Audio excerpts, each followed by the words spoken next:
Welcome to the Spiritborn, day 2. 4 hours to make it all the way into Torment 2 with Evade Spiritborn. And I asked myself, how long could you play Evade until you get annoyed? The answer is Torment 2. So now we are swapping over to the full Quill Volley version that's using the Protector together with then the ulti resetting Prodigy's tempo. And I'm trying to push myself kinda into Torment 18 minutes into Torment 3 by bringing some glyphs up to 15. So I could jump into Torment 3 for Chaos Armor farming. That's at least the plan. Make Thaddeus, good to see you two gentlemen there. Let's see how the changes work. We pretty much have the armor, we have the resistance, we have the everything. We still play the Gorget, we still have the Eagle Spirit Hall. Even though I could probably bring the Eagle to Gorilla, so I'm just more unstoppable.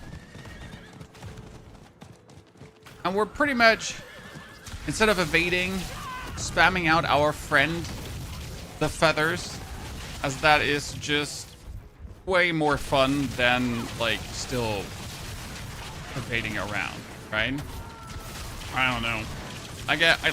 Evading was fun at first, but it really quick gets to the point where you're like, oh man, like I really don't want to keep evading, especially when you can just hold down your right mouse button and everything just dies, right? So I feel good. I think it was a decent choice to move on over. And now I just gotta see how do we transcend from here, because we got a random Fist of Fate, we have a random Mother's Embrace, right? So we get like some absolute random shit hats together for nothing.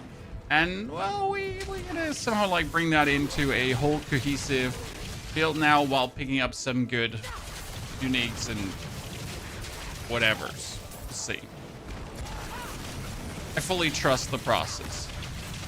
We get some barrier here, we get our ulti reset, and whenever we especially use the gorilla, like seriously, the damage is nasty, right? So that's the big damn right now when you're just hitting out. Quite nicely adding up.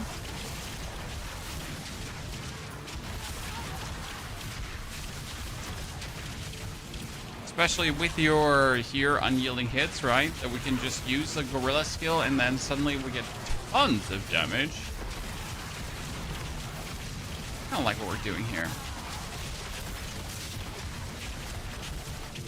So far, so good. But we need some uniques. We need like Sepasontac. We need some chaotic armor. I hope to get actually normal uniques before the chaotic armor, because as always, I want to try out a unique version before I try out like a chaotic version. But I think my goal will be pushing to Torment 3 now really quickly. Good morning, Gima. Good to see you there. Straight Rogue also, howdy. Quaid, there's sadly no build guide for this. Like, for the leveling build, so for the Evade Spiritborn, there is a build guide, because the leveling was, well, it was kind of like Evade Spiritborn, right? There's no super secret about that. You use Thunder Pike, you reset your cooldowns, you dash, and that's it. And we played that all the way to Torment 2, and now from Torment 2 on, we gotta kind of see what do we want to do different? What can we do different? What can we achieve, potentially?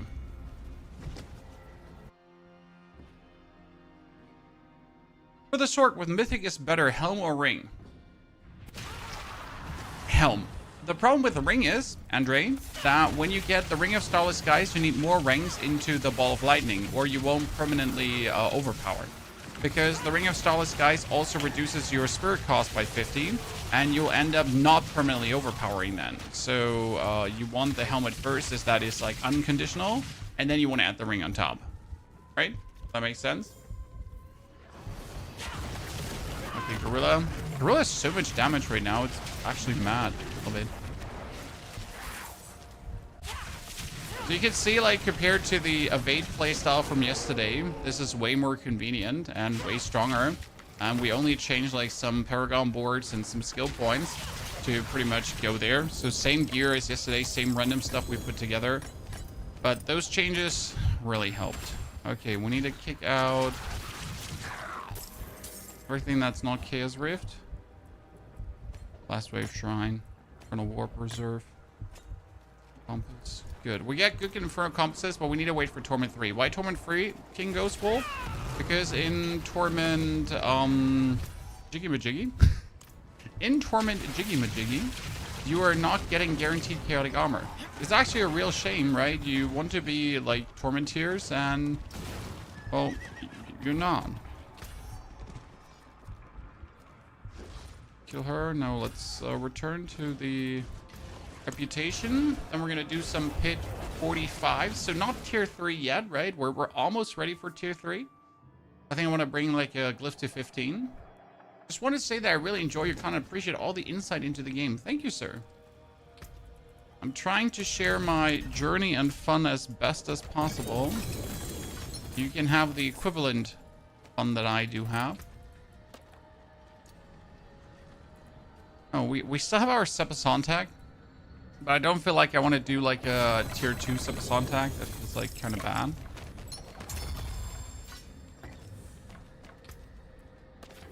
Get another Sepason tag. And this is at least a 118% one. This. Might notice how we don't really have any greater affix item. We just have like real random stuff thrown together, right? That's how you do it in the beginning. Just put random things and then hope for the best. We need pit. Yes. I think I hit tier 3 today. I have to check. Yeah, tier 3 is really important because then it makes sense to do the Infernal Hordes like raid. Doing tier 2 Infernal Hordes is not bad, but doing tier 3 Infernal Hordes is obviously so important. So let's do a pit 39. Let's see how it feels. We should be able to jump into tier 3 with the Paragon points we have and with a basic ass gear. Yet though, not entirely sure. I mean, I would be more happy if I had like some actual okay units, right? Something. We'll see. This plays out now. With a gorilla, we definitely have the damage, but it's just not, how do I say this now? It's not convincing enough, right? So we do decent damage. We hurt things. But if you would now go into Torment 3 like this, right, it wouldn't be smooth sailing. That's the biggest problem. If you want to go when it's really convenient and not just barely working. But I'm going to be able to get my critical strike glyph leveled up, so that should help tons.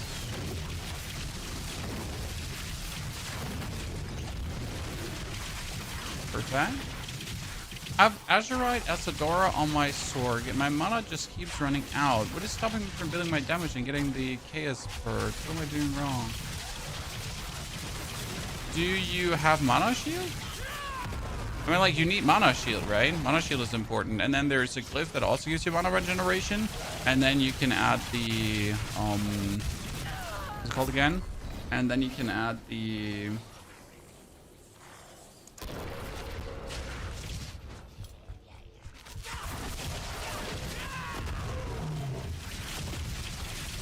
glyph that gives you mana regeneration. So there's a couple of layers you can easily add on top.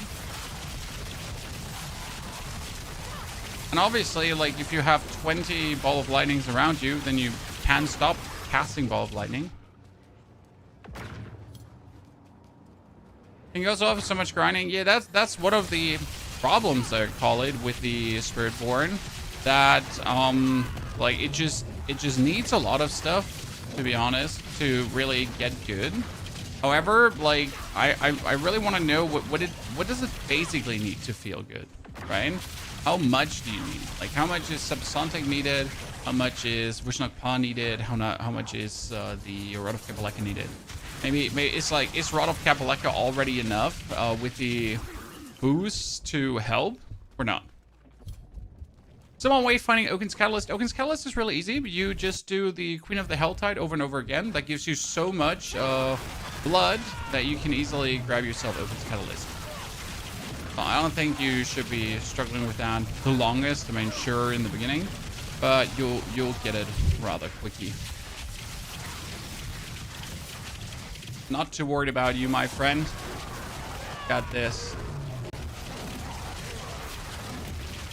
Now, this is not the speed in which we want to have it. That's the interesting part about Druid. I went this morning back on my Druid to improve the build, right? To go from billions to trillions of damage. But I noticed how shitty my Masterworks are, right? So my Druid has probably the most shittiest Masterworks the character's ever had, and it just speedrun Pit 100 in under 2 minutes, right? while like my Sork with like vastly better Masterworks, right? Like does not do Pit 100 that easy. It's truly intriguing to see Druid this season be just the absolute demon it is. I like it, FYI. This is not me complaining. Probably have to kick out the feathers and start going for the Jaguar. I just like the feathers personally. You know, they're fun to use. But I guess the Jack would be better. Why is Jack Spirit Power better? Well, you just spam enemies and they just die and then take more damage. Right now, we're still using the bird's feathers because I like it. We'll probably have to put our Eagle Power to the grave for now.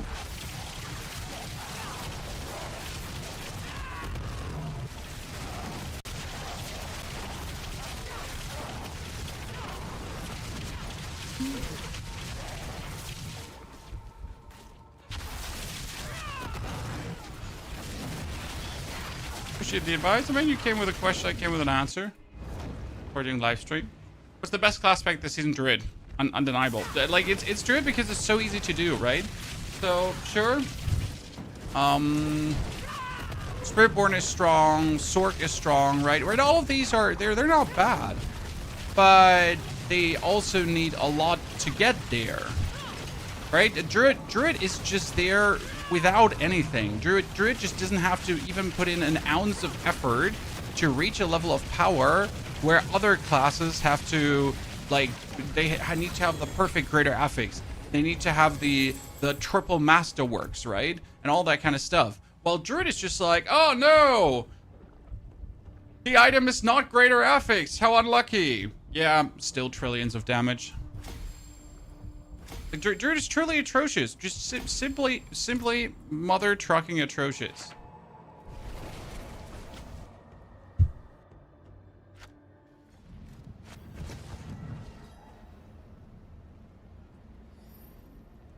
Can you give a link to the Spiritborn? Not yet, sir, because we haven't gotten a link to the Spiritborn. This is all a lot of, how do I put this now? Putting together random things and trying to see how well it works. Actually, we're gonna play Juggernaut for the time being, I think. A little bit more damage. Because they're not evading anymore, so it's actually fine. We can play Juggernaut.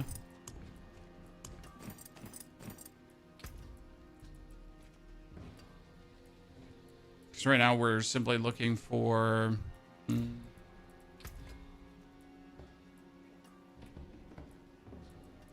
utility defense. My brain wasn't braining for a while there. What we want to do defense wise, we get Jug, we get Ferocity, we get the armor. Yeah. We need to swap Spirit Hull probably over to Jack for the time being. And we can kick out the Gorged, probably. Let's see how that. One more minute is too few to actually do that.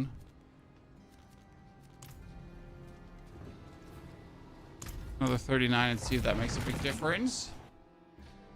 I was thinking to start PoE2, but it's too complicated. No. PoE2 seems very complicated, but if you actually sit down for the experience and if you pay attention to what's happening and then play and enjoy the game, you are quickly going to understand, like, what's going on inside the game. It's not like, oh no, game's so complicated, I can never figure this out myself. You can absolutely figure this out yourself. However, you actually need to read the game, right? You need to actually pay attention to what's in the description of the skills and everything, right? That's a big difference to other ARPGs. I mean, Diablo, you know nothing. You could just randomly spread your skill points and you could still just waltz through, right? So there's a bit more brain juice needed from you to play and enjoy the game. Now, obviously, if you're not looking to apply brain juice, then no recommendation, right?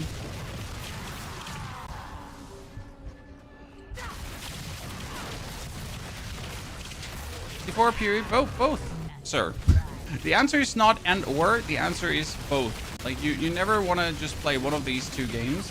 I mean, PoE is currently in the life cycle of out of content again, to a degree. Diablo just released a new season, and then you get a few months where none of the games actually has a patch, and you're waiting for both games to hopefully finally release something. Interesting, we were stronger with the Eagle. I was wondering, when are we stronger, right, chat? So we were stronger with the Eagle power over the Jaguar power, at least at the given point, right? I mean, again, Jaguar power good. Jack power giving us bonus damage blips, but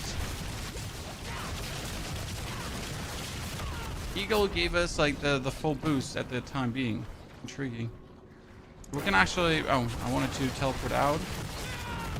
Activate Eagle again. No, I just wanted to see how much more damage we could deal here.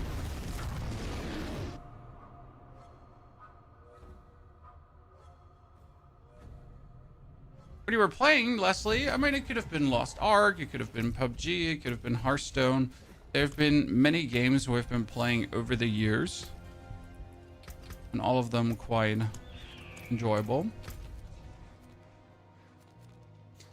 Can we? Oh, can we? Yeah. Bought PoE2 for 30 and tried it to level 25. It's too hard, and now that Diablo's on sale for less than 40, I'm going to buy Diablo. So much easier game. It is an easier game, Gerald. Or easy is always the wrong word. It's a more convenient game to learn.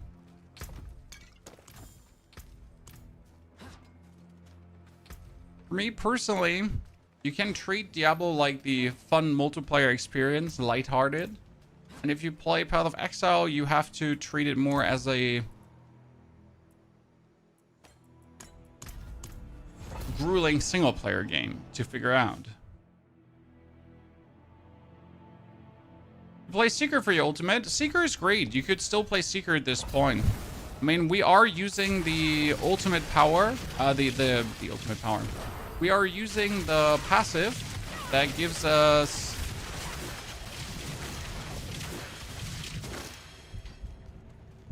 the passive that gives us cooldown reduction, so we can use the either Seeker or Gorilla more often. Both work fantastic. I mean, if you play the Seeker, you can get more stacks easily, so that's kind of nice. The advantage of the Gorilla is that if you have it in your skill bar, it gives you more max life and barrier generation. So I'll show you in a second. Because they introduced that, you know, they moved this one here around. For each Gorilla skill, you get 4.5% maximum life, knockdown duration, and barrier generation. And that's quite nifty. So I just have to have the Gorilla in there, and I have to have the Resolve in there. Resolve stacking Overtide. And we're already good, right? Does 9% more max life, 9% more barrier generation. It doesn't hurt.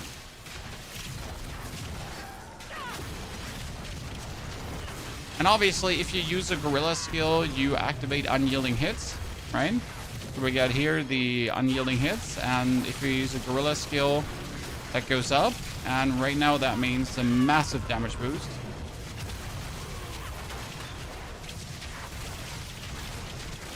Red health flashing is annoying. You can turn that off if I'm not mistaken.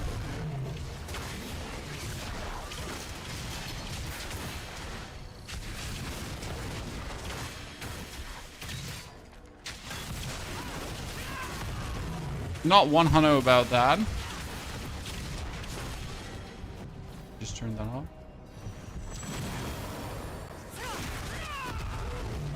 The low health warning.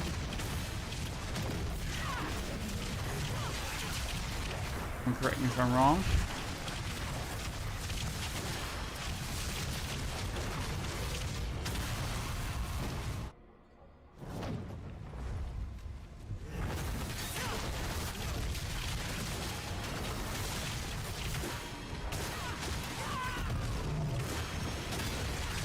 pull everything together. Other thing like in D4 is to craft mythic items. Honestly, Henry, it's still their biggest mistake to bind mythic crafting to runes. Runes are already rare enough, and you really don't want to waste your runes for mythic crafting. You want to use your runes for playing the game, right? I want to play the game. I don't want to do that, especially since people without expansion can't craft anymore. So that is still to date a big fumble. However, you know, the devs don't seem to feel that way. That one changed. They never really went back on, sadly.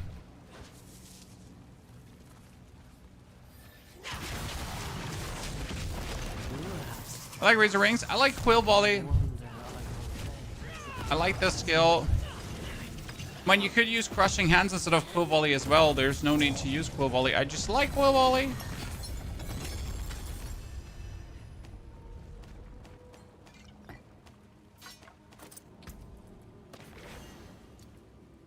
Okay. What do I have here? I have one Dole. I can do 3 more Zers. Let's see how Zer is doing with the changes. We should actually send him back to the lobby. Okay. Need to increase rune drop. Yep. It's really weird how they struggle to somehow make that more interesting, right? I don't believe you can turn off the low health warning. It should be under gameplay. We got reduced strobing. Comet hit flash is not on. It should be under accessibility if it was anywhere. Text to speech, font scale.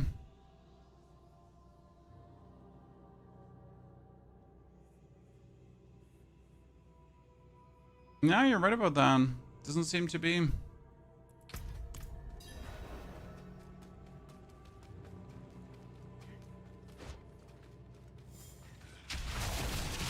Never had a chance to play the new class until now. The new class is quite fun, but also different, but also weird, but kind of like the same. And the problem I have with Spiritborn is the most time that you just randomly smash your hands on the keyboard without actually really, like, you know, looking at what you do, right? It's a piano class without combos. It's weird to describe the disconnect between that. Like, sure, you have, like, combos and you do things, but you kind of don't do things. It's... yeah. Spiritborn has a weird disconnect happening there. Where other classes like a Sork, you feel like a real combo class where you're actually doing cool combos, right? Oh, I just waltzed onto his pool of blood that actually eats my soul, right? I like the Spiritborn, but I have to say I like Monk more. It feels that the whole animal mechanic is like... They tried to lean into it, but they didn't lean into it enough. Because for me, Spiritborn should all be about the big ultis, right? So Spiritborn has these cool ultimates with the animal forms, right? So that seems for me personally like this should be the main theme. This should be the thing, right? This should be what we're looking at the most, okay? And yet, for some reason, they don't manage to make all the animal forms matter, right? So currently, the Protector is overtuned and does like insane damage. We get the Seeker, which used to be cool, but they actually nerfed the 5 skill ranks one. The Hunter, they actually had to nerf because it was too good, and the Devourer sadly never was good. So where brings us that at now, right?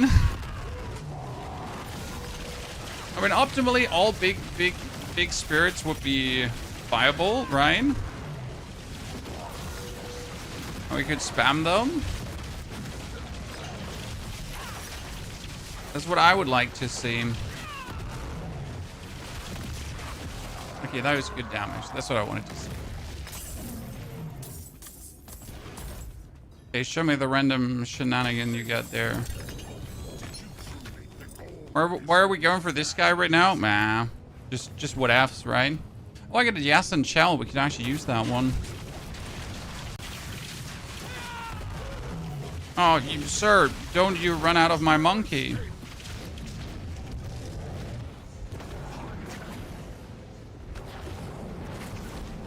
If he hits me, I die.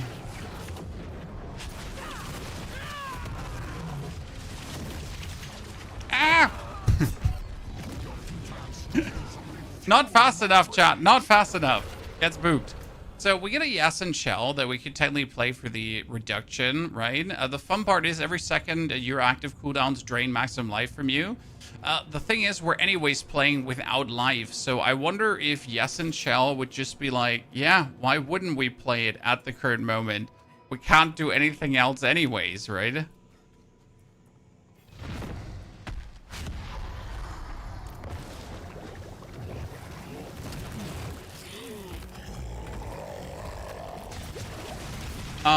King Ghost, we can check this out in a second. Thank you for telling. We'll double check. So Ghost is saying we can turn the red health flash off, it seems. Maybe he's lying to us. He's saying you go under options and then we would go under audio. And turn off error. I mean Did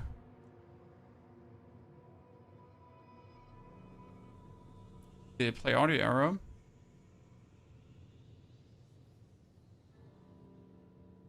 Ghost?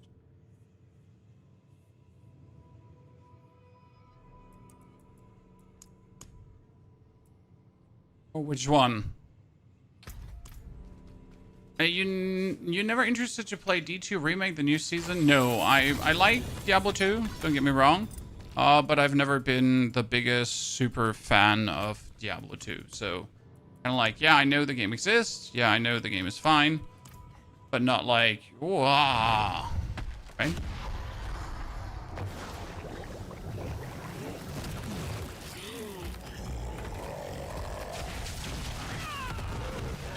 What I wonder the most is, chat, like, how the fuck do I stay alive? I mean, I have some damage reduction going on, FY, if you wonder, right? But we're playing, like, with barely any life, and, I mean, you can see that. We have no life. Yet somehow we managed to actually not completely die. I still wonder how we do that.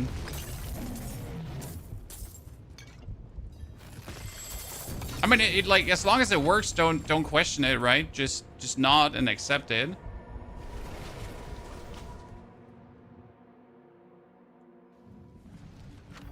Okay, so should we try out the chess piece, chat? We got yes and shell. Again, yes and shell gives you total armor, which is good. And then it actually, like, depletes your life. But it gives you also damage reduction while you're injured, which is kind of cool. So I should probably tell this, right? I mean, I get cooldown reduction.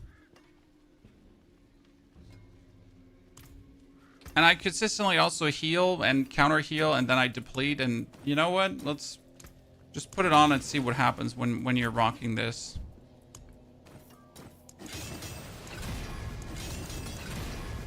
Eight points randomly. Oh, my random Ring of Midnight Suns. Let's not forget that one. Okay, we also got a Vushnak Pa, actually. Huh. Casting ultimate skills grants and amplifies its matching primary spirit hull with 260% potency for 15 seconds. Can I just play a random Vushnak Pa or not? A good question. I mean, you kind of want to have Vushnak Pa for a lot of the builds, but I wonder if I could meaningful play that one.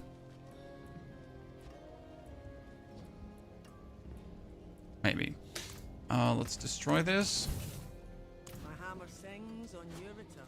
We got a random Yasin shell, whatever you're supposed to do. We also have to go kill Lady Friend, and we want to kill here Dude Bro.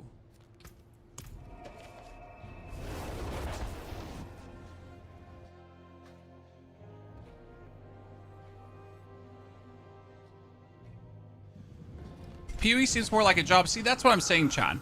If you just want to log in, kill monsters, and feel like a god, you should play Diablo. Right?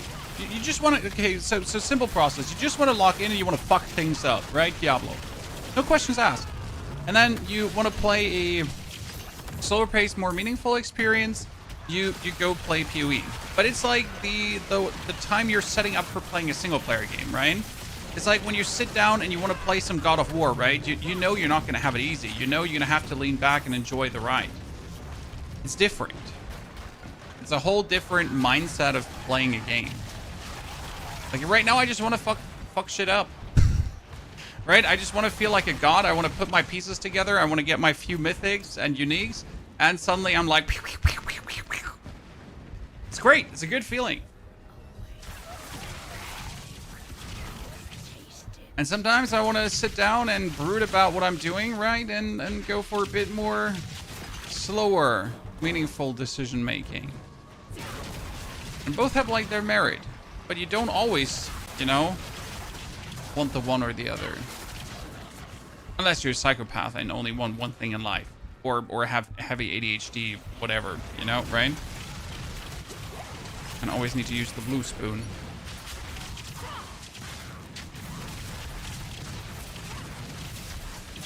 You don't have no one to play with? I mean, Diablo is, or every ARPG for me is a single player game. Like, I don't enjoy playing these games with others. However, every now and then in Diablo, I like to do Infernal Hordes together with others because it's kind of like cool to see what can we do, right? With everyone involved, how far can we push the ether? How stupid can it be? Somewhat interesting at times. Yeah, I feel like the cooldown for my goddamn ultimate is like instantaneous with Jas and Shell. That's really interesting. Like here, to like my ultimate, and then like boom, few seconds later, I get it back up again. I mean, that was obviously the intention. That's why we're using Jason, right? To deplete like my life and then have that cooking. But holy moly, that's working better than expected. I think we're almost ready for Torment 3 like this, huh?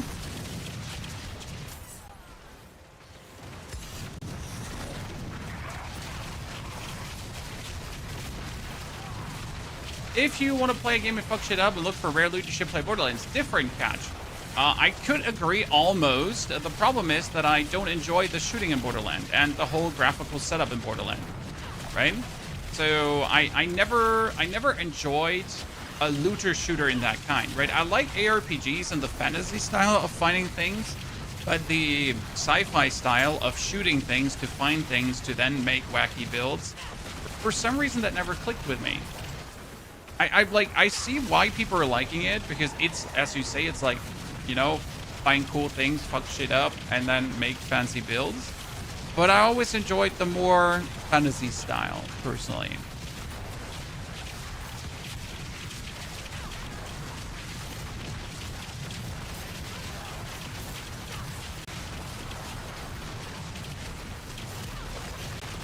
The mythic that puts you into stealth, Shroud of the Fall's Death. Best mythic in the game. Stupid levels of good. The thing is, why is it the best mythic in the game? Because it gives you +1 to all passive skills. And we all know that passive skills are just broken. Broken no POP. Okay, this is working exactly how we wanted it to work, Chan. So yes and Shell, very, very good. Very much wow. I finally got Eagle efficiency all the way up. I wonder when I can actually swap over to other things. Do I have scrolled, yeah. Some steel you need. I wanted to see if I take,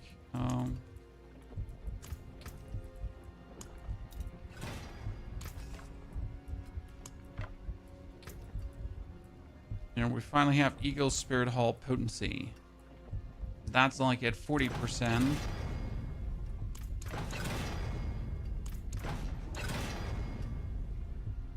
Now we got more. Got more, you know?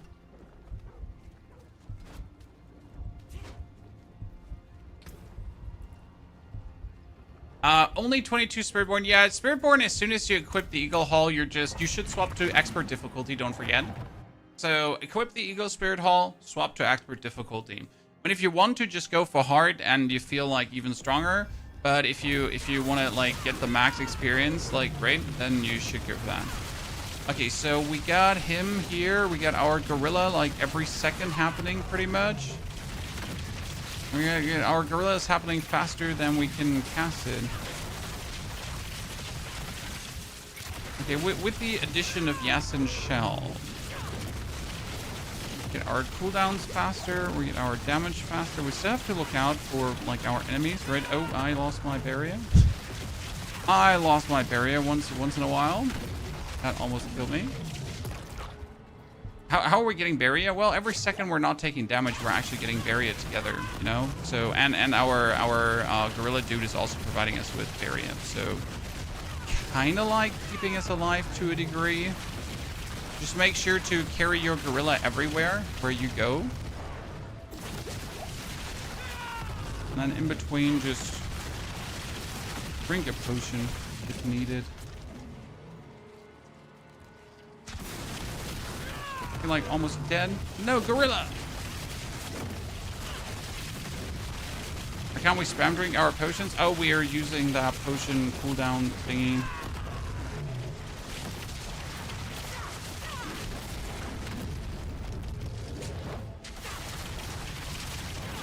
And this is like a very daring playstyle. Still not sure how much I enjoy this, right? Of playing half death all the time. Could I just use the gorilla thingy? Oh yeah, absolutely I could. When I could also just look out for my resistances so I wouldn't like get killed by like the slightest poison inconvenience, because that's what's happening here right now, right? Like I get hit with poison and I'm almost instantly dead.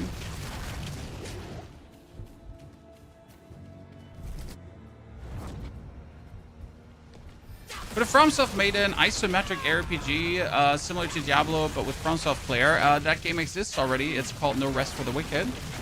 It is an RPG with a Souls-like flair, meant to have you, experience the whole ARPG shebang, while still having boss fights with like parry and so on mechanics, with resetting worlds and repopulating and different loot and exciting builds and all that kind of stuff. With an endgame loop called the Crucible added to it. I mean, don't get me wrong, would I like to have more games like this? Yes, absolutely.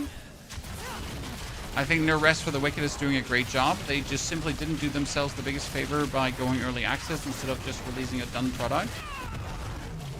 Because now they're trying to bird feed us stuff, and I mean, let's be fair, as much as bird feeding is interesting for media interest, unless you get like a big banger release, most people have forgotten about their game at that point already.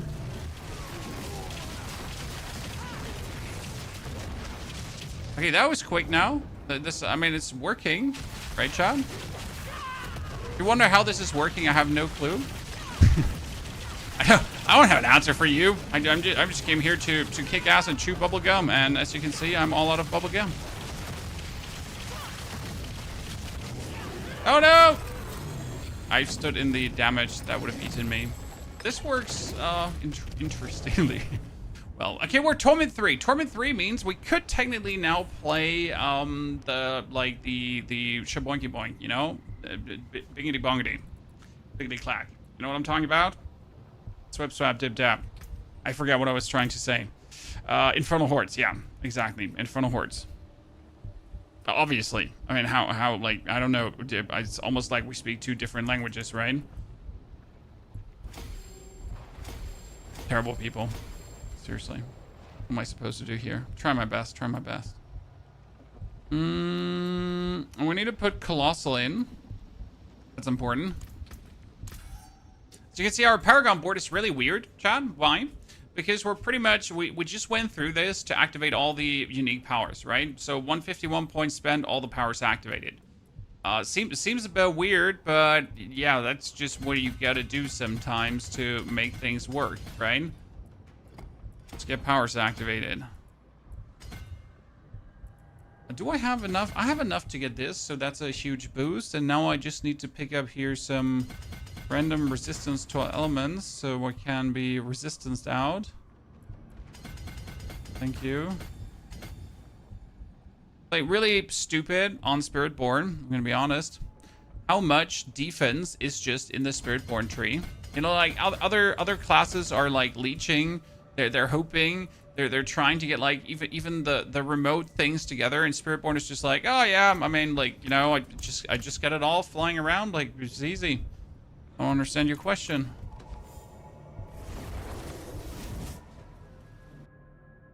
I hardly play online games anymore. Online games are terrible, sir.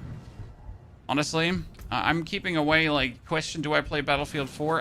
Battlefield 6? Absolutely not, sir. Online games, shudder.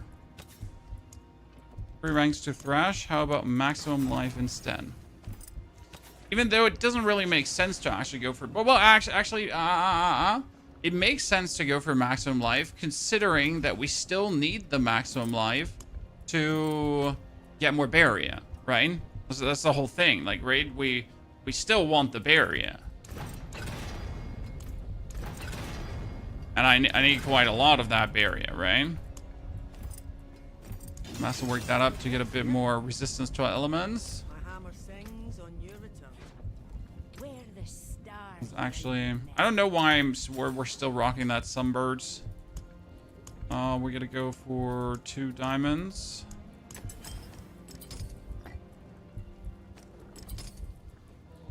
That replace that weird skull through a royal skull.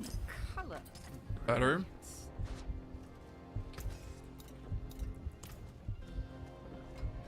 If Spiritborn made me mad, I was ranting at Discord for a week getting muted. Sir, you sound like a reasonable feller. Could we be friends?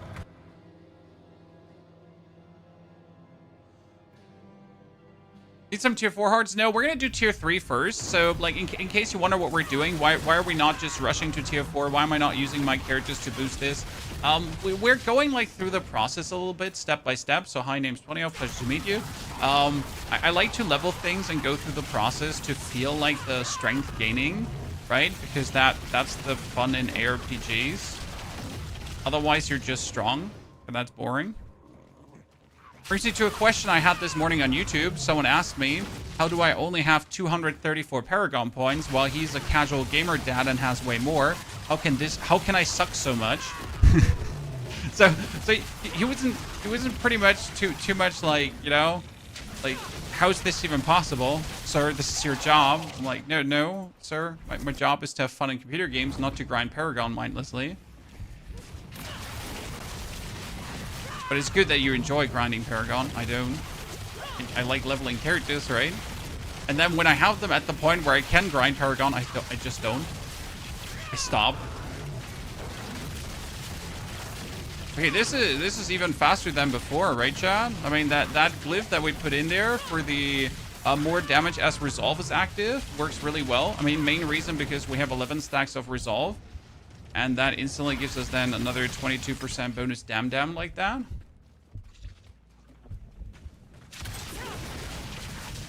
You are eventually going to play every class, but you got to decide who you main. I mean, my main is Necromancer, and for example, this season I started with Druid.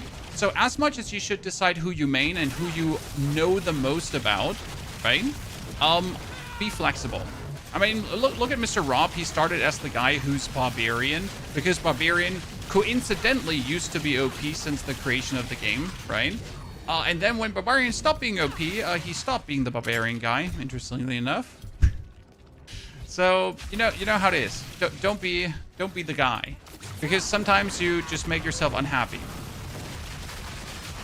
I mean, I'm the Necro guy, and I knew Necro is just not too cool this season, right? I mean, Necro is great, don't get me wrong. It has a fun build, but it's a big cookie cutter still, right? I was missing the cool innovation that makes things more fun. So I might know the most about Necro, but I really enjoyed becoming a Druid expert as well. New horizons, always wait around every corner, right?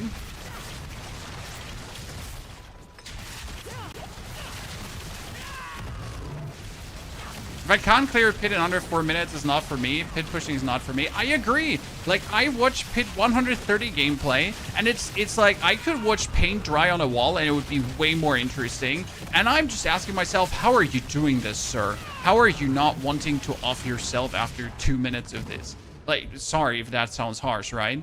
But like, high-end pit pushing is probably one of the most, like, just punch yourself in the dick. That's probably more entertaining than that, right? And you're doing it for free.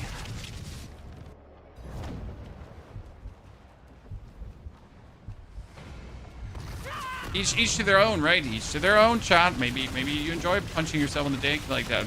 I'm not judging. We're not king shaming here.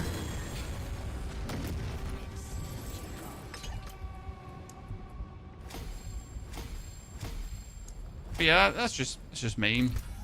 How I feel about that. Actually enjoy the minion necro with Reeb. Oh, the minion necro with Reeb is super cool. Okay, ladies and gentlemen, do you think we could just jump into an Infernal Horde? I mean, I can do the... I seem to be able to do this quite simple. You know what we need? You know what we need? There we go. Resistance Incense. Let's do it. This is what we want to have. Okay, so we're gonna do the Resistance Incense, that, and the critical strike damage, and then we're just gonna jump into that pit. No, you know, 8 wave. If I can't do 8 wave to 666, I would suck anyways. I forgot to swap to Torment 3, so that one was wasted. Great. Let's do a 10 wave then, right?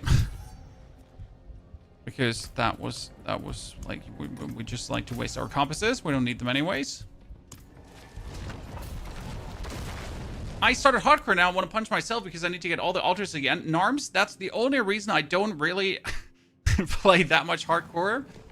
First and foremost, because I don't enjoy hardcore too much, but second and most important, because you need to grind everything again. I have almost all the altars. I have almost everything, but not quite.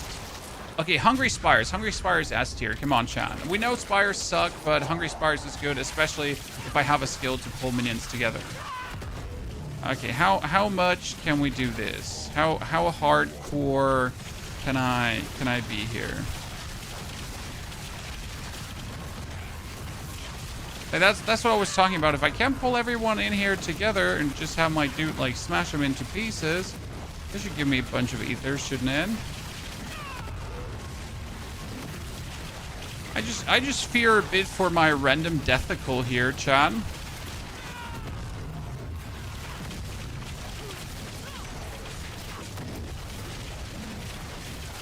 I mean, for just freshly having joined tier 3, damage seems okay.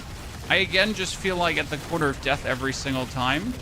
Problem is we're like not producing Barrier apart from with the ultimate. If that makes any sense to you. So the only actual barrier that we're producing is over the ultimate, and with like if we're not taking damage. It sounds a bit weird. So you have this one, right? Protector strikes, deals damage. Protector area lasts 6 seconds, kills enemies. You get a barrier, so that's kind of cool. And at the same time, our only other barrier that we're producing right now is here. You accumulate 3% of your maximum life as barrier every second, up to 30%. Taking damage prevents additional accumulation for 2 seconds. That taking damage means taking life damage, but we don't actually take ever life damage, so that's kind of fine.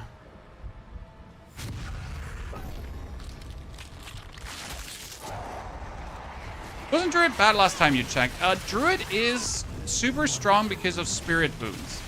Because of Chaotic Perks. So what did the Chaotic Perks do? The Chaotic Perks give you 800% bonus damage. That's kind of nice. 800% is pretty good, right? But that's not actually why they're so good. So it's 800% bonus damage, and then they have another Chaotic Perk, and you know what that one does? It gives you infinite crits. Yeah, sounds crazy, but that's exactly what it does. So you're now getting, okay, Mr. Butcher, you're either not taking any damage or I'm not dealing any damage in two possible ways. So you do critical strike enemies that are poisoned, but your core skills are also poisoning enemies. So what's happening is that you're permanently poisoning and critical striking everyone, and that's actually kind of nasty for the Druid. Plus then the 800% bonus damage, plus then the 125% overpower damage, plus then the... yeah, you get the drift. There's a few layers of awesomeness. Okay, we were not able to kill the Burning Butcher. That sucks. Greatly. Okay. Your first KS is a double J Lightbringer. Sir, do you know how lucky that is? Double J Lightbringer freak. I don't even have a normal Rotten Lightbringer that's anyway good. You know what? I think in order to kill the Butcher, what we needed there is the... that's when I need the Jaguar now.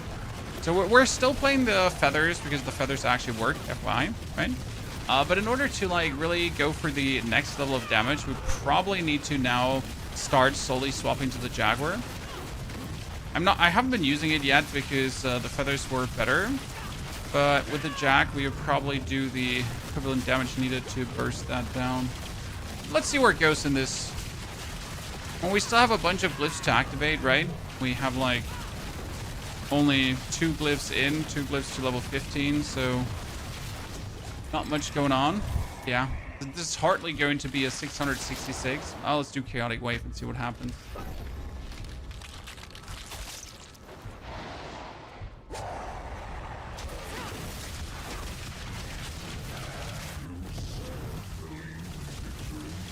Okay, pull the Ether Fiends together. Kill Ether Fiends with big bad ultimate. And I like how often we have the ultimate. Need more damage from the ultimate, though.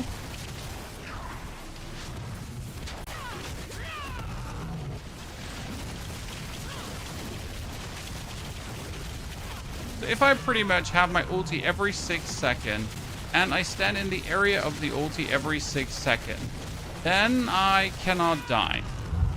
Right? I mean, technically. Technically.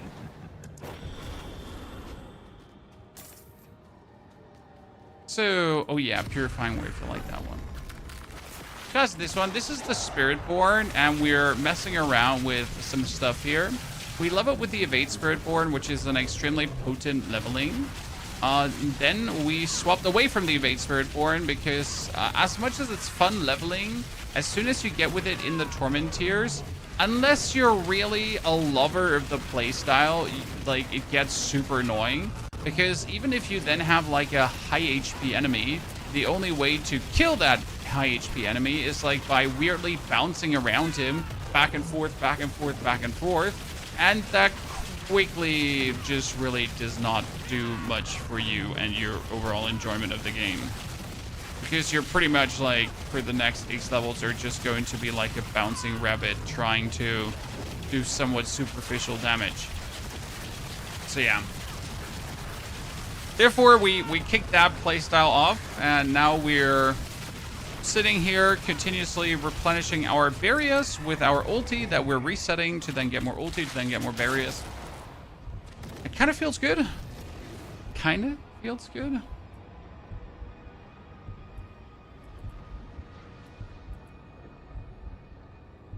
Still gotta find a way to properly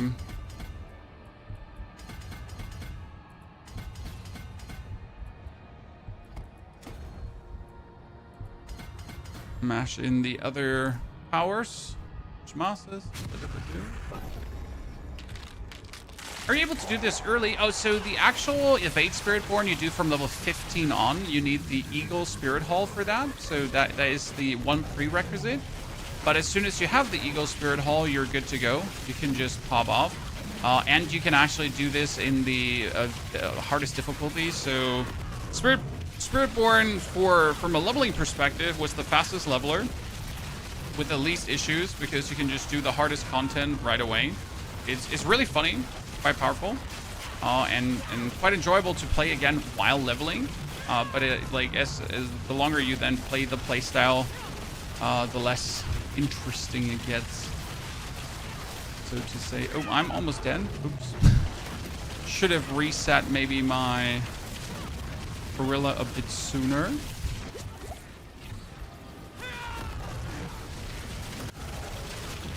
Oh, we're resetting the ulti? Well, we just have to attack 3 times with the same Spirit Hall skill, and we just reset and then reset and then reset.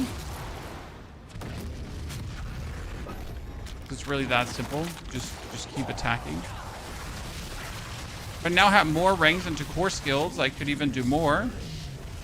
So I don't have actually any ranks in core skills, so I'm not doing more. But as soon as we get that, things are interesting. So as a fresh Torment 3 character, I wonder if we're even getting 666 ether together, Chan. Huh? I mean, one gotta seriously wonder.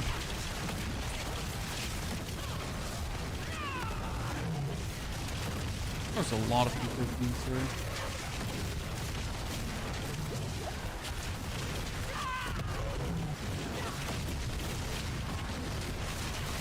Okay, yeah, those etheric masses, wow, they're just pooping out everything at this point.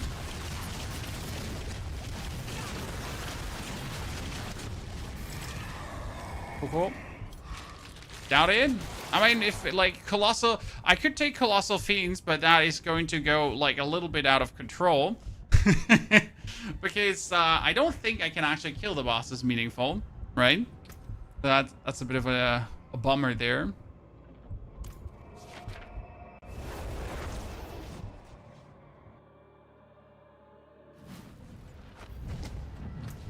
So let's stat pad the whole thing a little bit. Thank you, Emeralds. We appreciate your presence.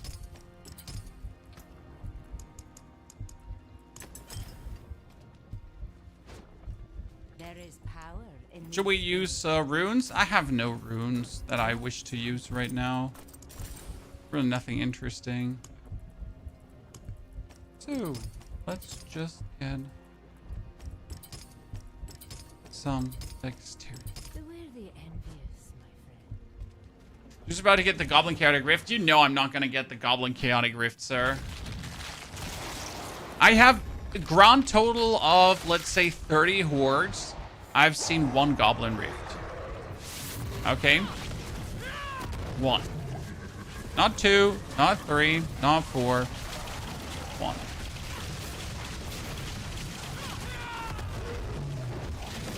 Where are my Hellworms?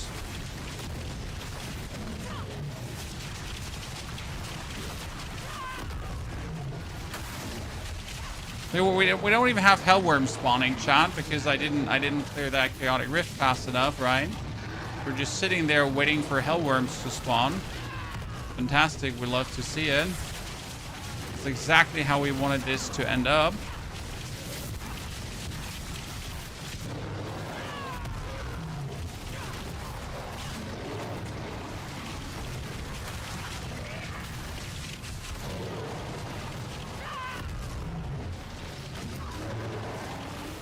I mean, it was good. I guess we can work with this. It's 450. Okay, we take another Mosses here because we got like whatever comes out of Mosses gives us way more ether.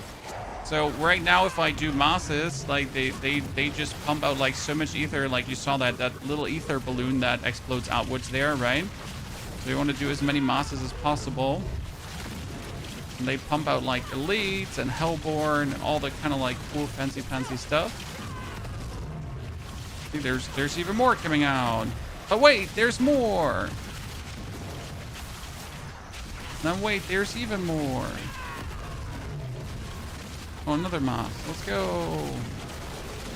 And a fiend is coming out. Woo! Oh, come on, I should have died there.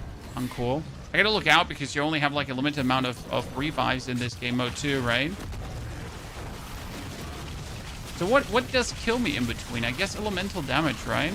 But probably also not just having my my friend the gorilla up, because if I'm actually not inside the gorilla, then we're not getting the boost, right?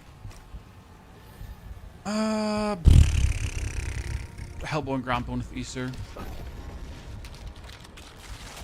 My Quill Volley is not resetting when I tried this build, and my resource is also not over 275. Why? Sir, you might be talking about a complete different build, because I'm not playing what you're playing. I mean, probably your Quill Volley is not resetting because you're playing the build that's using the Chaotic Power that gives your core skills a cooldown, right? Assumingly. And you forget to turn your core skill into a basic skill to then have the third attack of basic skill reset. But a lot of these builds, they need you to rotate your core skill and your basic skill back and forth. So that's how they actually work. So you got like one basic skill, then for example, Rake, Thorns, whatsoever. And then you need to go like 4 skill, basic skill, 4 skill, basic skill, and so on. So you're pretty much like alternating the cast of 2 skills. That's what I can assume here from what I know about some of the builds, but we're currently, that's not what we're playing, okay? What we're doing here right now is simply trying to level into Torment 4. Trying to pick up some chaotic uniques. By the way, we somehow managed to get 666 guys. Barely, but we managed. Do we know if Pony plans to play the new Titan Quest 2 update? No time right now. Tomorrow is Dara's birthday, so that obviously has precedence. And then we still have to finish the season, so I haven't done a Barbarian yet. I haven't done a Rogue yet, and Rogue actually looks really juicy from a speed farm department if you just want to like farm pit 100 and if you just want to fly through Infernal Hordes and that kind of stuff. So really interested in the Rogue there. And before I have done all of that, I can't just like start playing another game, right? Because that would be like in the middle. So Titan Quest 2 does not run away, if that makes sense. Like I can at any point just start and have fun with Titan Quest 2. So I would say like rather wait on that. And then we'll just play Titan Quest 2 when we have more relaxed time. Oh, this was the longest I've ever had to fight Bartek. Okay. But hey, we didn't die, so that's kind of fine. Okay, ladies and gentlemen, we get our first Chaos Armor. The problem is it's a chest piece, and that's actually bad because I have Jess and Chell, and I don't want to put Jess and Chell away. That's a stinker.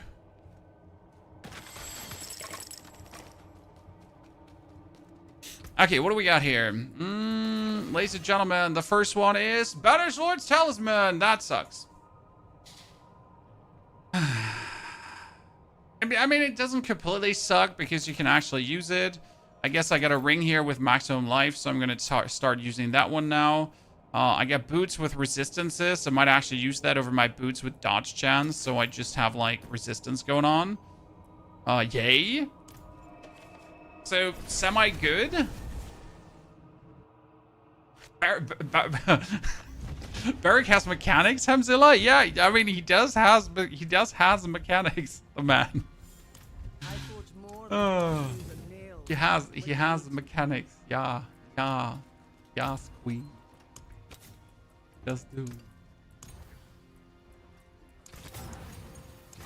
I want attack speed. That would be right now very nice. But I don't have attack speed. Oh, Jesus. Oops. I didn't want that attack speed anyways. I just wanted to click away from where I was because, like, listen to me. That's the way how we do it, right, Chad? I mean, seriously, who wants attack speed anyways? And then just, like, keep rolling like a billion times over until he finds the worst attack speed. I mean, so much fun with the Evade Spiritborn. See, that's what we stopped doing because the Evade Spiritborn was kind of like, resource. Okay, what can I do in resource here right now? So we could do Protector cooldown to have it even more often, I guess. Right?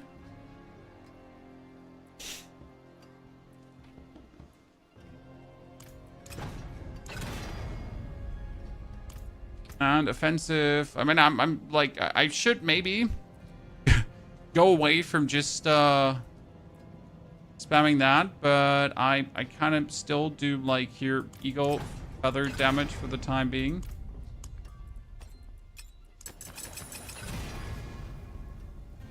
Yep, that's great. That's exactly what I was looking for. More maximum life is king. Great. Would love to see it. We don't love to see it, Chad. At your fingertips. How may I help you? We get the boots. The boots need ferocity. Ferocity, ladies and gentlemen.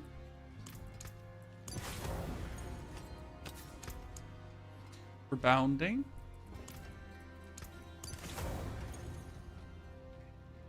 Boots can also get maximum life. Look at me, Mom.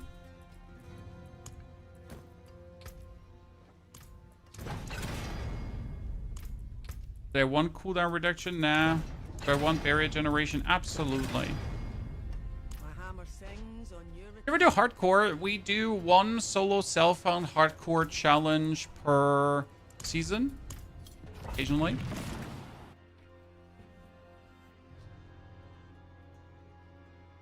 Relax, how can I get the Druid Lightning build? Relax, we have 2 videos on the Druid Lightning build.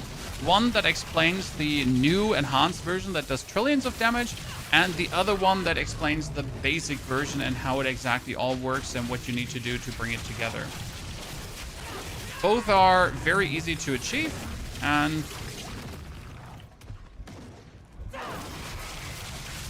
doesn't need much to come together. If you watch those 2 videos, obviously totally innocently, shamelessly plugging my own stuff, but if you watch those 2 videos, you should understand everything about the build. Because I like to explain for the lesser experienced. AKA the dummies.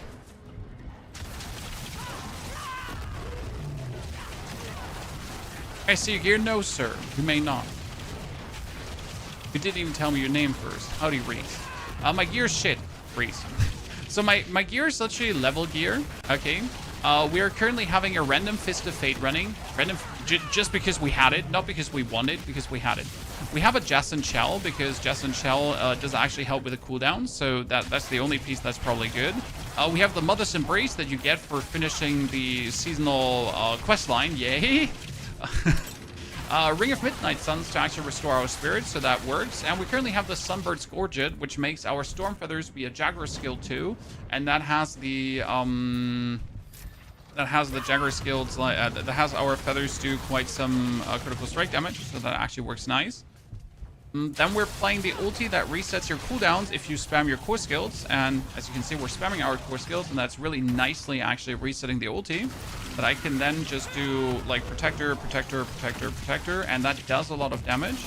But I'm kind of missing like some top end damage here, because you've seen it here versus the Burning Butcher. I wasn't just doing enough to kind of punish him, so I'm missing the... I mean, like, I'm generally missing, like, a lot of uniques possible. So you could get, like, Bushnuk Paw, you could get Subsontac, you could get the Rod of Kapaleka. I think the Rod of Kapaleka would currently be my biggest singular damage gain from all the things. Is pre-recorded Noor? Yes. As all our streams are pre-recorded for maximum efficiency. Very German.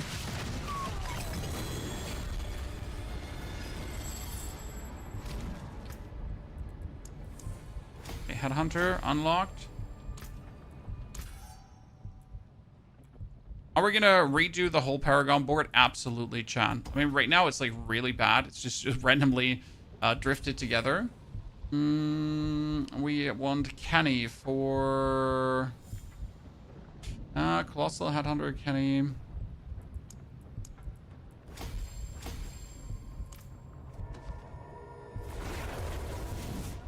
The barrier, Steve, good to see you there on the barrier generation.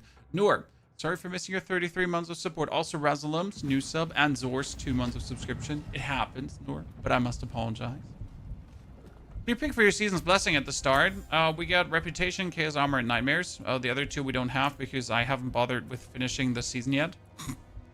I mean, I need to simply complete a Legion event and salvage Chaos Armor at the blacksmith and craft a smithy cache, so... I mean, it's not like I couldn't just finish this because we have everything at the end actually done, right? So it's just like bop and bop but yeah, I just can't be asked. So what I'm currently thinking about is if I should use the Bushnuk Pa we found, that would give us ultimate skill damage, and casting ultimate skill grants or amplifies its matching primary spirit hall bonus with 260% potency, but we're not actually playing, you know, the Gorilla Spirit Hall. So ta-da! Right? But it would make our ultimate skill cooler. We'll get a Sebasontek, but it's a non-greater affix Sebasontek, so that feels bad. What I have been doing is I've been just throwing my money into quarterstaffs because you never know what you're gonna get. Right? You might just get a greater affix Sebasontek.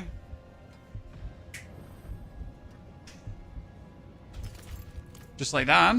The problem with that is that you can't actually use it. So the Sebasontek would make your basic skill stronger, right? But right now we don't have a basic skill. And that's why you need the Rod of Kapaleka, which would make your basic skill your core skill also a basic skill. But we don't have that, so yay. Right, but we're using Volley right now, so this is vastly useless for us. So we're gonna actually keep doing more hordes and hope that we pop, go crazy. But I'm missing horde compasses. So you know what we're gonna do is we're gonna do a Chaos Rift here, shaboinky doinky, and try to get something.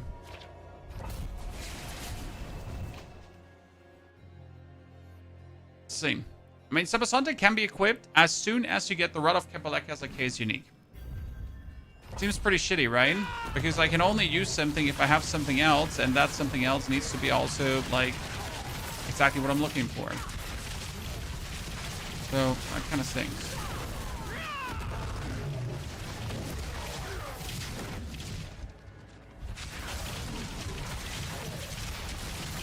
Kind of where the build feels a bit slowed in its progression. Unless you're getting that, you're not going to Torment 4. I guess that's not necessarily a super bad thing, right? Because you could just farm everything in Torment 3 as well. I mean, we just made it to Torment 3, right, with a basic setup. So that was goal number 1, right? Basic should make it here. Why should you go into the rooms? Because they have chaotic uniques often. My recommendation, Chan. I know we're all a bit tired of seeing the Roderick strong rooms, but they're truly worth it.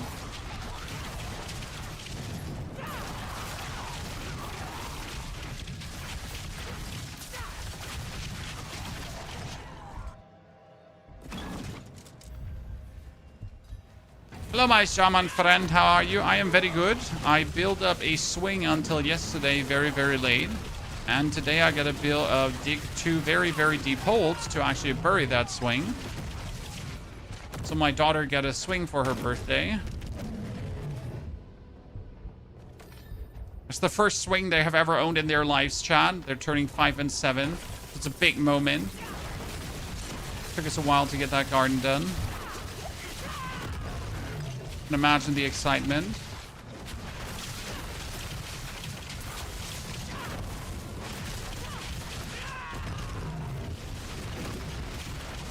Gonna be the rest of my day today. So I'm a dwarf and I'm digging a hole. Yeah.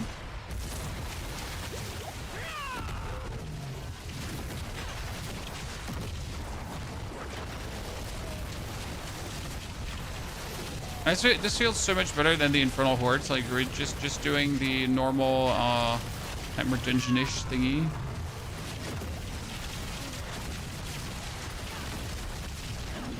Oh, hello, Amalgam of the Beast thingy. Oh, we don't have enough. Oh, we have enough damage to kill a chat. Don't worry. We're the chosen one. Woo!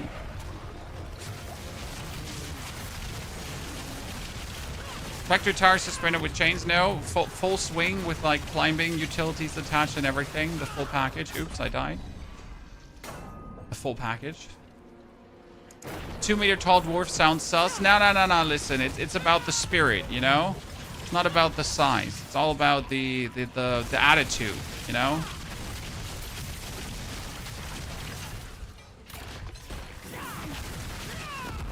That's how that works. Clearly.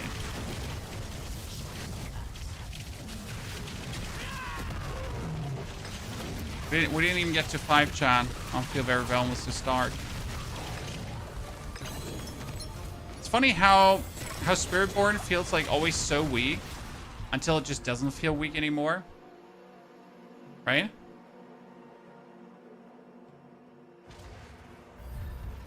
Like other classes actually feel strong, and then at some point they start falling off, and Spiritborn is just like, starts strong, feels shit, at some point starts feeling good again.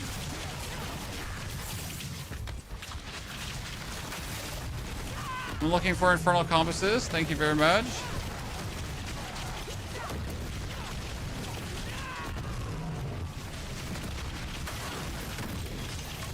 No Infernal Compass for me. Guild scam.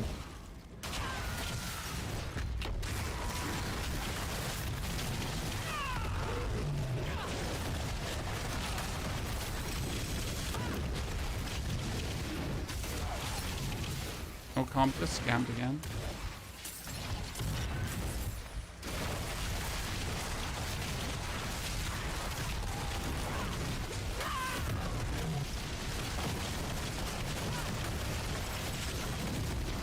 Being a gamer and having children makes no sense. How does you dare, sir? It makes perfect sense. Now you have tiny humans you can teach everything about the art of gaming.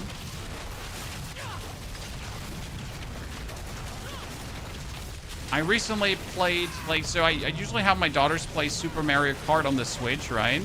But I recently let them play Super Mario.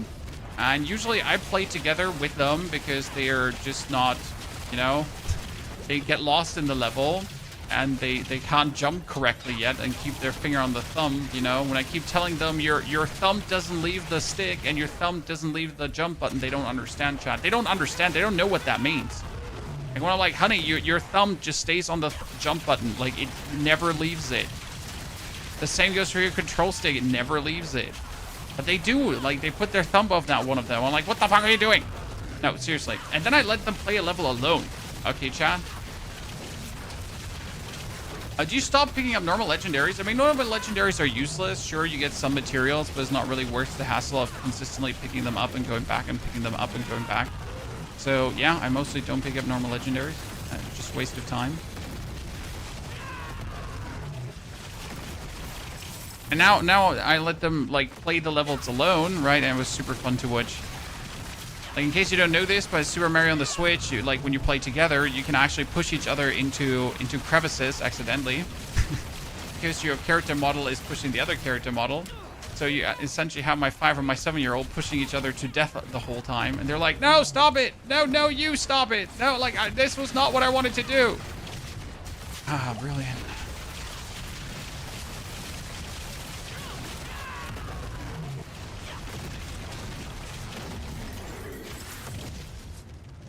I have to rebuild now, Holy. It's crazy. Like, I did the rebuilds this morning, and we pretty much went from, like, 200 billion to a 5 trillion. It's a slight increase, right?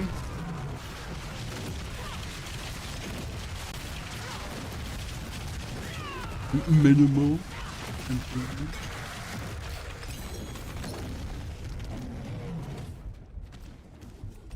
Okay, good. Let's do another one here.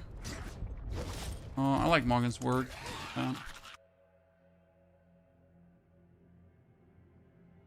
He started with my brother growing up like that, dude. I mean, I kind of want to let them play. I have the Pokemon game where you play Pikachu, right? Like, so the original story with Ash, where you get Pikachu, and then you play like through the actual story from the first show, not from all the other fake shows afterwards. But the problem is they need to be able to read more for that, right? Because how are you gonna like know what's going on the screen if you can't read? So I still have to wait for that. But then I can have them play story games, you know, chat. Actually, oh, it's Chaos Armor. I believe it when I see it, chat. Right? I believe it when I see it. It says Chaos Armor is dropping out of that one. I've gotten multiple of these, right? And it has never dropped Chaos Armor for me. Where is it? Ah, ladies and gentlemen! Ah! That's pretty good, actually.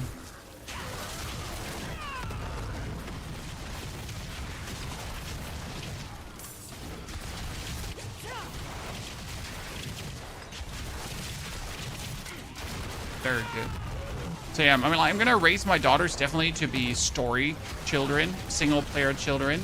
Like I see people like letting their 6-year-old play Call of Duty, and I'm like, who in their right mind would ever let their 6-year-old play Call of Duty? Not because the game is violent, right? Just because why would you want your child to hang out with like the weird people that play Call of Duty? No offense to any Call of Duty player, but you probably don't want a 6-year-old playing with you as well, right?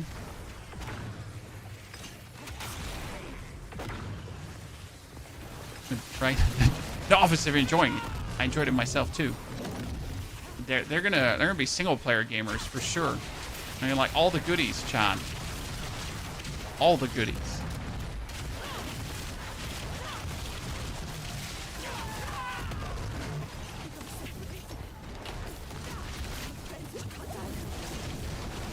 This teasing is trolling me. Got 9 mythic drops and there are only 2 different ones. Dude, mythic drops are usually the biggest trolls in the game. I have been very blessed this season. So I got the Shroud of False Death and I got the Ring of Starless Skies. I cannot complain. However, last season, what did I get? Melted Heart of Selig and what was it? A Havarian, yeah. And then I accidentally opened a mythic box on my Spiritborn and I got the mythic Hellbart you can get there. And since then, I've never opened a mythic chest on my Spiritborn ever again. So, yay. Mistakes were made. Yeah, I got Starless from a Chaos Rift. That was really lucky. I mean, it's not the Starless you want with the greater affix to core skills, right? It's barely functional Starless Sky Ring. Might as well put it in the trash.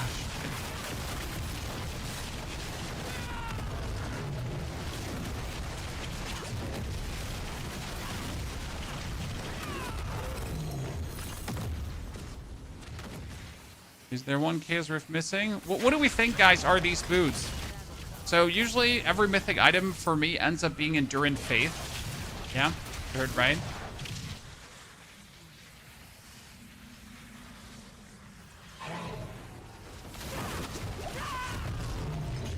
Oh, that was a lot of damage this time around.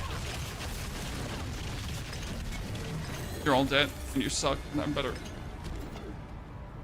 Okay, so Peacemonger's Signet. Really? Really? With at least 4 stacks of ferocity and 8 vigor per second, and gaining ferocity also grants resolve.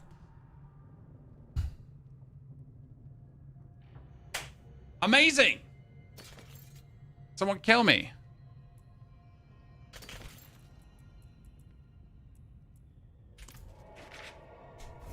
Curious, thank you for the 106 centuries of support. Curious, welcome back. How are you doing, brother?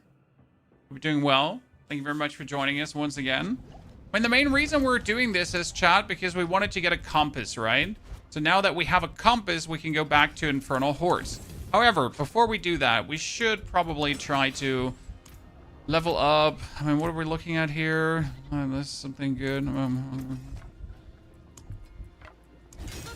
With all the materials we got, we can just bring that up. Oh, did I not want to do this 4 times here at least? Random 4-time masterworks. You can't craft chaos gear, right? Yes. This is so. How do I say this now? Diablo created something amazing, aka chaos gear. Chaos gear is insane, right? Very well done, Diablo. Like here, oh wow, you rock. Honestly, chaos gear I think is one of the best things they've done in a while. Reason for that is that they created a chase. They created a chase that you can't trade, that you have to do yourself, so you actually gotta grind. They accidentally stumbled on a good way to make people grind. Right? Well done. Problem is that it's so random and you have absolutely no way to determine the outcome that it gets frustrating. So on the one hand, they created an amazing grind that really is fun to do. And on the other hand, it is so frustrating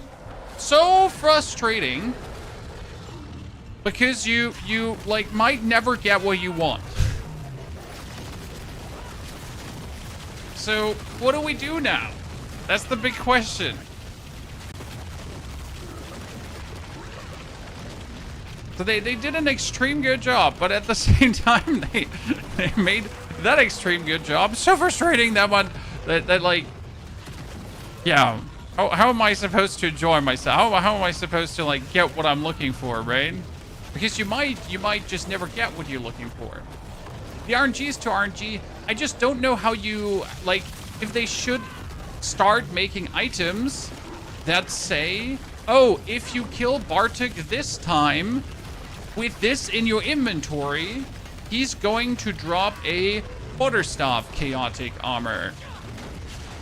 You know, there's something in Path of Exile 2, they're called omens, and these omens you can use to determine the outcome of crafting.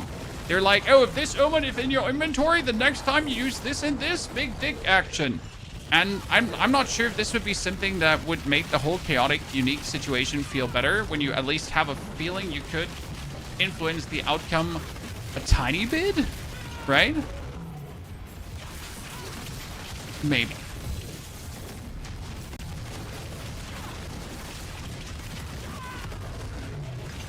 A pity mechanic would be nice.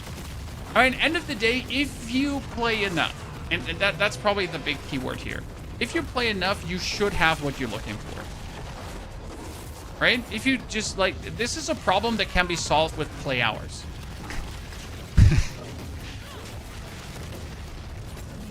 So technically it's not a problem because you could just play more to solve the problem, right? Practically it's a bit of an iffy situation. So I really love it, and at the same time it's a tiny bit frustrating.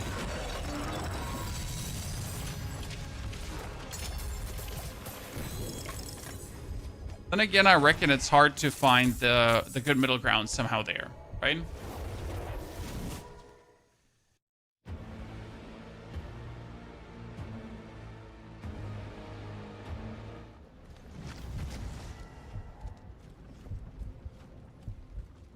You get kicked from the server 3 times back to back. That's when the game tells you, no cool chaotic stuff for you, sir. By the way, did I just get the best key in existence, ladies and gentlemen? I got the tribute. I got the infernal compass.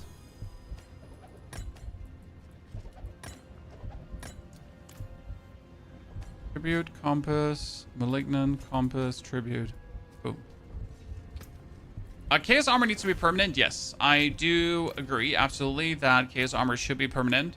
It does only good for the game. It doesn't do bad for the game. So it'd be a mistake to not just have this exist for longer. Let me show you.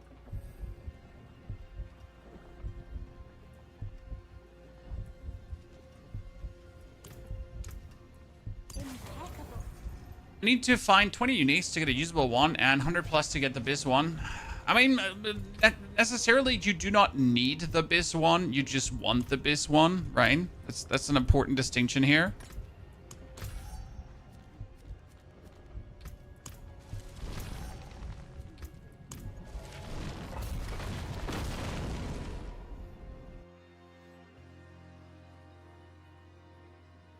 Would your charged bolts build be less laggy, possibly? What do you mean, less laggy? Sir, what did you mean? Okay, what are we getting? Hellish Mosses, Hellborn on Death. Honestly, I like the one with Hellborn on Death because, like, sometimes you kill a Moss, right? And you just poops out, like, three goddamn Hellborn, and they, like, propagate the next Ether event right away. This sometimes turn out very good.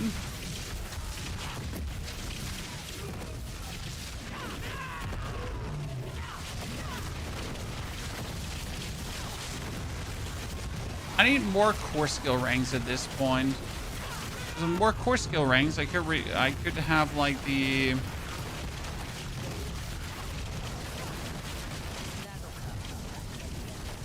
Gorilla reset even more often. Okay, this definitely feels better than our first attempt, right? Like, I feel somewhat tankier. Not by much, but by some.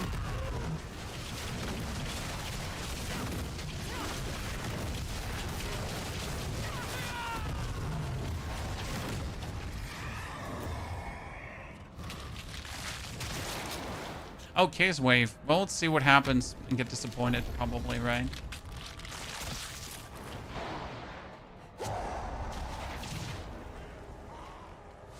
Oh, I'm stuck. This one is gonna be really hard with this Eagle Spiritborn to like protect this thingy while also making sure I don't die and I get those Chaos Rifts controlled. And the only advantage is that I have a ranged attack going on, I guess. Could I just cast the... That's the question. Could I just cast the gorilla on the middle and have the gorilla in the middle just kill everything that's trying to touch the No, what if I just craft the gorilla right in the middle, and it's actually just hitting everything with a one hit, huh? Does that work, chat? Does that work? Oh god, too many enemies! The pain! Okay, 200 ether, wave 2. This is a good start. I hate taking this ether goblin event. Does anyone else think this is good? Every single time I take this, I get one single goblin. It's like, oh, ether goblins? Yeah, you get one. Maybe two. It's so frustrating. Every single time I take that one, disappointed. I'm like, maybe it's just my personal experience, but I have yet to kind of get any meaningful outcome out of that one. You play Once Human. I'm currently waiting for the Once Human Pell World Super Call-Up. I don't know if that's actually going to be any good, and I don't know when the patch is coming, but I heard that Pell World and Once Human are having a collaboration happening. And I mean, I like Pell World, I like Once Human. That seems to be like a match made in heaven. So we're gonna see what comes out of that. Ether Goblins has been scammed for you. Thank you for backing me up there. I mean, sometimes I obviously sound like a rambling madman because, you know, that's just what happens every now and then. But I'm happy when people tend to agree. Sycophants, by the way. Fiendish Legion, Exalted Hellborn, Hellborn Ground 1 Ether, but they're not coming enough. It's a wave start, 2 waves. I'm always trying to get that ether bonus that says like the more things you put into etheric masses, the more ether it gives you. It's just my favorite one. I like getting more ether masses and more ether masses.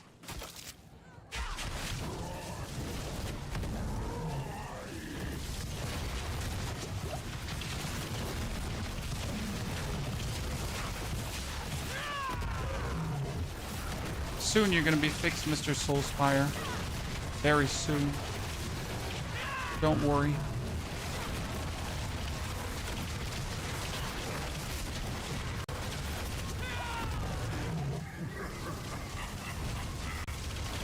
You know, that was like 6 Hellborn now out of 2 etheric masses. That was pretty good.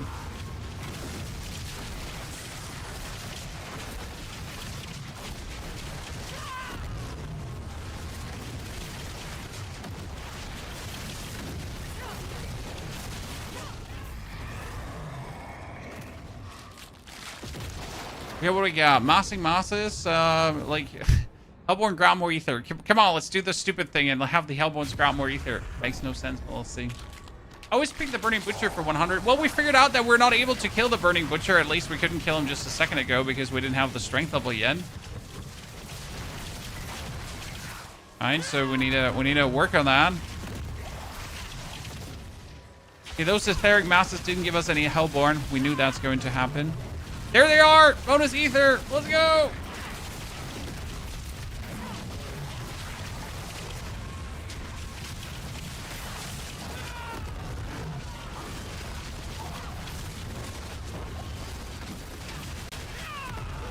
More Hellborn! It's working, chat! The secret strategy!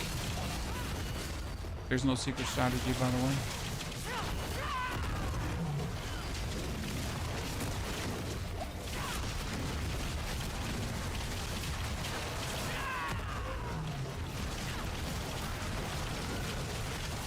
Okay, so in the last 2 waves, I somehow need to pick up over 300 ether. That should be easy. Right? Surely. Oh, Hellborn ground even more ether. Yeah, what could possibly go wrong? Spiritborn is still broken, dude. No, Spiritborn is the furthest from broken. I mean, obviously what we're doing here works, but that's because Spiritborn just has, like, easy survival. Damage-wise, though, Spiritborn needs, like, so much to get there. Like, Spiritborn is at the point where it's like... It has always good potential, but the road to that potential is the most annoying one from all the classes. I mean, Sork, you pretty much get to Torment 1, pick up Oaken's Catalyst, and you go bop bop bop bop bop bop bop bop bop, right? Then you play Druid and you pick up like Rotten Lightbringer, and you're suddenly like in Torment 4 Pit 100. You don't even have to level up a single glyph, right? Great. We got I mean rogue needs a bit more, so it's true. The Necromancer just gets the Alter the Balance unique power and suddenly also sits in Torment 4 without needing anything bonus.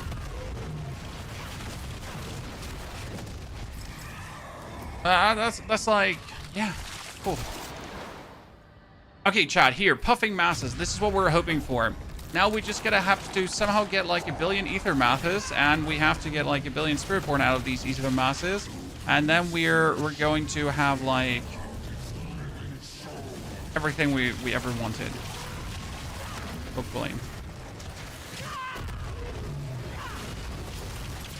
Oh wow, that's a lot of Spiritborn. Working out quite well. More, please. See, everything just for that one boon, Chan. Everything.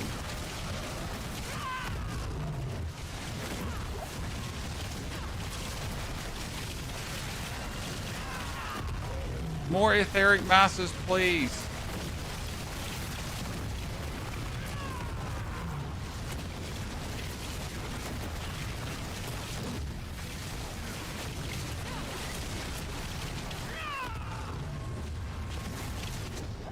A surprising high amount of ether for that wave. Okay, so what do we do now, ladies and gentlemen? Do we gamble everything on a chaotic offering, or do we hope that the wave is going to give us 200 ether like that?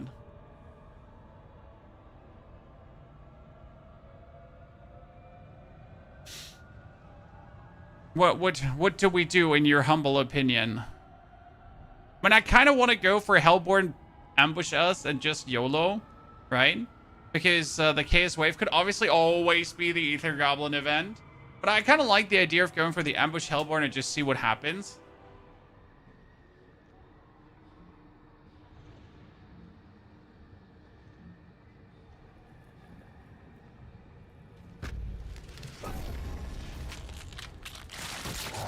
Who's he asking questions to? Oh, I'm talking to myself, sir. I'm like, you know. It's not like your opinion actually matters.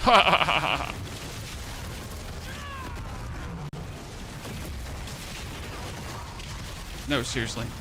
Okay. Like a bunch of rhetoric questions.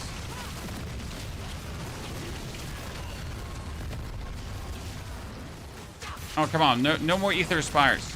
We have no time for spires. We need fancy pansy masses to come out of this. And then some more masses, and then even more masses. Not just some random only ether fiend events. That etheric mass had probably the most random placement in the world. It was just there in the middle. Didn't even have like a real die etheric mass. Give me all the ether. Oh wait, we got close, child. We get 609. I mean, it's a bit sad, but hey, we at least get 609.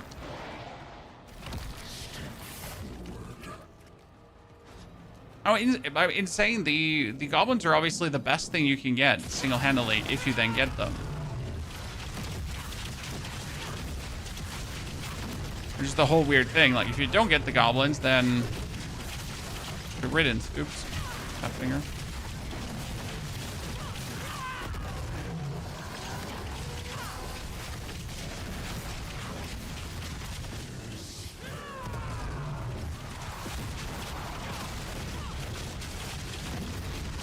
He walked away from me hitting him with my big monkey.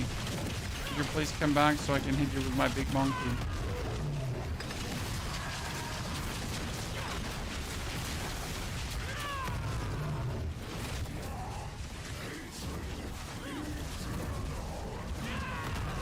Okay, all of this for nothing. This is like the sad part about doing the Infernal Hordes, right? You're like, all of this for nothing.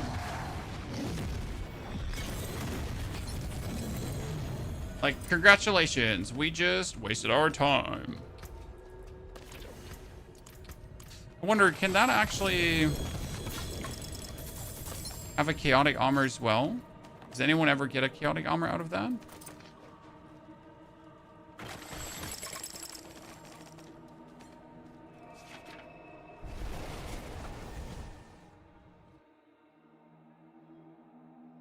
Moins and Fekab, thank you for the 71 centuries of support. Dankeschön, that's very kind. Memnon also.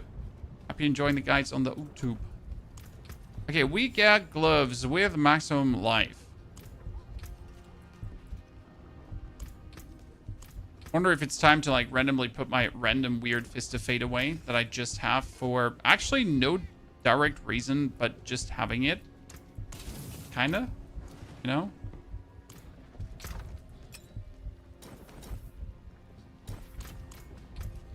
We got random boss thingies. Oh, I forgot to actually we kill that. We could kill that. Oh, we could kill one. I'm looking for a Kapaleka. Which one? Who dropped Kapaleka again? Rod of Kapaleka is Duriel only?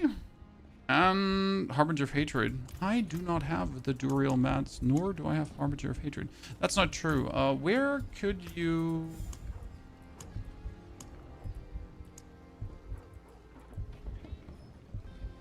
No, the Jiggy Majiggy, Sticky and Stone conversions, right? Chart of Agony. I wonder, Torment 3? Torment 3, Duriel? Should be able to do that, right? Probably. Why does my Subsonic only have a 45% block chance while all the other Subsonics have a 90%? I don't know, sir. Mine only has a 45% block chance as well.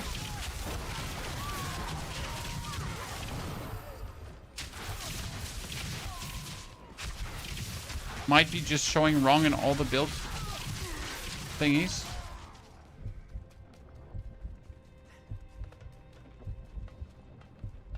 Okay. Let's see if Rod of Kapaleka would do something for us.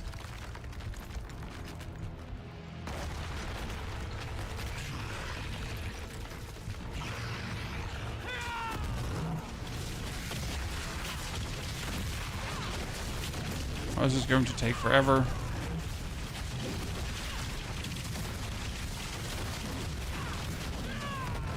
I mean, I guess at least I can't die.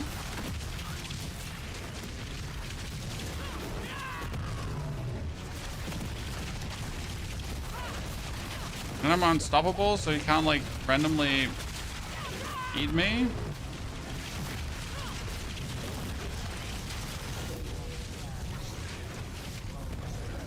But does he still go diving? Because I haven't like actually been here in a long while. I assume he still just goes underground at times. Yeah, okay, so he still could just go underground. And then he's probably still super annoying, right? Oh yeah, that doesn't change. And you still gotta like chase him around then.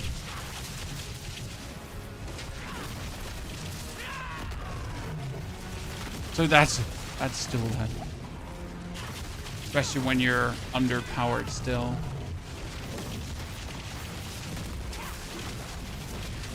Oh, this is going to take forever, ladies and gentlemen. Forever. The name of the game. Ha, we got it.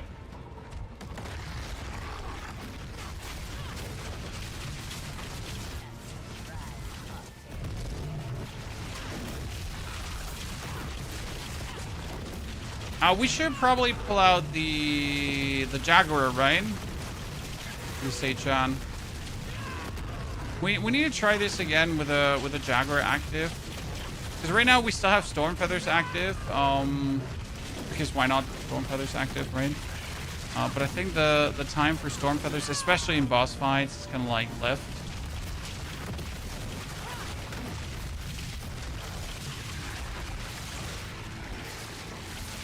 We're still kind of mounting him. I mean, for having nothing, like, I play a random Sunbird's Gorges, was actually not really doing much, and Mother's Embrace and Fist of Fate, like, right, with the random shit that we have thrown together, it's good enough. Oh, and we didn't get anything we wanted. Bunch of sadness.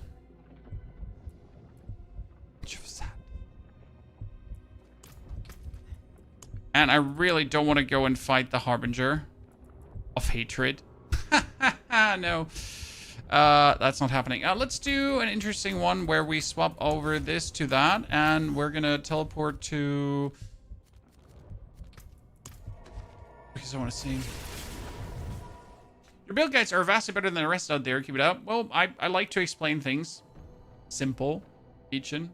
While thinking that you're all idiots. That sounds cruel, chat, but that makes me explain more, not less. I guess it also helps that you don't sound dead inside while making guides. I've been actually out and watching some guides this morning on many things. I just like to every now and then like check my fellow creators.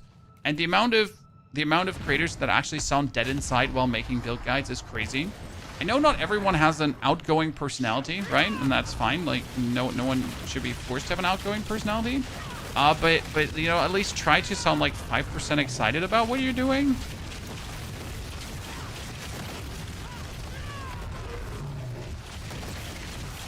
I couldn't say if we're now doing more or less damage, John.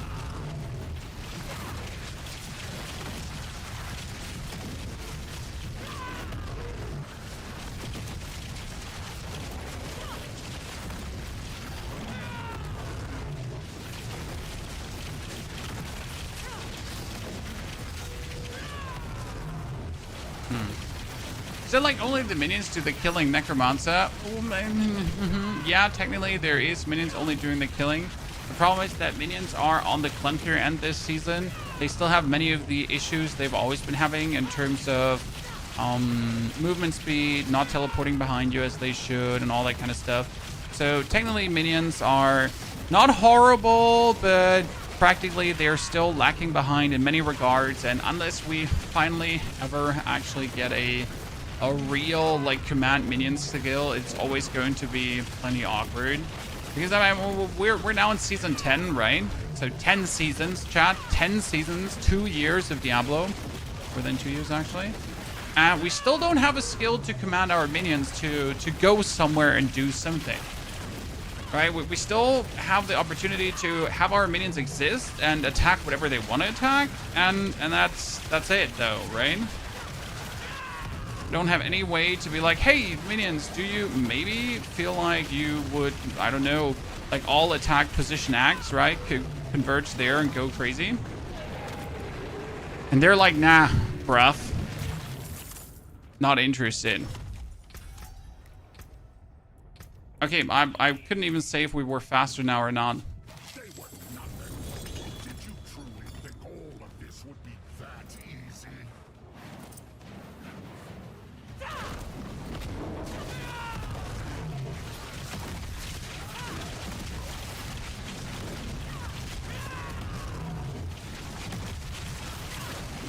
There is no escape.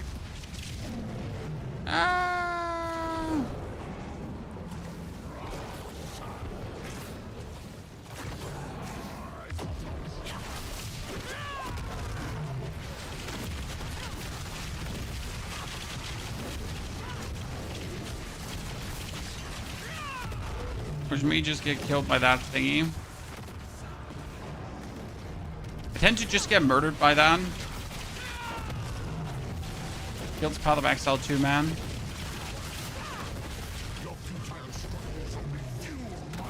I'm randomly murdered by a boss mechanic.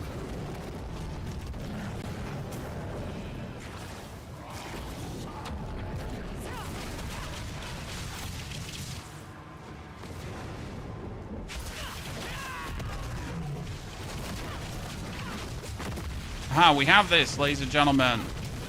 Twice the loot incoming. Oh, he's actually summoning minions at this point? Jesus, that's new. I've just never fought him this long, so you know. Like we're learning all these new things with the Spiritborn because we've literally just never fought the enemy this long. So we're getting all these new insights into the game, ladies and gentlemen.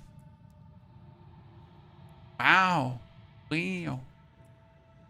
Oh, a Belzen's Max Ladle. I mean, I'm never planning to play Belzen's this season. We had a Loyalties Mantle that with 20%. with 20%. Give me a 20% loyalties mantle.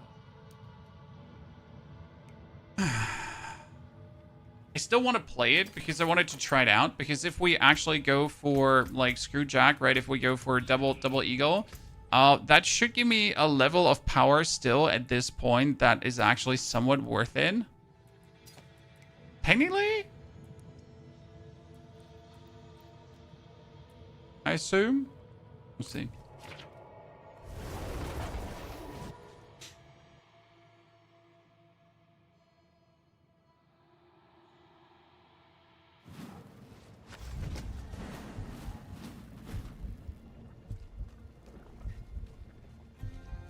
Okay, so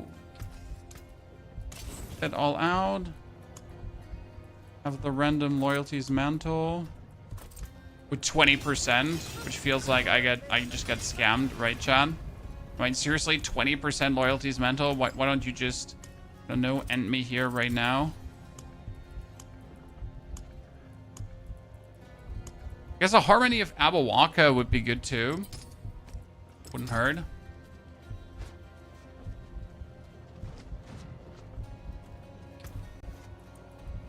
10th season is still no Mephisto. I mean, we had Mephisto Yucks in season 6, in case you missed it. No.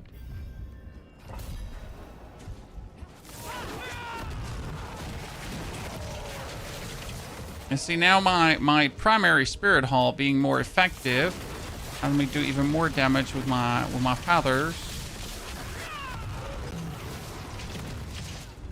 Main damage is still big fat gorilla man.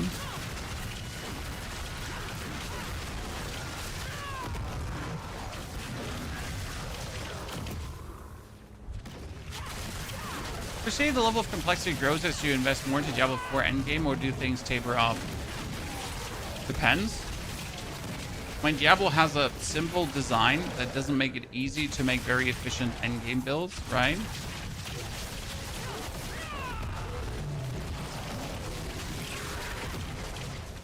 However, the choices are definitely limited in comparison to some of the other games towards the end game. So the game does not definitely get vastly more complicated the further you go in. It stays as a level of complexity.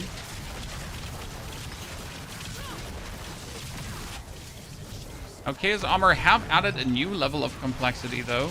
We gotta say that.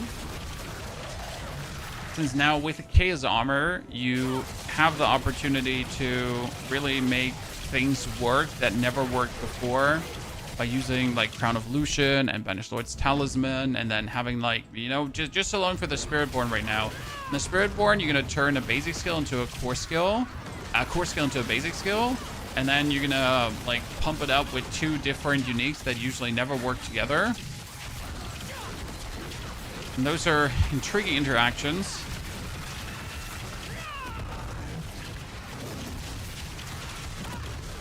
Same goes with the spirit interactions for the Druid, where you simply don't know that they actually work. Right?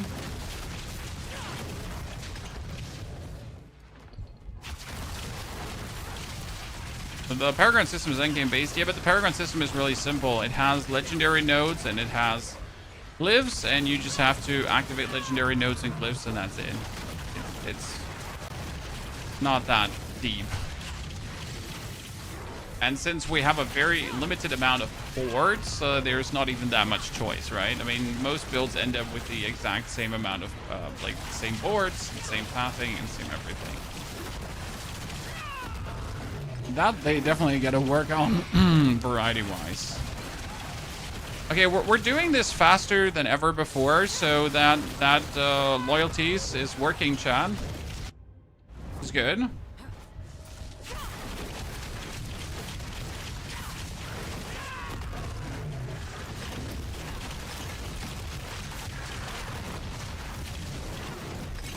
Boop. It was good damage. I like to see it. Okay, Kenny. Do 14. Remake 7 board builds. Well, more boards wasn't the answer. I feel like we just need way more choice, Sopa. Like, right now, how many boards do you have, right? We have 5 boards we can choose from. And then the amount of bonus boards, though, there's like a total of... Like, every class has like... I think it's 10 boards or so. If we had like 15 or 20 boards to choose from, there would at least be a kind of meaningful choice. Because that's what's really missing right now. What do I have for a choice, right? Like, if I want to go for shadow damage, I literally have one single board plus auxiliary boards. But I can't actually make, like... I don't have, like, 4 shadow damage boards I can use together, right? Or, I want to go for Eagle, but I'm going to use 3 boards that are generic cookie cutter boards, and then maybe 1 Eagle-related board. So... I feel in general that the lack of boards is just what's concerning me. Since I can't make hyper-specialized builds, right? I want to make hyper-specialized builds. I want to make a full poison build, for example, on Druid. And then I have, like, 2 poison boards. And I can take 5 boards in total. But the other boards are, like, absolutely cookie-cutter builds. Cookie-cutter bonuses that don't even have anything to do with my poison and just make things somewhat stronger. And that's what I feel like is missing. I'd like to see more depth in that regard. Right, I want to do a minion build, and how many minion boards do we have for skeletons? 1. For 1 skeleton board, we have 1 golem board, and that's it, right? And then you have to take random shit. What kind of jewels should you get for the poison grenade build? Magnitude. Projectile damage and magnitude should work. Magnitude of ailment. Otherwise, just simply projectile damage works.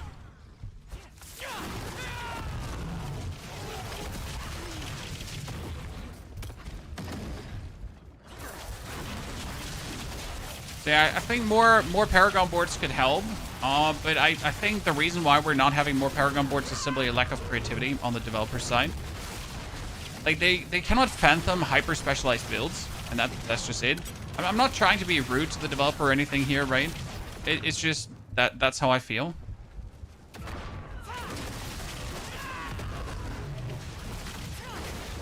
They do not comprehend the need for that in any capacity. Like, right, that people would like to do hyper-specialized builds. That hyper-specialized builds would be interesting. They would be, like, adding to the game and not making it more complex.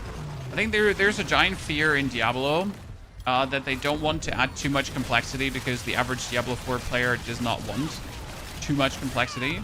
But hyper-specialized builds would not add more complexity. They would just make it easier, right? If you want to do a poison build, you take the 5 poison Paragon boards. Ta-da! I mean, Diablo just definitely is not risk averse. I mean, like, you gotta look at it this way. They completely reworked the game. I mean, you can say whatever you want about Diablo, but they're willing to take a big risk. I mean, they completely revamped the leveling, difficulty structure, monster scaling, everything, right? Yeah, gotta give him that. Gotta give him that. I can't just say, you know, let's get little shitters.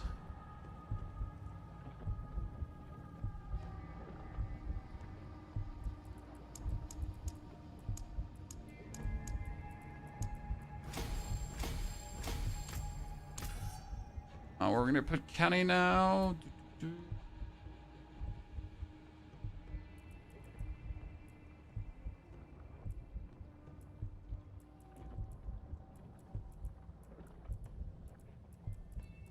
I teleport out.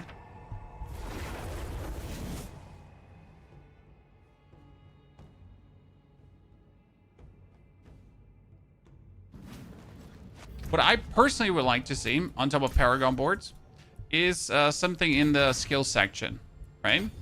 Because I feel like the skill section is definitely something there's not too much thought put into. Sorry. There's a lot more they could do there to make the skills be more interesting, to put some somewhat intriguing scaling in there.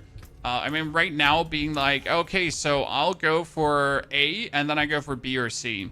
I'd like to see a D and E and maybe even an FG, like so like a double and a double.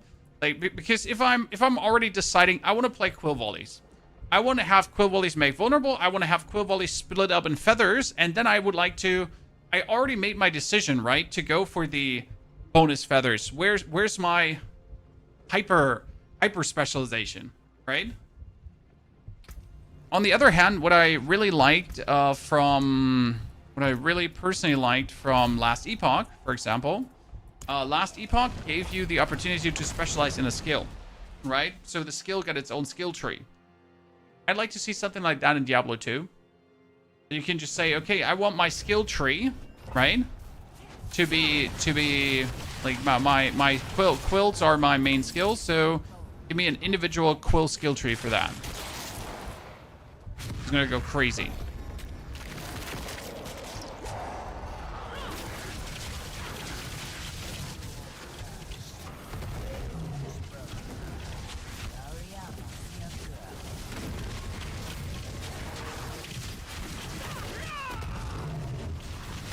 Smash him, Mr. Golem.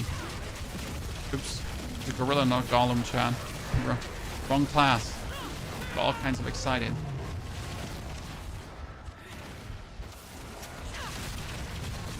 Mr. Amazed, if you don't have the DLC, you have 2 skill points less. Yes. If you do not have the DLC and follow build guides, you will always end up with less skill points, less Paragon points. Now you're gonna say 2 skill points probably don't matter that much, and no, they do matter. They're often those 2 tipping skill points where you could do something cool with.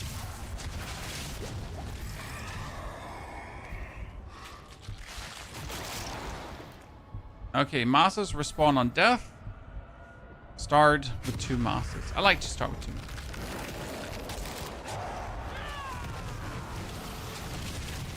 But like the option for Diablo to import-export builds, we actually talked about that with Diablo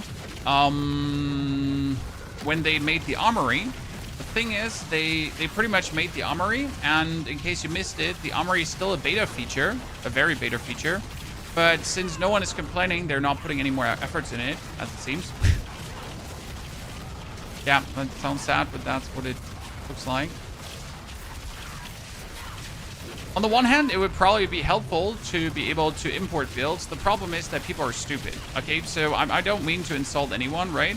But if you give people the opportunity to import builds, they will just die and never understand the build, right? Because instead of watching a build guide, they're just going to be like, oh, I'm just going to import that build. And I know how to play this. I'm smart. You know, I've played Diablo for so many hours, and they're like, why does this not work? Especially, like, in order to import a build, you would obviously have to have everything perfectly as the build guide kind of says. But what if you don't? And then how are you going to do that, right?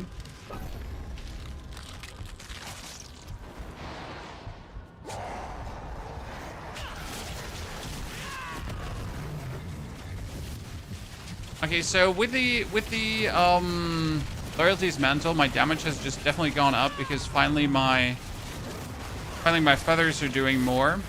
But I obviously would like to go away from the feathers at some point, but I can't afford going away from the feathers currently, right? But this definitely helps to even things out. So number one thing you really need to get is the loyalties mantle, I guess. Right? This is like, in comparison to how this was before, chat, like you've seen me do this before, right? And we kind of went through it. Yeah, okay. But now if you look at it, it's like day and night difference at like how much damage we're actually dealing. And the only thing's different is the mantle.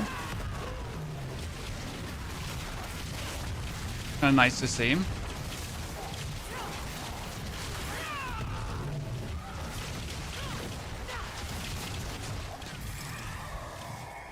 So that was like here, loyalties mantle. What does it do? What does loyalties mantle do? For the people that don't know, get wrecked, I'm not going to tell you. It makes your spirit hull more potent, so my feathers are feathering harder now. Right? And since every attack shoots out feathers, and more feathers, and more feathers, that kind of like works hand in hand nice together.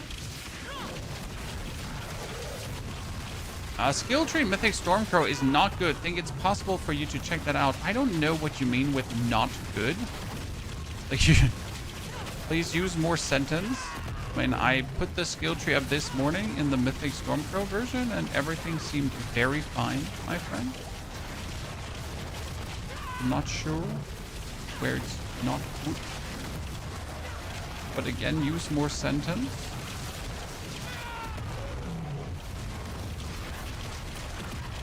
Use words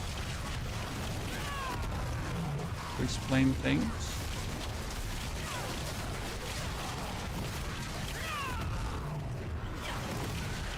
Surprisingly, unsurprisingly, I cannot read the rest of the sentence from your mind.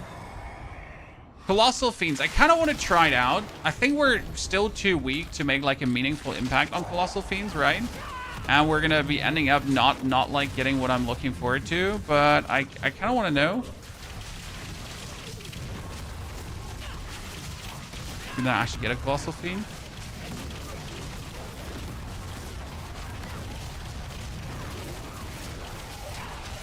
Okay, so we didn't get a single Colossal Fiend so far. That's good to know.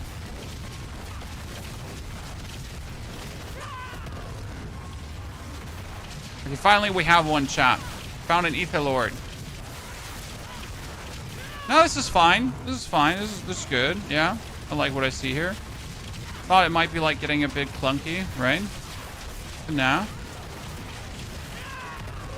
Oh, you don't have a Pulverize in the skill tree? Yeah, you don't need to, Daxtery, because you have core skill rank bonuses. I see your confusion. As soon as you have a single item that gives you core skill ranks, you do not need to put skills into a skill. You just have the skill. Maybe I should have mentioned it in the guide. I do agree. So, slight mistake on my side. I'll accept it. At Ponyhoff. You have the Banished Lord's Talisman, and you have the, I don't know what else gives you core skill ranks, but you have multiple items that give you core skill ranks bonus, and that makes sure that you have Pulverize. Okay? Hope that helps. One question about the Raven build. Everything works perfectly until I add Puck Quacks, and I run out of spirit after 1-2 seconds. Did you add the Energized Spirit Boon, Torment? So we said that before. You need the Energized Spirit Boon, and you need the Fist of Fate to have the lucky chance that you can actually pull it off. Otherwise, you can't pull it off, right? And you obviously need to have the Gathlin's Birthright together with the Might, right? Might makes right. To have that then work. Does that make... Okay, there's no one spawning. Like, seriously. Waiting for you to spawn some enemies, but you're just not spawning enemies. Fantastic. Love to see it.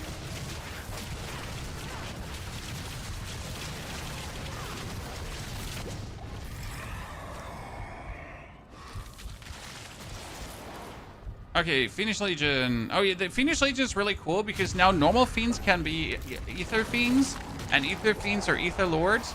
So with Fiendish Legion, like I have managed to have like what 10 Lords on my screen.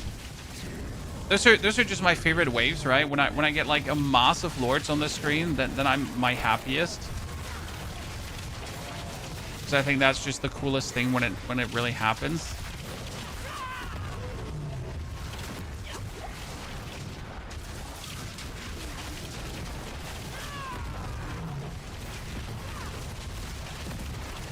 Personally,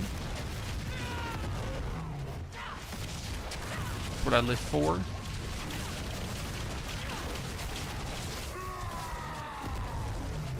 If you can't handle Puck yet, I recommend to then just simply not play Puck Quacks for the time being. Puck Quacks is like really a damage boost that is like only end game, end gameable. When you have like all the pieces and when everything is working, then you're good to go, pretty much. Okay, we're definitely gonna get 666, chat. I mean, we gambled a bit here, but I like the choices we took. Burning Rain, sure, why not?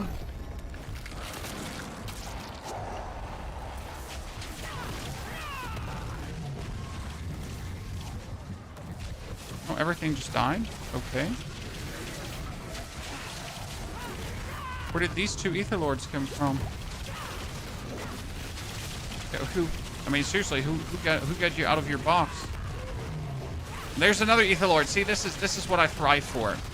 This is just my favorite, absolute favorite scenario. That's what I think, like,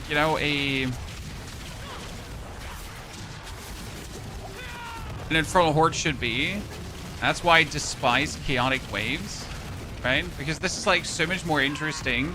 I built this wave, right? I built my steps up and steps up and steps. I gave myself the chance that I could be swarmed by Ether Lords this hard. But that's also then where the real fun comes in, right? Because I made this. Okay, Assaulted Horde spawns events faster, so I get even more lords. Ah, ha, ha, ha, ha. The best floor is the Goblin one. Yeah, the best floor is the Goblin one, but it's also the only good one. Because can you name another good Ether event?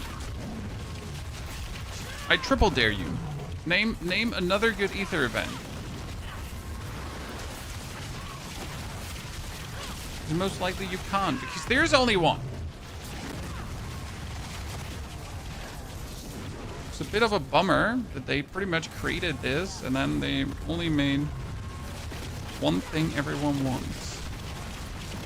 All my boys want Ether Goblins. More lords! See, I love it when you like fight a lord and then another lord just spawns right, like a moss spawns next to the lord, and then the lord spawns another moss, and then there's another one, and like that spawns another lord, right? Ah, you. How can you not absolutely adore this? The whole lore thingy is just so much fun. It's just really where I just enjoy myself the most. Okay, Ruthless Lords is +5. We shouldn't take this because making them more healthy is a mistake. Like considering that I just, you know, I get them killed. But it's not like we're absolutely desecrating them. We're like, sure, I kill them after a while. And now I decided that I wanted to give these lords that we kill after a while just more HP because that seemed like a reasonable, smart thing to do.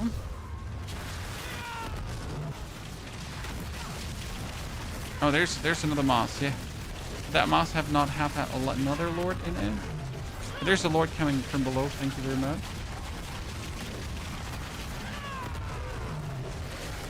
Oh, there's another lord. Where did you come from? I mean, seriously, I don't know. He was just suddenly there, Chan. There's another moss. There's another lord. I don't have to move. Ah, beautiful, beautiful, beautiful. There's another moss. There's another lord. Yes. Oh, there's another lord. Cool. That was cool. It's just really fun, right?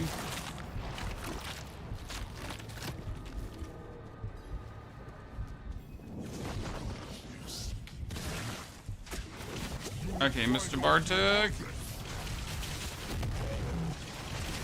And we're also dealing more damage to him. I mean, remember our first fight against Bartek where we're just like barely scratching him, and I had to wait until we made our way all the way to the end phases. And this is pretty much with a like a shitty loyalties mantle, right? I don't even have a good loyalties mantle.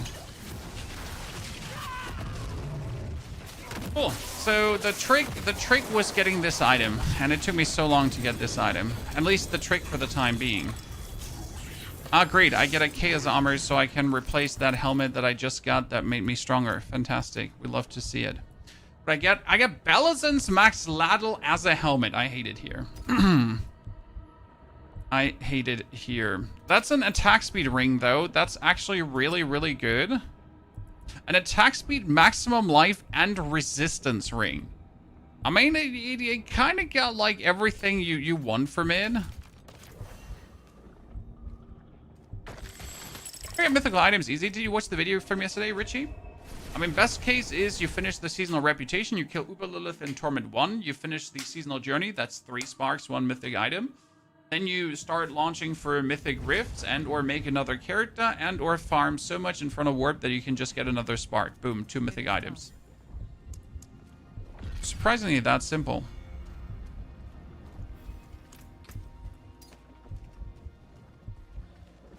I forge more than hot headers and starting. Okay, so we get a useless thingy and a useless thingy. A bunch of useless thingies. I could get glows with core skill ranks. That would be somewhat useful.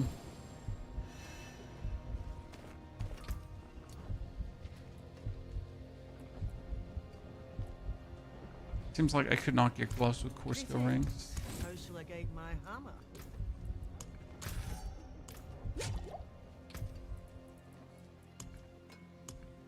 Okay, we get this fancy pantsy ring. We need to temper it now. The tempering needs to be the Protector ultimate here. Trouble 20%. Oh, ladies and gentlemen. The chosen one.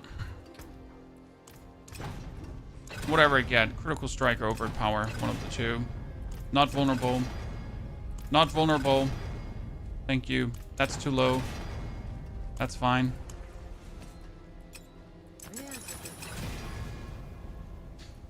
That's Protector cooldown. Can live with that. That's attack speed. And that's Protect. Oh, wow. That's 40% Protector cooldown. You know what? I'll take that, ladies and gentlemen. Why would I not take that? That seems like really, really good for me, right?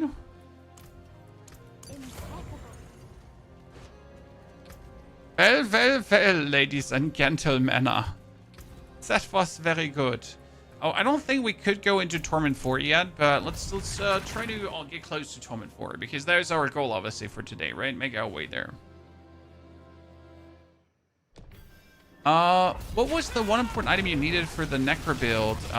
You don't need an item for the Necro build. You just need a power, alter the balance. That's your power. And as soon as, even Pierce Amulet with Reaper's Pursuit. So you need alter the balance, then you can use your Soul Rift as an ultimate, as a core skill, and spam it away, right? Forget the gem on your ring, yep, and I'm instantly feeling that, resistance-wise. But we need to try.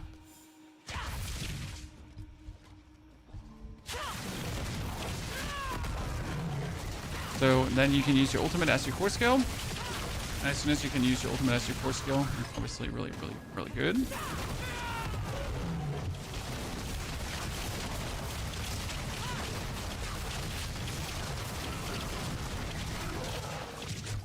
So we've done 2 Infernal Hordes so far for Chaotic Armor, and we've obviously not gotten a single piece of Chaotic Armor that we're looking for.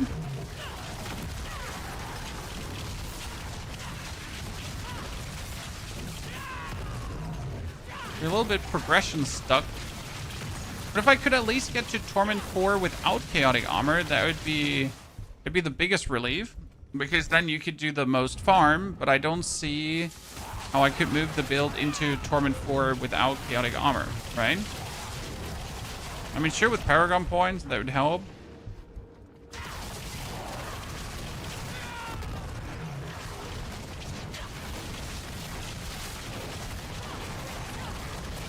I think I need the Rod of Kapaleka to see, like, how much the difference would be. What we're gonna do right now is we're gonna try to get a Rod of Kapaleka so I can... I need to know if that is helping as much as I think it should for what we're doing. Therefore, we'll need to cheat a bit, probably. Why Shroud's so good for Druid? Shroud is good for everyone because Shroud boosts your passive skills. Your passive skills is where most of your damage comes from. For Druid specifically, there is a lot of passives that you don't take, for example, that would be good if you just had one single point in them. But you don't have the points to put like 1 point in all the passives, right? Druid has a lot of like lucky hit chances to do this, lucky hit chance to do that, and so on. And with the Shred of the False Death, you're able to get like all these tiny passives together. And that's actually really, really good for Druid. Like Necro, for example, has also a bunch of passives, but way less than Druid has overall because Necro is just a really sack class. And even if you get the +1 to all the passives, you, for example, get a lot of minion passive, which are virtually useless for you and do not a single thing.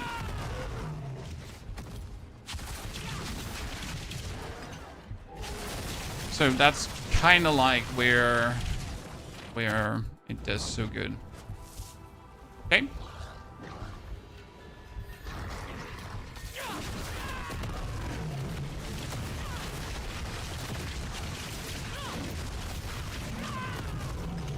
As long as I have the gorilla going on, I'm pretty much not able to die.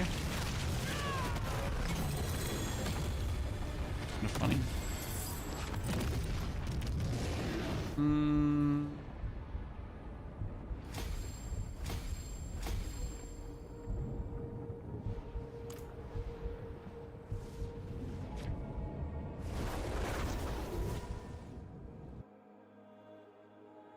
Good. So, another Infernal Horde. Oh, we could do... You know what? I got 2 Betrayers Huschan. We could try to kill the man, the myth, the legend, Mr. Belial. On Torment 3. It should be getting quite weird. But let's see how that goes. Mr. Belial. ¿Dónde está la biblioteca, por favor? You think in German or English? I don't think. I just do. Louis. No, I mean, seriously. No thinking, just doing. There's no, like, conscious process of Germaning or Englishing.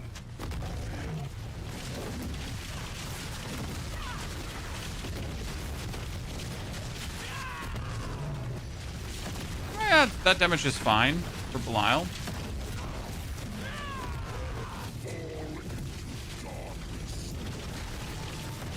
I wonder if inside the protector I could just stand AFK and tank his balls.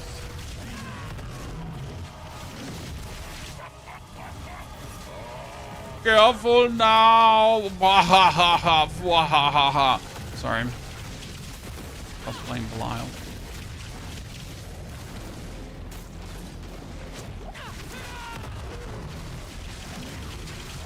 I mean, this is going surprisingly smooth. I mean, sure, we're not like blasting him, right? But we're hurting him good enough.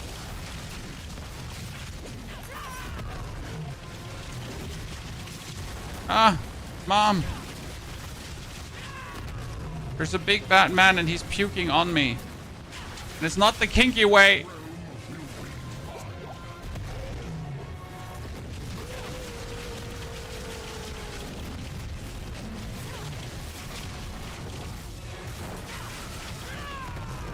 Okay, I win.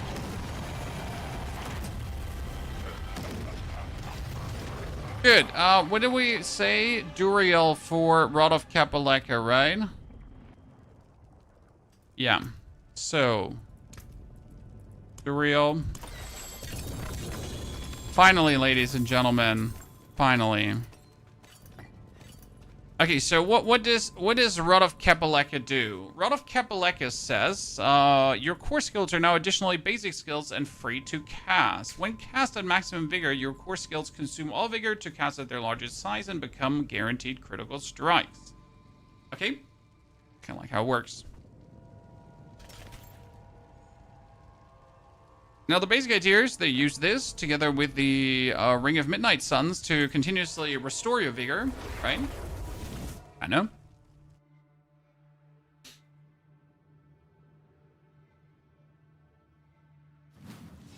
What is the... When core skills hit twice, right? I forge more than horseshoes That's of the nails, working. which you need years to get one. No maximum resource. No maximum resource. No vigorous. Transfer core skills to hit twice. The rest doesn't matter. Just want to hit it once. Wow.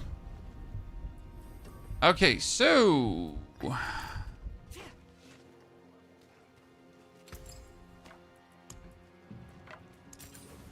get this.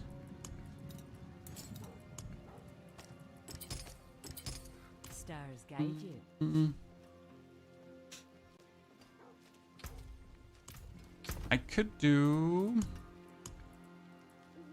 Neo and wait. It would give me more barium on top of the barium, so it would make me more tanky. Better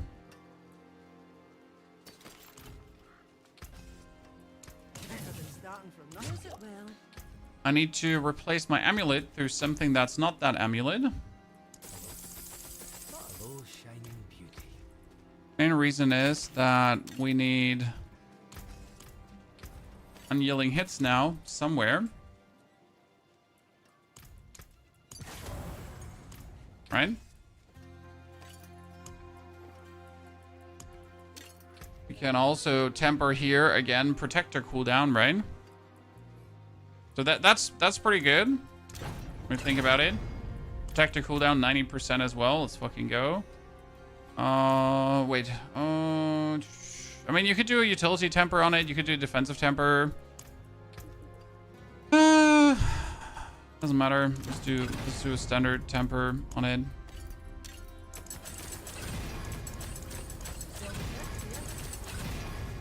Okay. See some steel you need. What's left, you ask?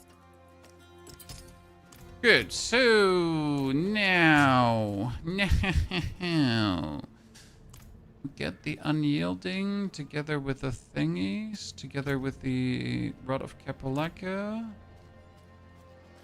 So the basic idea was if I have all of this right now, I should be able to get into Torment 4. Surely, Chad. Right?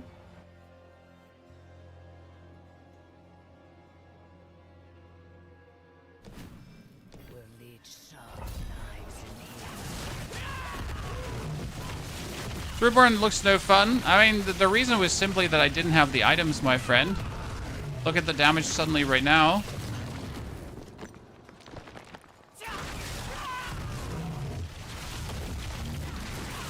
The Rod of Kapalaka makes all the difference. See?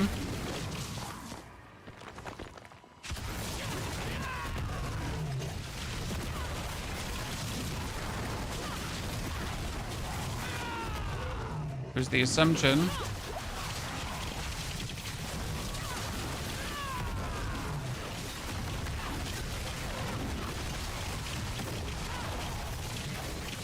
So it didn't actually need Chaos Armor, need Loyalties, Menti, and Kapalaka, then you can just jump into Torment 4. Right?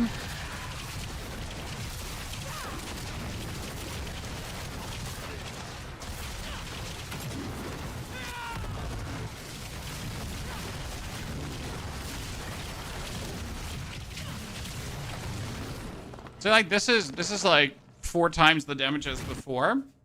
And it's all down to like actually getting 3 items. So interesting. It's good that we could figure this out though, because this is like what I was missing. This is the key piece I was missing about understanding Spiritborn this season. Like what do I minimally need to feel good? Right? What do I minimally need to feel good? And this is what you minimally need. Because if you can get into Torment 4, right? You can move into Torment 4. Then you feel like you can finally farm. Because why would I waste my boss materials on something non-Torment 4 technically, right? And also if you make your way to Torment 4, you can make your glyphs 46 easier. So that's also something, right?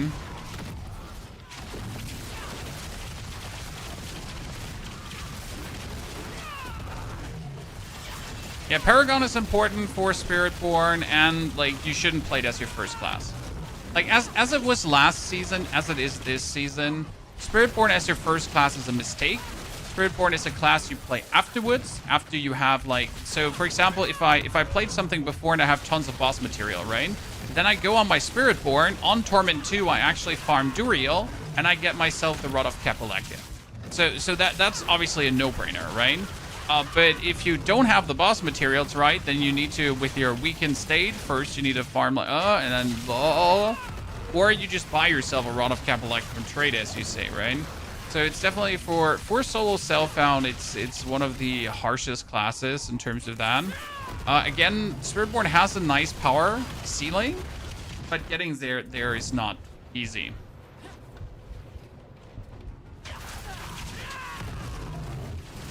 I mean, look at what we're doing here now. This is like actually feeling good.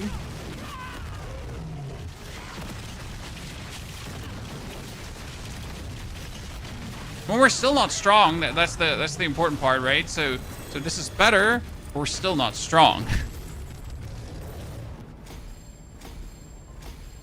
The important part though is with this now. So since we use Rod of Kabaleka, okay. So what does Rod of Kabaleka say? Very important. Rod of Kabaleka says that my core skills are now basic skills, okay, and that's important because if my core skills are basic skills, then they profit from all the basic stuff.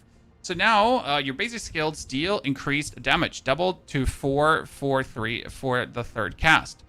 And that's the interesting part. So before, I did actually not have follow through. I don't have a single point in follow through yet, though. I can start putting points in there, right? It wasn't worth it to put a point into follow through, because yeah, what does it do? Nothing for me. But now I can actually put a point in there, so that's kind of cool.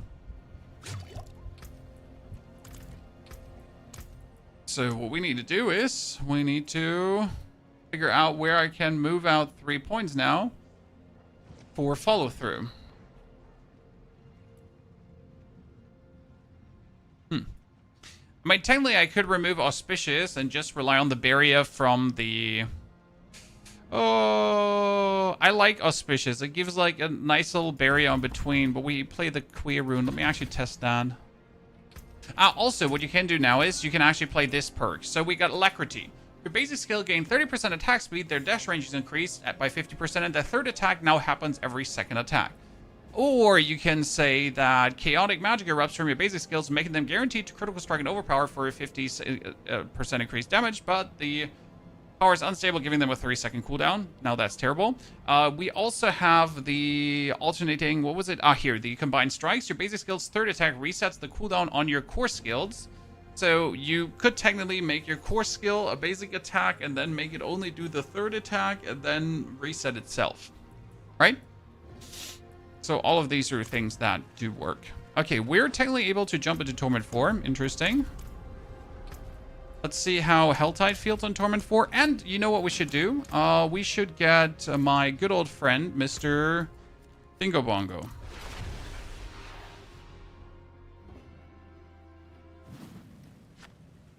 So what are we missing? We are missing... Don't think so. I don't think so. We're here, instead of a reinforcement, Anything new? that's our good old friend. You're stronger together.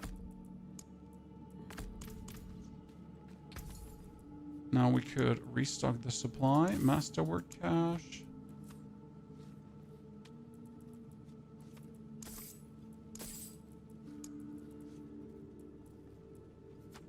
Movement speed? No, not really.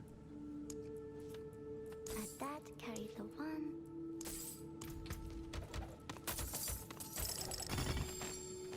Random boss summoning cache.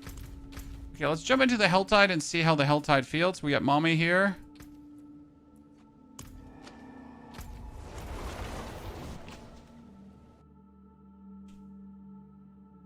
I'm following your Soul Rift guide for the Necro. I'm still 100, but I have Chaos Mother's Embrace and an Unmaker. No, Unmaker is useless. I mean, you can play it if you have no other piece. Antisocial. And Mother's Embrace is not needed. So, not wrong, but you also don't need these things. See, now I have like my Barrier, right? I don't passively produce Barrier anymore, so I don't waltz into fights with Barrier up. But I got the Neo and the Queer Rune, which actually gives me passively Barrier. So I'm kind of somewhat barriered up. As long as I'm in combat.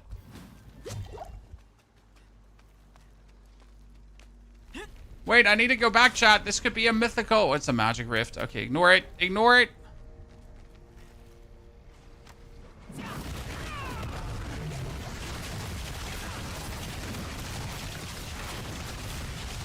I don't like not having my passive barrier thingy. I prefer having my passive barrier thingy. Right? Okay, I mean, the Rod of Kabaleka just literally let me go into Torment 4. This is somewhat stupid. We're just able to do Torment 3, right? I didn't feel like jumping into Torment 4 right away. And just with a rod in my backpack, we could pretty much make the jump. I mean, these Chaos Rifts here are still feeling somewhat harsh.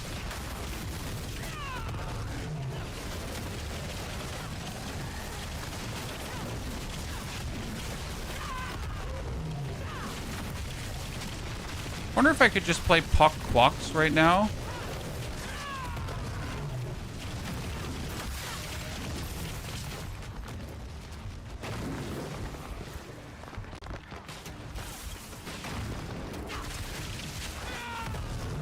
Because you like use up your resource, and if you use up your resource, you can trigger Quocks. And Quocks is 100% more damage. I wonder if that would work.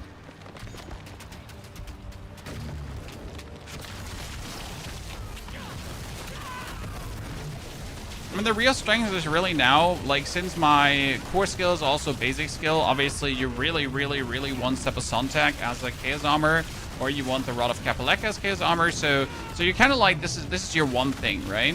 You want either Kapaleka or Sepasontek as Chaotic Armor that you can then play the other one in your main hand, and that's like the real power boost that you could achieve. That's the real deal, getting better.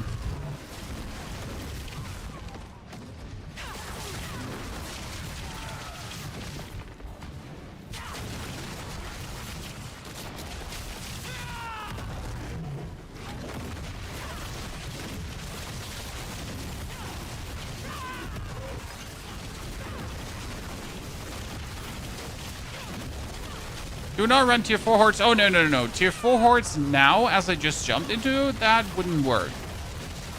This would be terrible. I mean, the big problem is right now that we're still playing the Eagle Spirit Hall, but we actually got Sepasontek now, and Rod of Kapaleka. And the problem with that is that the Kapaleka removes our Spirit Hall potency. So now we're at the point where we gotta consider, hey, wait a second, hold on. It might be better if we swap over to Double Jaguar Spirit Hall. Because we need something to deal more damage. So instead of doing E-Golds, probably better off doing Double Jag.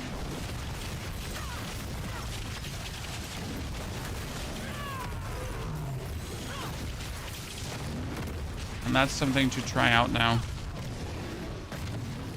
Because you still have the Loyalties Mantle, right? And this would make the Loyalties Mantle stronger. Oh god, sir! I'm not full HP. You can't just shoot at me like that. Vastly uncool, brother. Like, seriously, I'm just in the process of getting buried up, and you just shoot at me. Randomly, out of nowhere. What the fuck?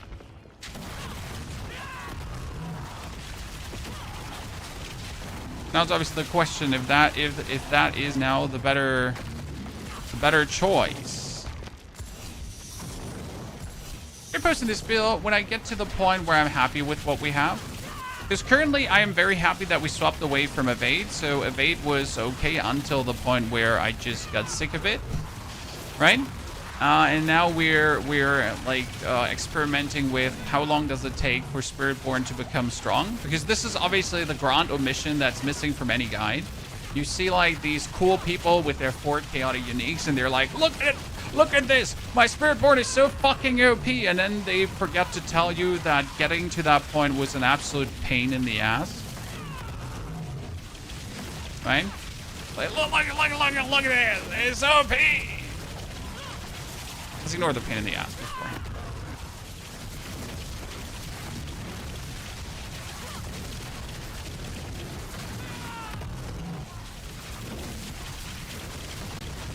Quite convenient that I can like just stay here in the middle, use my vortex, right, to pull everyone together. Hey chat, look, we're actually doing damage to her, meaningful damage.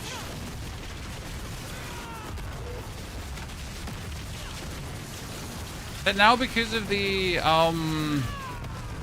Jaguar Spirit Hall, or is that because of I don't know, right? I mean, this was good damage.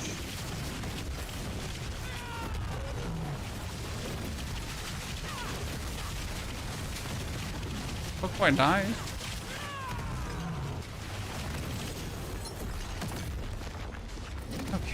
20 exquisite blood. Kind of nifty. Why?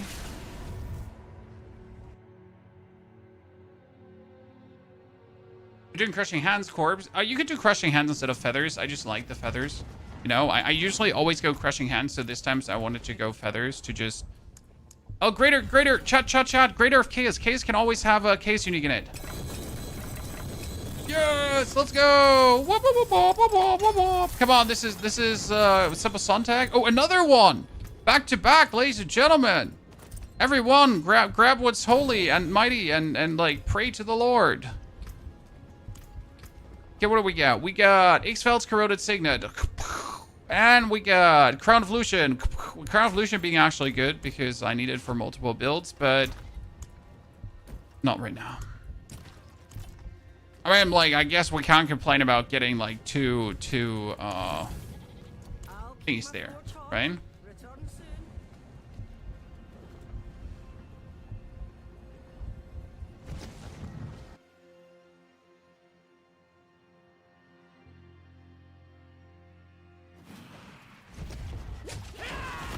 Use Pocktoll and Moni Quox. Moni Quox only works if you have a mobility skill. This here, Volley does not count as a mobility skill.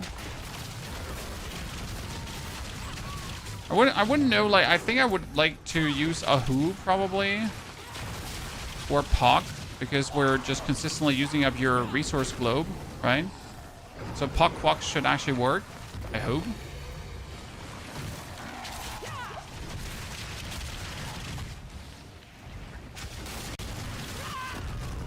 I just need 3 cinders. I need 1 single cinder, chat. Thank you.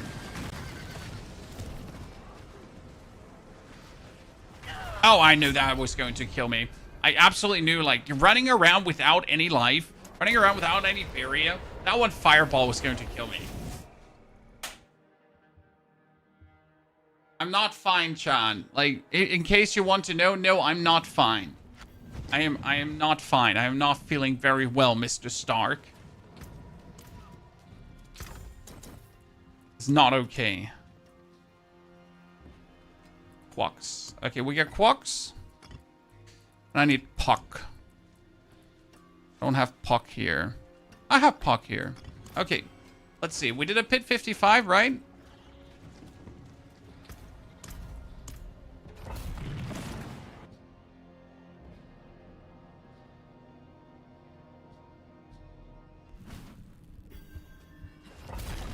We're gonna do this with the...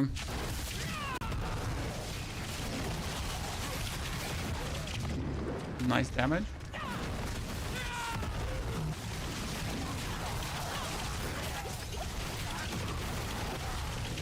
I mean, this feels good now. So Puck triggers a lot and allows us for a big damage boost, right? The Puck Quox, nice combo as soon as you have Ring of Midnight Suns and Kapaleka. Like this is the levels of damage that I was talking about. Now I'm suddenly feeling very comfortable in Torment 4, right? And I guess with that rune combo, I should be able to do an Infernal Horde. We obviously have to try out.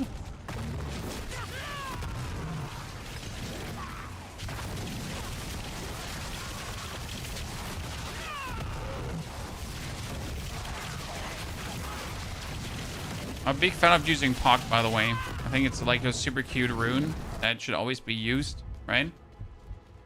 Good morning, Kitty. How are you doing?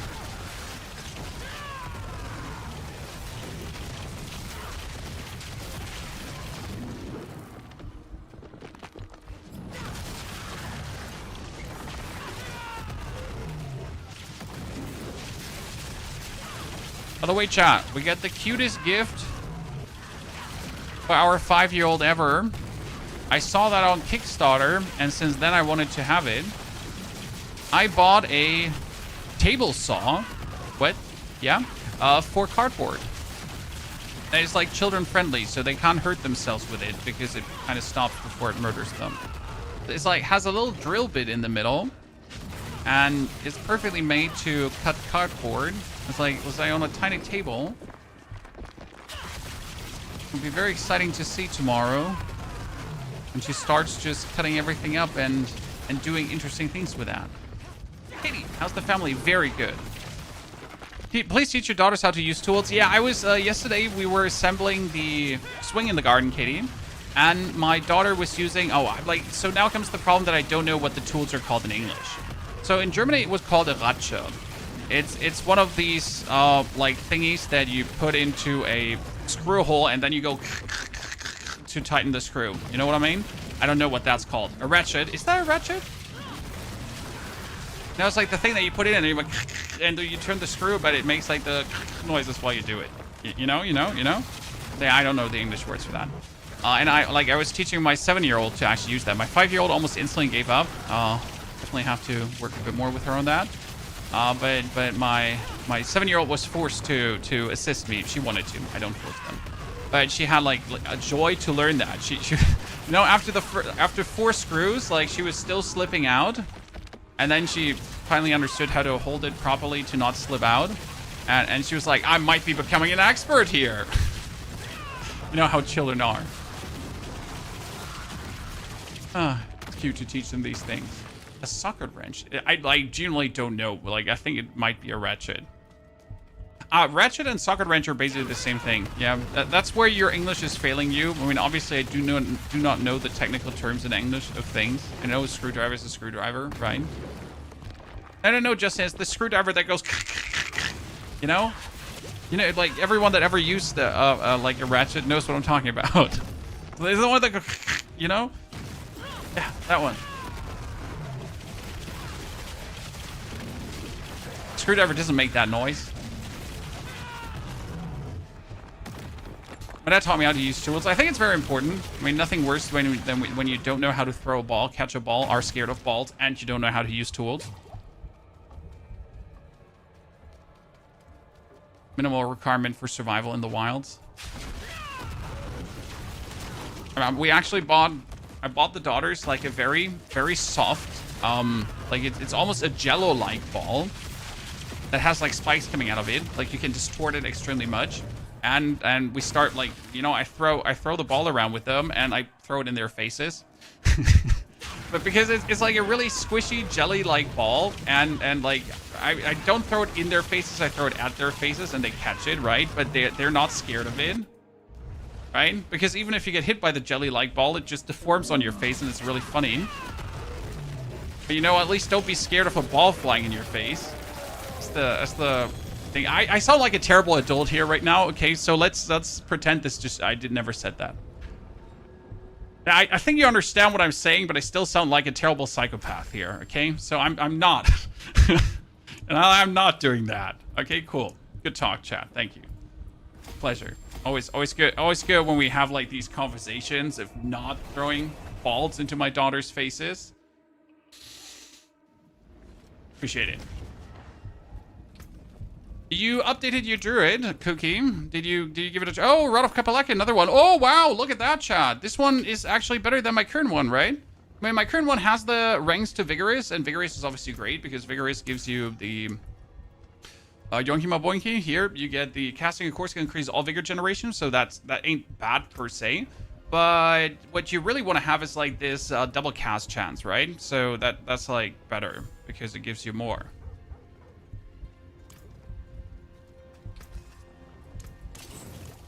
Okay, GG chat, that was amazing. So I would say let's try out a 8-wave Infernal Horde on Torment 4 if we could do it, right? But before we're gonna try to catch a chaotic air. I can now clear pit 100. Let's go, Cookie. That's what I love to hear. I know how to use a table saw, the dangerous run. I still need a table saw.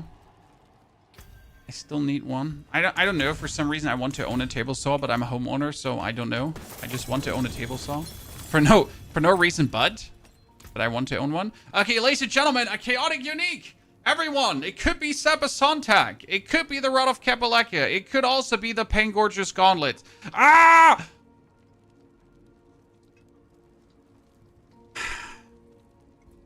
What I wonder, if my Quill Volley is now a basic skill, chat. Okay, And my Pain Gorgeous Gauntlets is a basic skill, and damaging enemies with a non-basic skill marks them for 3 seconds. When a basic skill first hits marked enemy, the damage goes out, and I get 6 ranks to basic skills. I mean, like seriously, like, you know, what, should we? When I could just pull out some random Pain Gorgers anyways at this point, probably. That's a good question. Where are my Pain Gs? Because I get a real good set of Pain Gorgers Gauntlets, but where were they stuck? They're stuck on my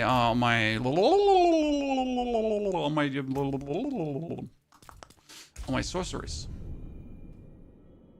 I don't want to give up my pants because they give me a lot of resistance.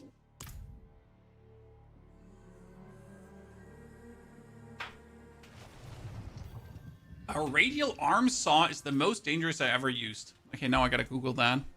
What is a radial arm saw? Oh, I know. One of those, huh?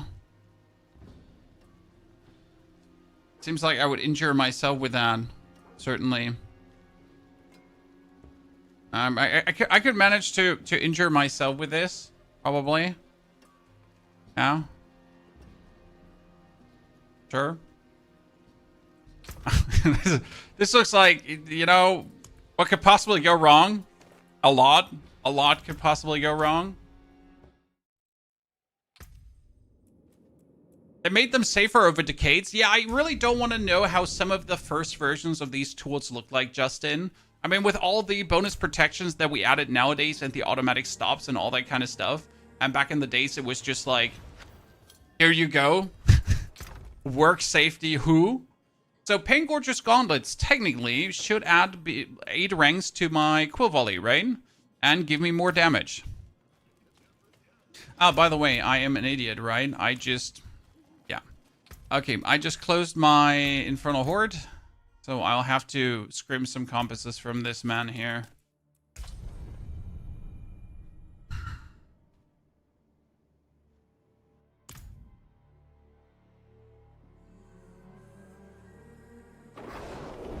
Why not Dune Awakening? It's a good question, sir. The answer is because there's nothing to do. Hey, by the way, chat. Listen. I got one.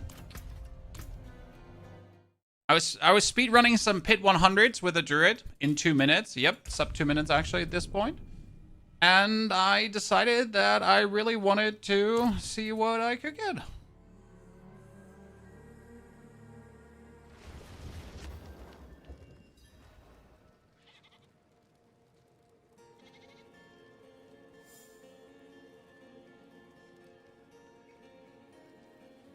Okay, where are my compasses? Compasses.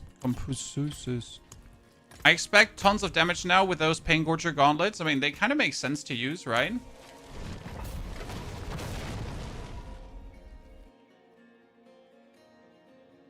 I like the highlight is red, more subtle than the green. I usually try to adapt the highlight to the skins I'm wearing. Might sound a bit stupid, but that's what I do. Okay, Exalted Hordes faster. I prefer Exalted Fiends, if I'm honest with you. Okay. I wonder if at this point it would be better to get a Harmony of Abawaka that I could make all my skills also Gorilla skills, and then I would consistently have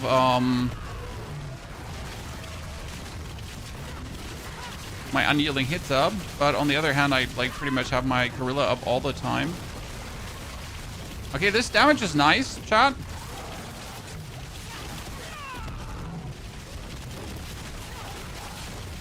I mean, if you compare this to, like, we're doing Torment 3, right? And we're, like, barely getting along here. Now we're doing Torment 4, and it feels like we're hurting. Because once again, you need to get the right unique items.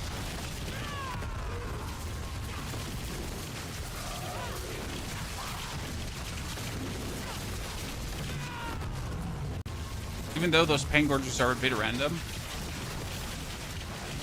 I make videos on Dune at least once a week, but there's nothing to do, sir. I cannot make videos on nothing. I'm sorry. I really like games. I mean, I would like to play more Dune Awakening, but there's nothing to do, no videos to make. This is one of my favorite chaotic waves next to goblins. It's the Lord wave, where you just suddenly get Lords, and then you get more Lords and more Lords. Hey, we can actually kill Torment 4 Lords now, Chan. Oh, we could barely kill Torment 3 Lords just like 10 minutes ago, right? So big boost, big bonus, big buff. Oh, we almost had no barrier there. Walking into that guy, we almost had 0 barrier, Chan. Oh.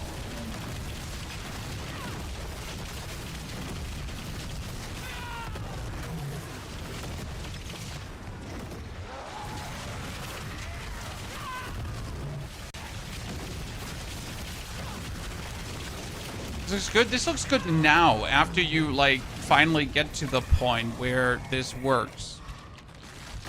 Okay, did I just get like so few ether from these lords? Hey chat, am I missing something, or did this lords just not drop anything?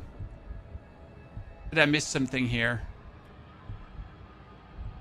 Because I was expecting a bit more ether to drop from them, right?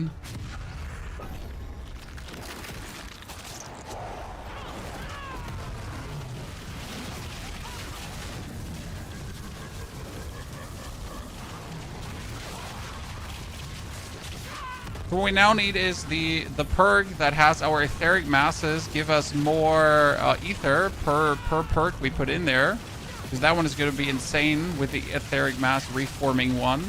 You can get like hundreds of ether with like one set of masses, because they just keep respawning and then respawning and then respawning.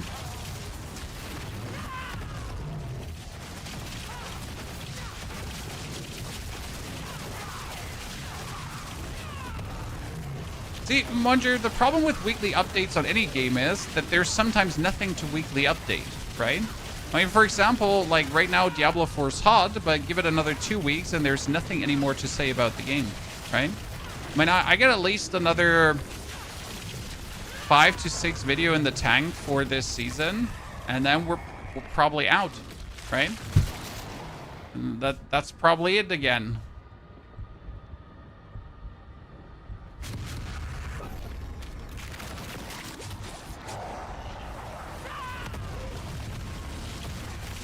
Life cycle of so many games. Okay, this one here, Infernal Horde, does not feel like we're getting good boons and banes, chat, or I'm just picking the wrong ones.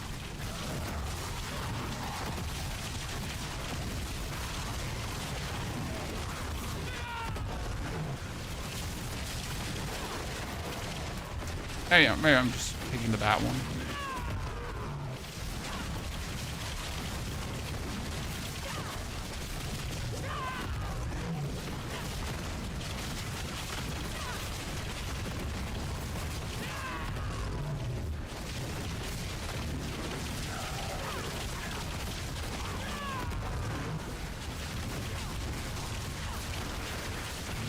I feel like we probably need like a little power boost to have this feel better, chat. Okay, Salted Horde's faster, but that makes no sense. We could start with 4 masses, but that doesn't make sense as well.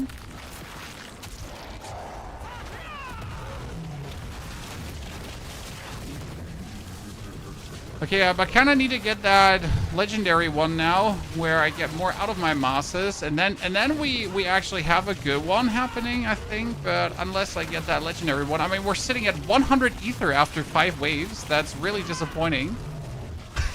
That's really disappointing. It's like, I mean, the only thing that can save us is now getting an ether goblin event, right? That's it. There's nothing else that can save you. I mean, I did pick shitty boons, so that's me. For the worst horde we've played so far. So what's the plan now? Do you keep playing Torment 3 to try to get your chaotic? But that would feel shitty because you would want to farm Paragon points, right? So playing Torment 3 would feel bad. I mean, alternative, you could try to get your first glyph to legendary. Because if you get your free here, puffing masses, that's what I was looking for, right? Because if you get your first glyph now to legendary, that's obviously going to be an instantious power boost. See how much ether comes out of one etheric mass, and if the etheric masses have then a chance to reform on death, they actually have an infinite reform on death. So one mass can reform on death, and then the mass can reform on death, and then the mass can reform on death, and then it can reform on death, and then you get the drift. You can just keep doing that. Is the Butcher's still a thing? Yes, the Butcher's still a thing in Nightmare Dungeons, and in Infernal Hordes there is even a... well, again, there's an Infernal Butcher. So on top of that, you know, etheric mass plan is like not getting any etheric masses. Right, Chad? So you're regarding that plan with the etheric masses, like, well, what if we just don't get any? Ta-da! 400 IQ gameplay.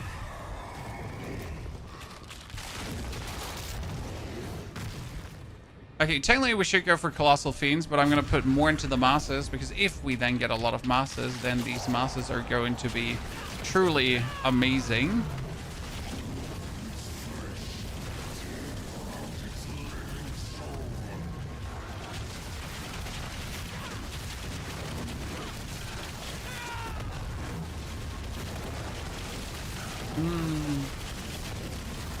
That was what we're looking forward to.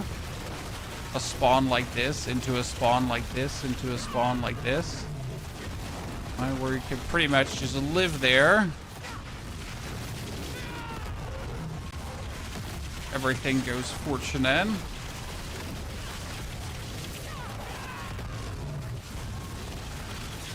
And there's another mass. And another mass. And another mass. Uno más, ha ha ha. You like, no? Cut? No Spanish, por favor. Sadness. Now the big question is, do we just, you know, like, I would usually always go for the YOLO gamble, but you are kind of forced to go for the Soulspire now. Soulspire, sorry, for the Chaotic Wave. Because it could be an Aether Goblin event. I mean, obviously it's not going to be an Aether Goblin event because, like, I mean, I'm just a content creator. Like, you know, I don't have secret cheat codes for those Aether Goblin event waves, sadly.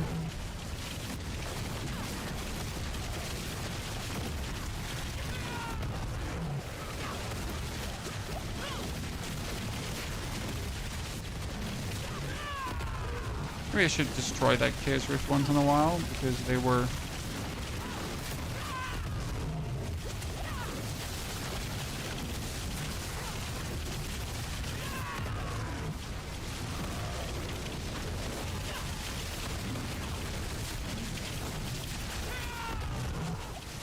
Oh, I almost died there. Yeah, that one is always really, really, really, really harsh. Okay, so we made 300 ether now, our first Infernal Horde. I'm gonna blame it on the Banes and Boons we took, Chan. I mean, at least the Paint Gorgeous Gauntlets made us stronger. We still have our Jason Shell, and we get our Loyalties Mantle. I wonder if the Harmony of Abawaka would work better. We're gonna try that one out.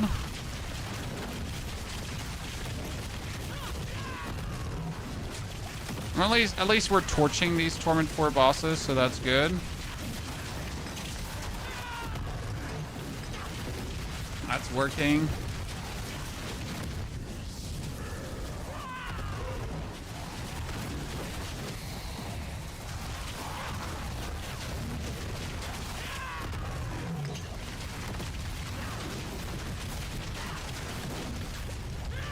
I wonder if I should add one of my random Banished Lord's Talismans. Because I have multiple Banished Lord's Talisman chaotic uniques, right? Wonder if that would be any helpful. I mean, technically I'm using enough resource to make it work. What if we added like a normal Banished Lords and just have the ring have the other aspect?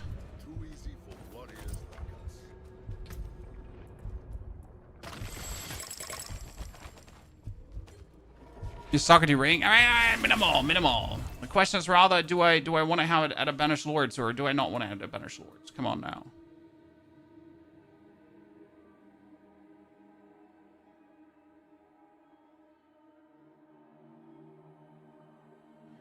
Harmony is broken. Yeah, I sadly have not seen a Harmony yet, right?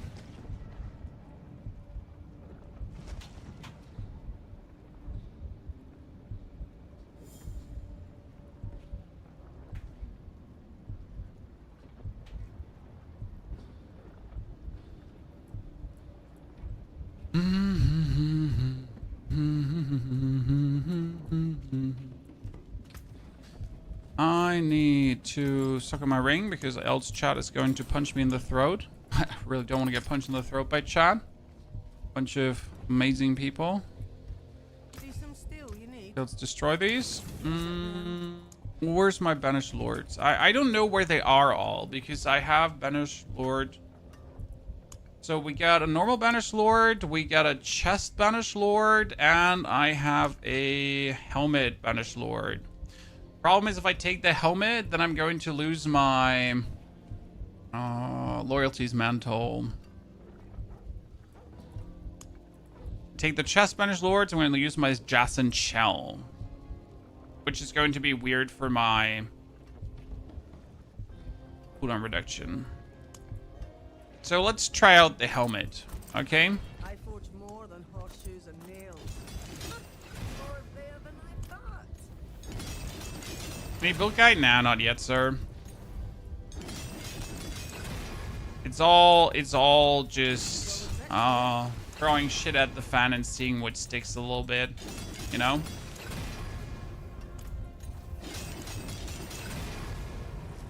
Wow, I really can't get core skill ranks, huh?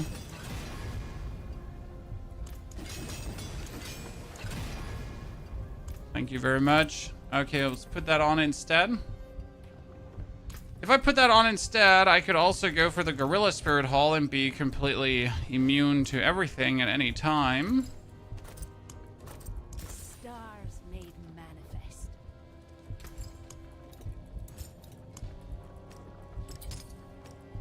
Stars guide you. Okay, whoop.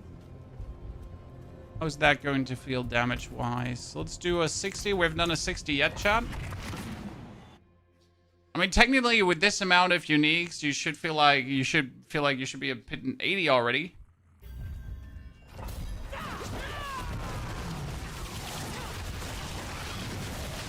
So, preferable, we're getting more overpowers now.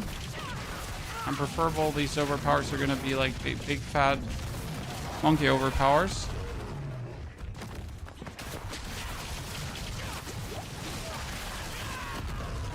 Okay, so the monkey's going to descend to smash everything into smithereens.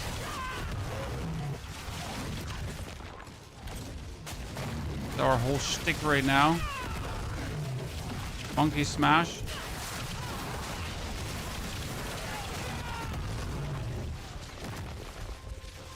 Smash it needed, right?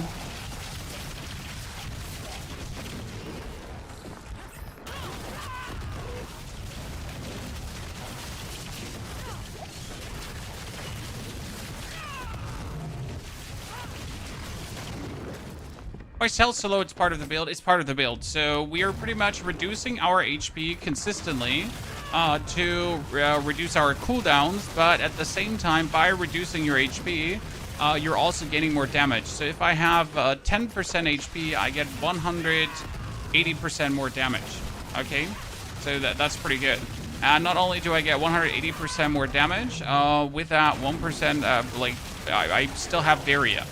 So I might have no HP, but I consistently have full barrier. Ergo, I don't actually, I'm actually still tanky. Right? So it's not like I'm actually untanky, I'm full tanky. BO7 beta? No ghost. I have no interest in Call of Duty. Not a single bit.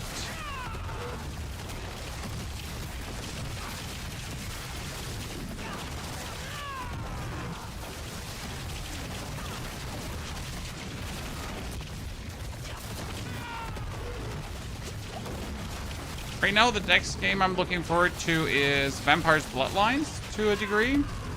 I was looking forward to Ghost of Yotei, but simply don't have the time to dive into the game. I gotta finish like more Diablo related things. Oh, we did a billion damage with our... Yeah, that was with our... What is it called again? Shrine. Like, where's that billion coming from? That's a bit random.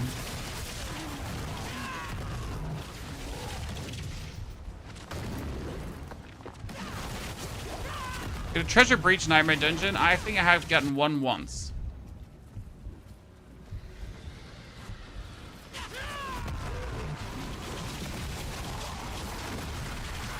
Okay, so we managed to get ourselves per thing.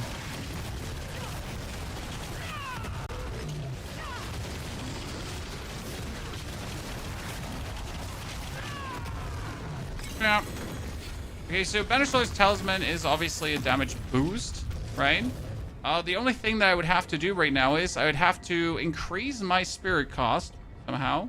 No, not increase my spirit cost. I would have to get more spirit that I can deplete my spirit, that I can...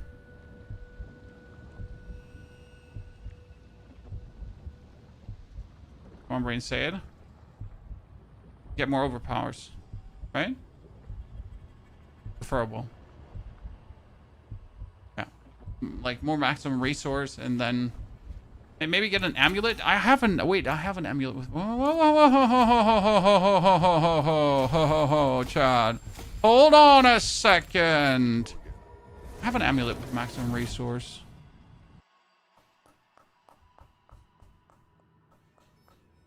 The more maximum resource you have, the more resource you consume, the more overpowers you get.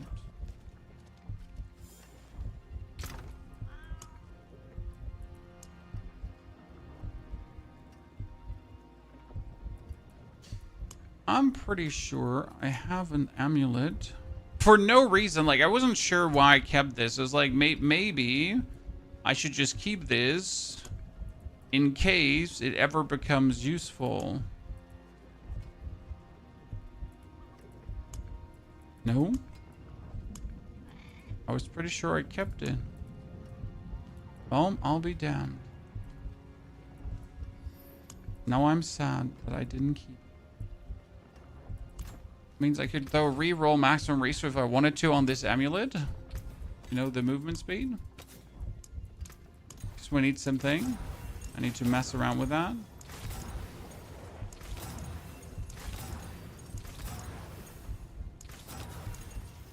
Maximum resource 27. So that would bring us to 191 resource. I wonder if there is a world where you could go up to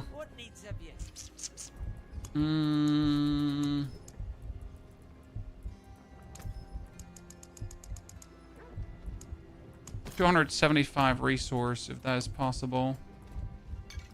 We can go up to 216.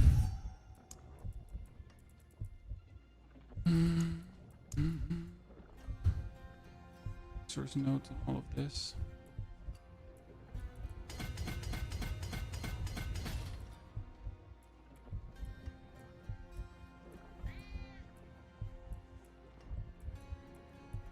County spirit.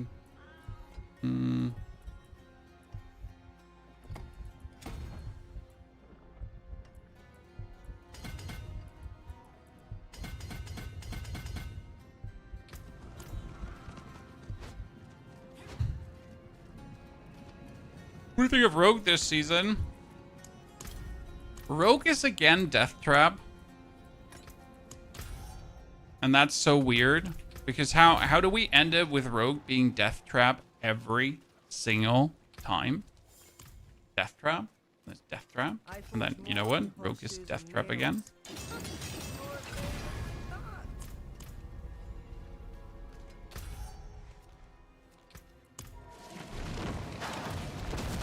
Recurring this time is a taste day. We're playing a little bit around with the Spiritborn to see if we can find a build that makes us very happy.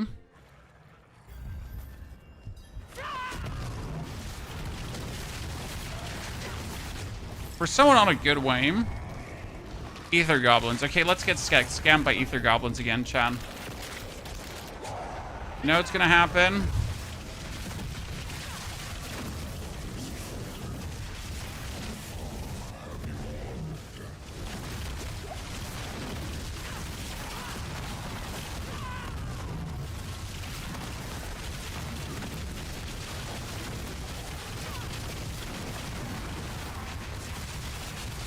Oh, you're all standing already at the Soul Spire. Please, don't die.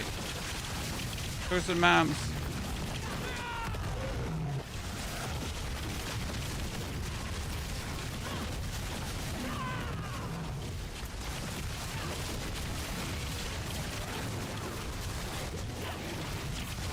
But you know, we took that Ether Goblin event, and we pretty much didn't get a single Ether Goblin. Right? That's how it always feels like taking that Ether Goblin event. Like, you take it and you just don't get any. You're like, but why did I even bother taking it now? Right? Popping masses. Let's begin with that. That's a good one.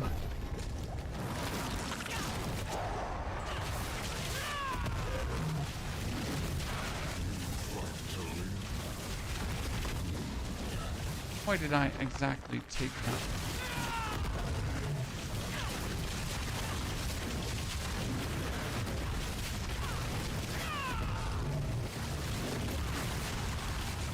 And we now need to take everything mass related. Have those masses just pop out ether like crazy. There was a single horde where you get like a few per wave. Yeah, that's the thing, right? So this is now wave number 2 of having the Ether Goblin thingy. And we still haven't seen a single Ether Goblin. Because like, usually you want one of these boons, banes, to be worth it like really quick, right? And to profit from this. But if you're not profiting from it, then why even bother? There's the first Ether Goblin, by the way. We couldn't kill him. Okay, Hellborn can ambush you.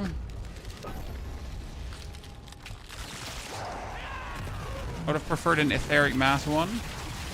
So we have now in 3 waves gotten 1 Goblin. We need to pay attention to the amount of Goblins. I always have a few every round. I think if you have like an end stage build where you actually like, you know, you hit the whole screen, you trigger event after event after event. That's a whole different world for that buff when you're pretty much like still putting your build together, right? And you're getting the pieces and you're slowly reaching a certain level of power, right? I think that those are like 2 different ways to look at it.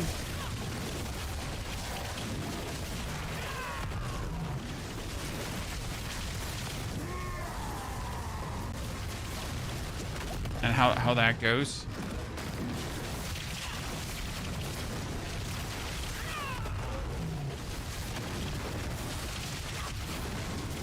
Like, obviously, if you're playing like a goddamn Cataclysm Druid, right, and you hit the whole screen at any given time, that makes sense.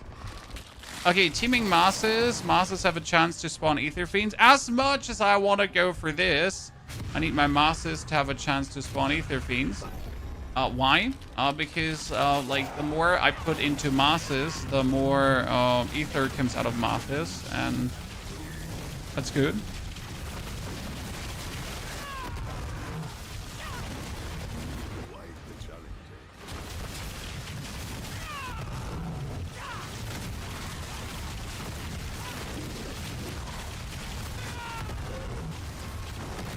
Now have to trauma dump everything inside of that.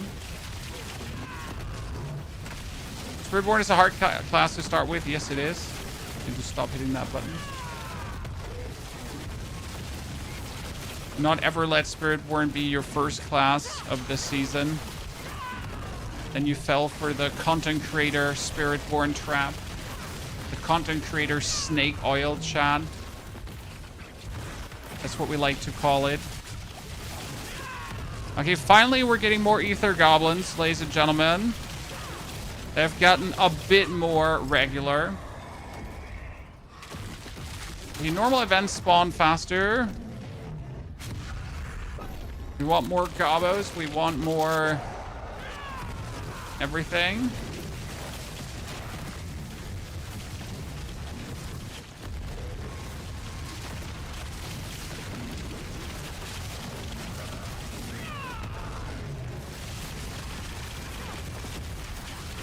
ether events faster. That means we're just going to get more. I always call it more soul spires faster, right?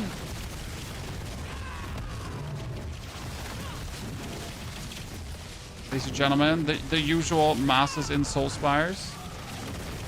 And now on top of the soul spires, we'd like to have some more soul spires, please. I shouldn't have said it. Cursed myself.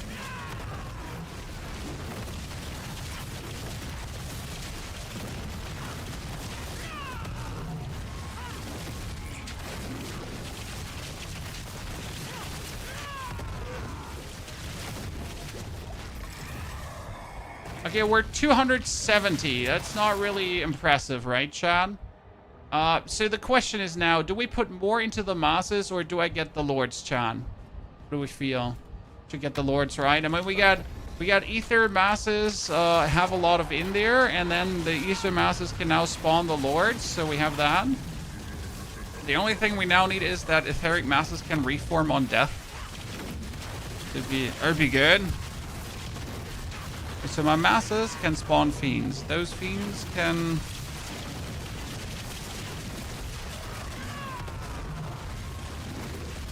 We're not doing the damage to deal with him, chat. There's another etheric mass. Give me more. There's more lords. Are we dealing damage to the one lord but not to the other lord? Explain it, chat.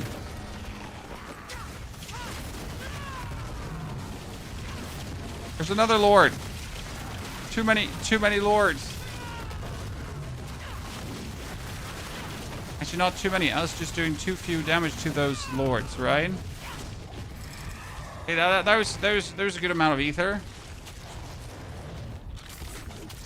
Okay, let's have ether events spawn even faster.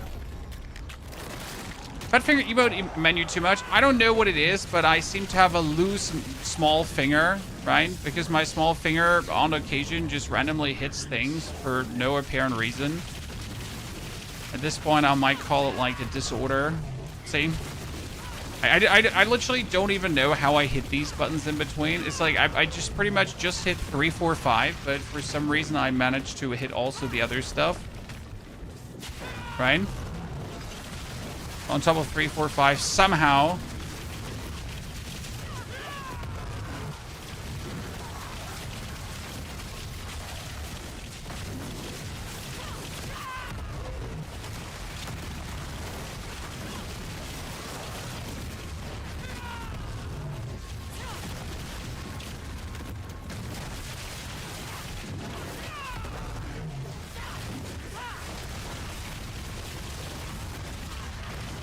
Okay, we're in this was a bat wave.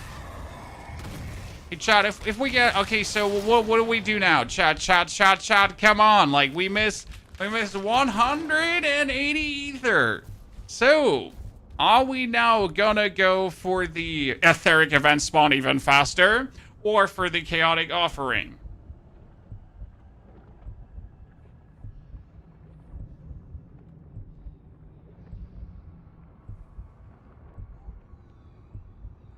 Okay, you're so boring, chat. So boring.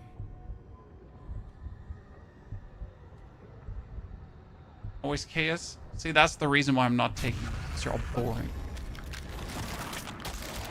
You want my whole screen be plastered with lords.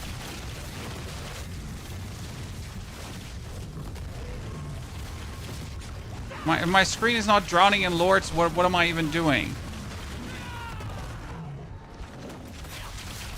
That goblin is way too quick. He just went like from up there to the side in like a millisecond.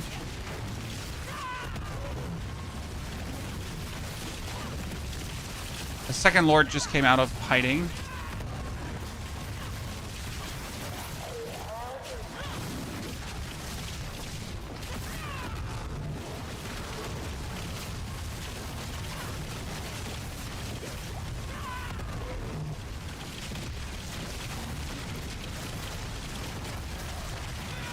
Didn't get enough very masses. Sadness, chat. Oh, there's another one.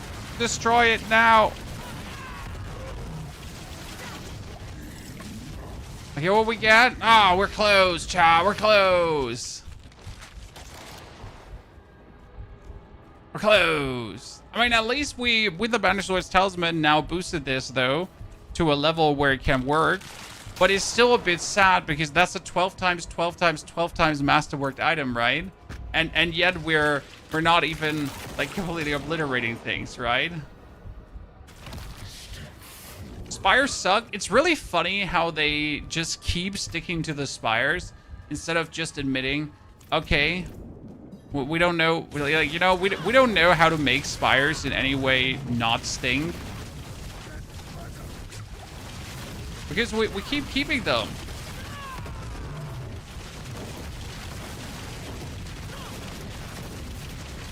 Instead of just accepting that the spire concept might have been less than ideal. No one likes them anyways.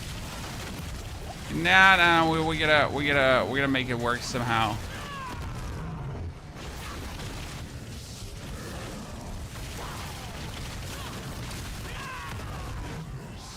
We'll fiddle so long until it works. That was the last thing we do, right? Oh wow, what just happened to the guy? He just instantly died. I mean, like, he just literally, like, just died.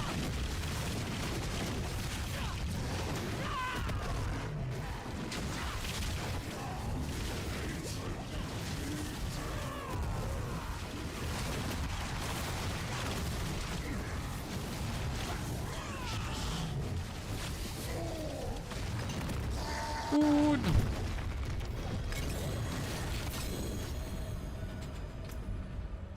We still could get a better Yasin shell than we have right now.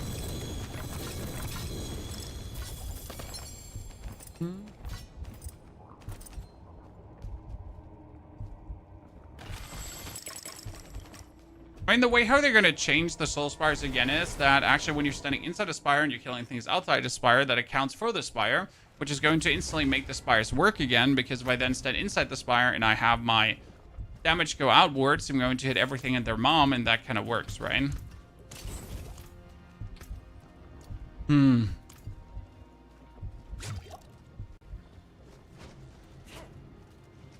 we could at least do a pit 65 already to get my things to legendary, but still feels like I gotta push legendary glyphs to feel good, huh?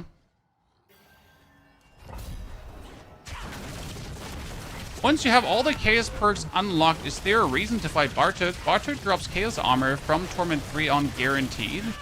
Not in Torment 1 and Torment 2. So from Torment 3 on, you get guaranteed Chaos Armor, and you can drop, like, more than one. You can drop, like, 6 or 7 at the same time, which is actually kind of cool.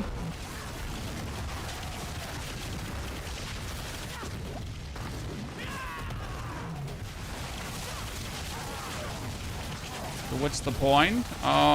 Loot. Massive loot. And then some more massive loot. That's always the point of everything in this game, right? More massive loot.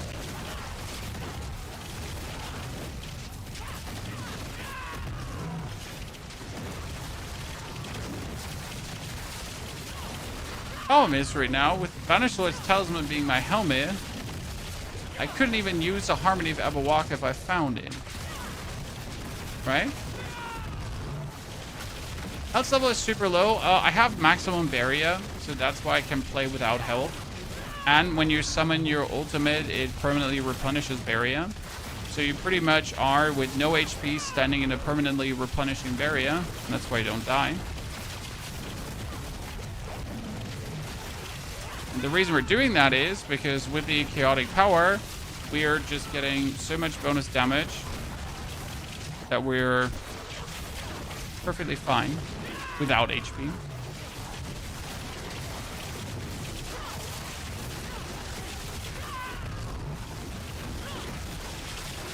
And we can pretty much just waltz into enemies and stand there. So it's definitely an advantage to the build, like, right, compared to the others. Like, I don't have to dish and dash around or anything. I just teleport myself into opponents and then I just live there and that's it. I mean, obviously, if you don't have your protector up, though, and if you don't have your... If you just approach a pack of mobs, right? The first thing you do is you need to put your protector up, because that's then instantly your barrier. Otherwise, you're going to approach a pack, like a mob pack with no HP. Which could end up, like, kind of unfortunate for you, right? Because you don't have HP.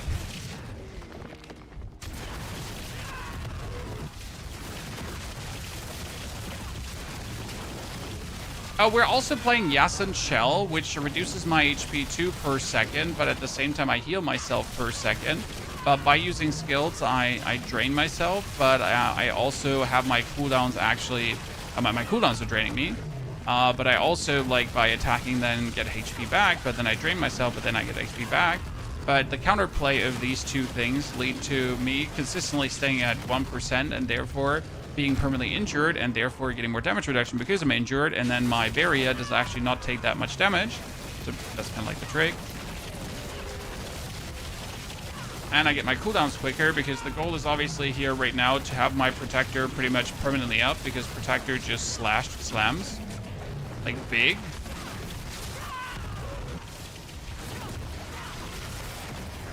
Right, what is this? Protector just massive damage.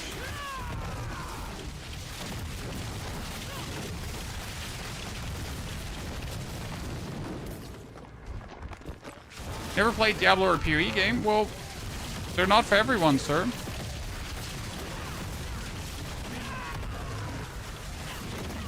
Power fantasy game.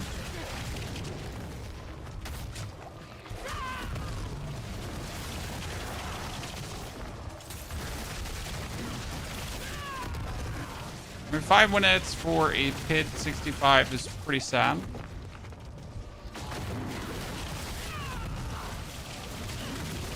At this point, I'm not surprised.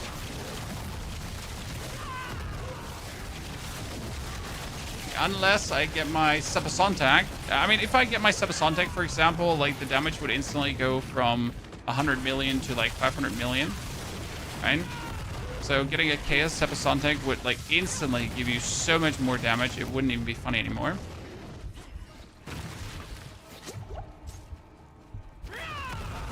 In PoE, you have to trade. That's not true. You can completely play Soul Self on in PoE. Only that trading makes it simpler, but isn't it in every RPG?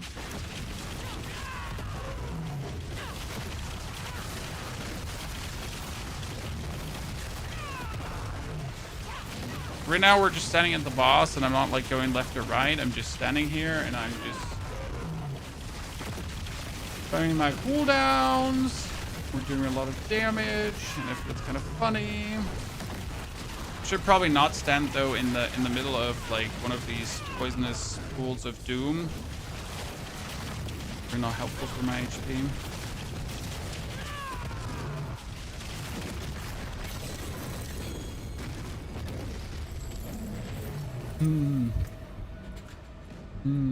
Okay, first glyph upgraded to legendary. Congratulations.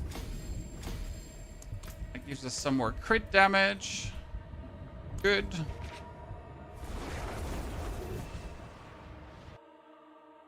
I should have went Evade Spiritborn. I went Evade Spiritborn until Torment 2, and then I would rather die than keep playing Evade Spiritborn. Now, I know that sounds quite harsh, right? Tony, you can't say things like that, but that's like how you feel because it's horrible to play certain things. Can I sing?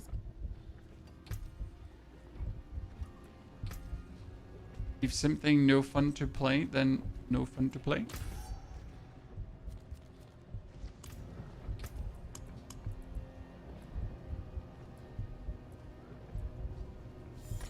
Or Frost Demise. Might be one of the best chaotic dungeons.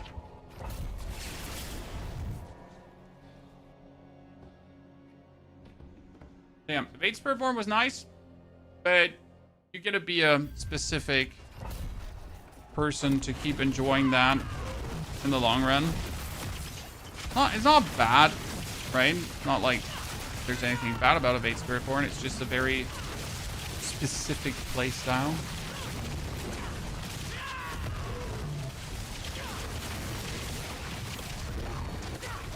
not everyone enjoys.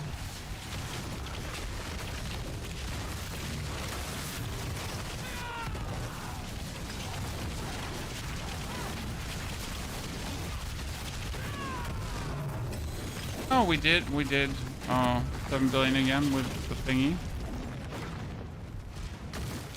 Like my Pulverized Druid. Pulverized Druid is absolutely overtuned, and I love it for that. We all love Pulverized Druid, my friend. Don't worry. It's pure joy to play that.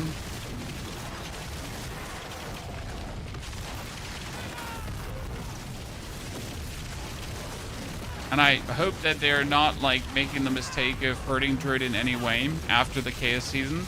So let's be fair, the real strength for Druid is mostly coming from the chaotic powers, right? I mean, Druid was strong. Pulverized was strong last season as well. Pulverized will also stay strong.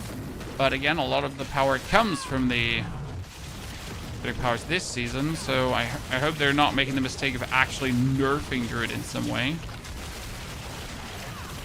Mana stays up because Ring of Midnight Suns. Ring of Midnight Suns, if you do crit recently, it just restores resource.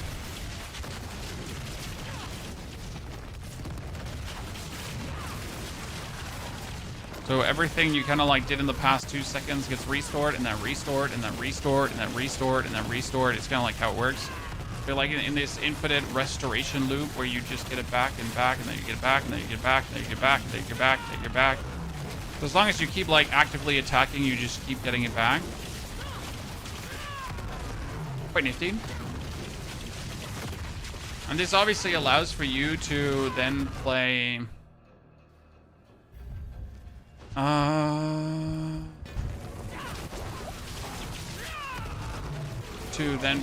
the Vanishlo's Talisman, because if I'm consistently consuming my whole resource globe, then I'm also like consistently overpowering like crazy, right?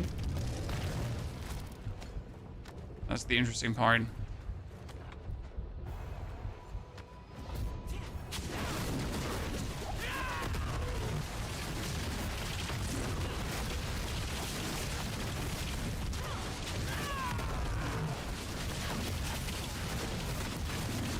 Never noticed that there's also chaos dudes in here.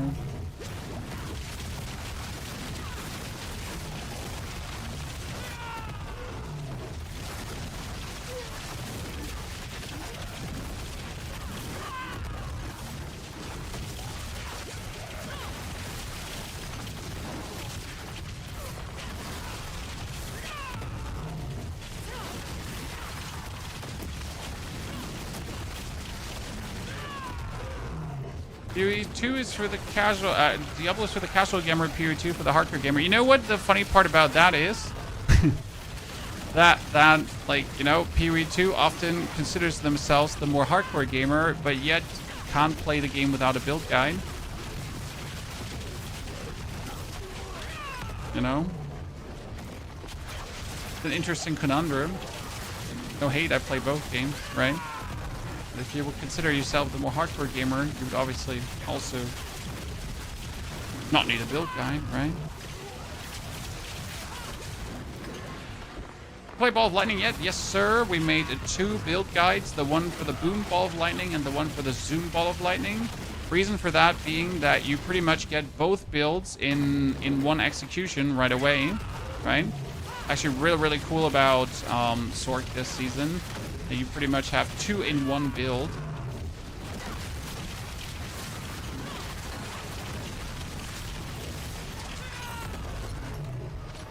Well, the only thing I dislike right now is how slow I'm moving.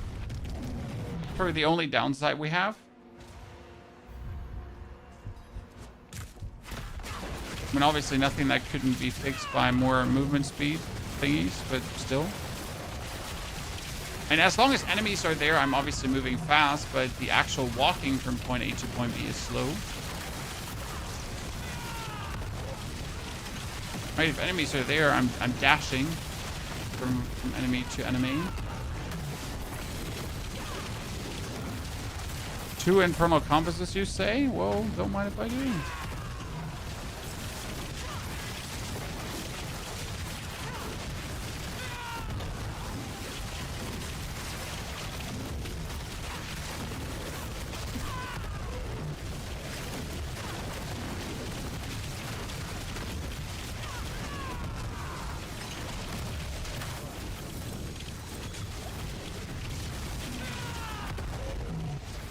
Detail loot at level 80? Jeez, sir.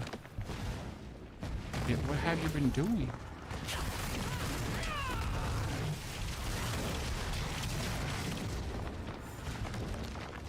You need to unlock some uniques so you can get the chaos ones you want, or is it random? No, you like, so the case uniques, like you can get them at any point. Like you don't have to unlock any prerequisite. The only thing you should do is get Torment 3 first. Why Torment 3? Because in Torment 3, you're guaranteed to get case uniques from Bartek, right?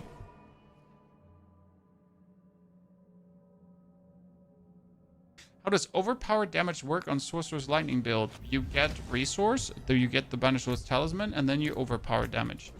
Keep in mind, I see your confusion. Overpowered just doesn't scale with max life anymore. So max life has nothing to do with your overpower. Okay? Very important. So, I see your confusion.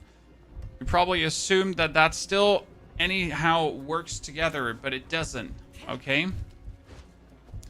They're two independent sources of whatsoever.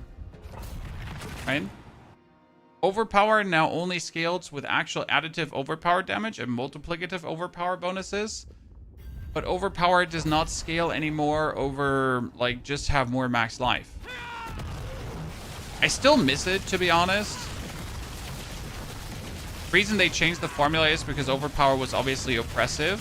Now, the strange part is, so they changed the formula because overpower was oppressive, right? And everyone just wanted to overpower damage. And yet, every single build this season is more or less trying to overpower again because it is still a very good bonus that you can add on top of things. I mean, obviously, if the old overpower multiplier was still active, stuff would be out of control this season, seeing like hundreds of trillions of damage, right? So I guess it's working. However, I miss it. It was a fun playstyle. Just max HP, get cool damage bonuses, find out how to trigger overpower regularly. I mean, my druid pretty much went from 200 million damage to 5 trillion damage by adding overpower to it. For druid, it's a bit different though, because druid is a willpower-based character, so willpower itself adds a lot of additive. Oh wow, see, I did not use my ulti right away, so I didn't have barrier chat. Right? There's the big situation there, like how could I die?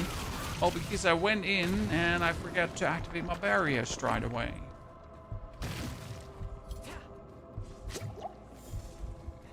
It's better overpower crit, both.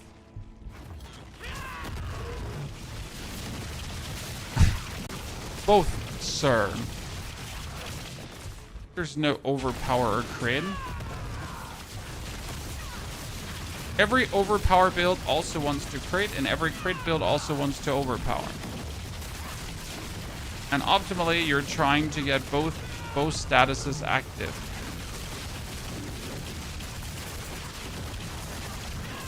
Because it's simply making you stronger. Okay. And optimally, you're going to try to somehow get to 275 resource that every hit is an overpower, right?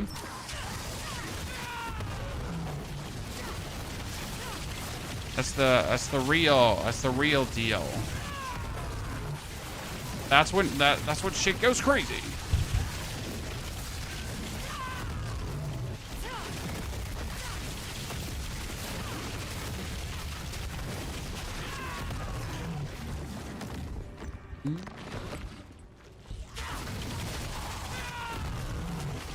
I always play my minion build. My 200 million hit is all I need. But minions can do billions this season too, Jerma.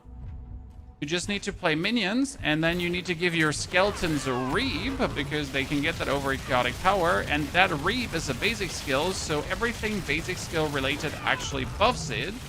So then you choose like aspect of the adaptability and things like that, right? And suddenly your skeletons, who basically, haha, get the rip. Do no damage due to using then the basic skill, and due to you boosting basic skills like crazy, are absolutely out of control.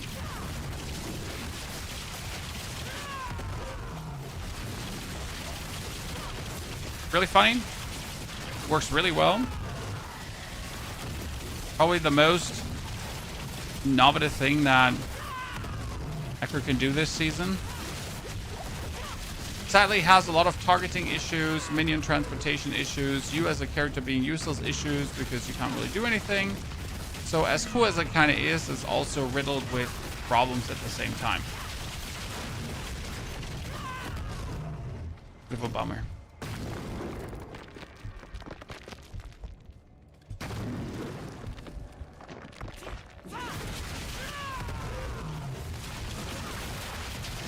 But it's kind of cool.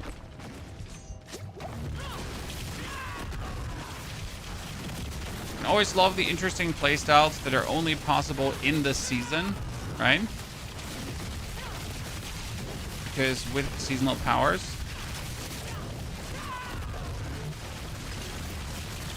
kind of like the same with Spiritborn though, because Spiritborn hasn't been like strong a single season because of Spiritborn.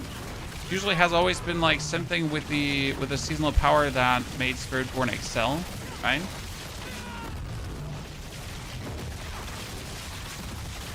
Like the Spiritborn itself in a complete blank slate has always been subpar. Apart from first season where it was completely broken because, well, all the stuff was still overtuned. Right? This season powers are better than the last one. Well, the last one seasons were intriguing and they gave you visible power on top of your actual power. So like the disintegrate beam just giving you like the opportunity to kill a Torment 1 boss just with a disintegrate beam, right? I mean, last season you pretty much by the power of disintegrate could just waltz into Torment 1. You didn't actually have to have a powerful character or anything. That was interesting in itself, if you think about it. Now, this season's power obviously a bit more inclusive because instead of just giving you power like this, they do empower whatever you're doing, right? They work together with what you're doing. A little bit different.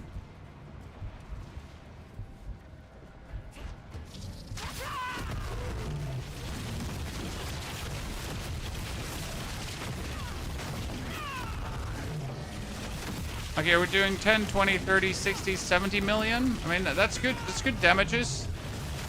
But I would really like to see what a Chaos Episonic would do for us, chat. So we now need to get a Chaos Kepaleka or a Chaos Episonic that I can see the damage difference. Ergo, it's time for 10 wave hordes, right?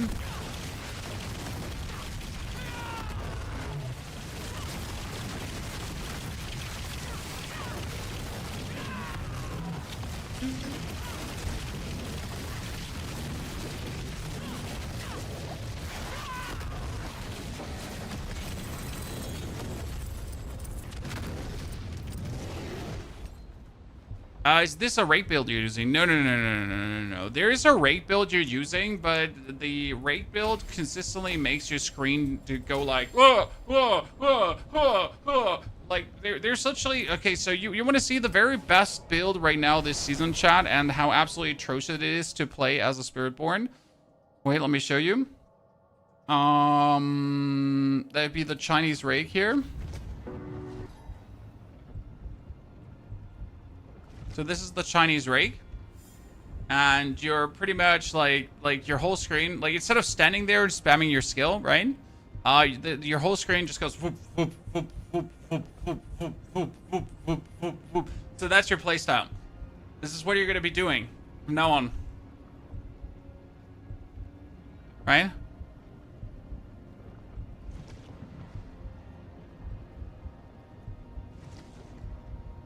Yay. I'll be to the toilet. Right back, chat.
how he managed to live with that HP is that Rune Druid Barrier that's keeping him alive. It's the Druid Rune Barrier that's keeping me alive partially, Neo Qui. But I'm also creating consistent barrier with the Protector. So it is multiple layers of barriers that are being layered on top of each other. Nothing.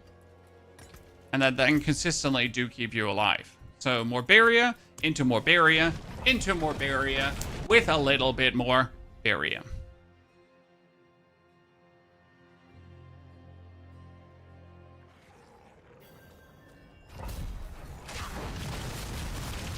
They pretty much put the Protector down, and he consistently barriers you up, right? Oh, Ether Goblins again. This is going to go bad. Right now, no barrier, then full barrier. And since the Protector replenishes the barrier while you're inside of it consistently, you're always buried up. So you're never not buried up, right? I am always in a state of being buried or not being buried. Problem is when you put down the Protector and then you gotta leave the area where you put the Protector down, and you pretty much end up not having a barrier because you just left that, and then you need to not take damage, and then you need to wait for your Quill rune to trigger, and then you get barrier. So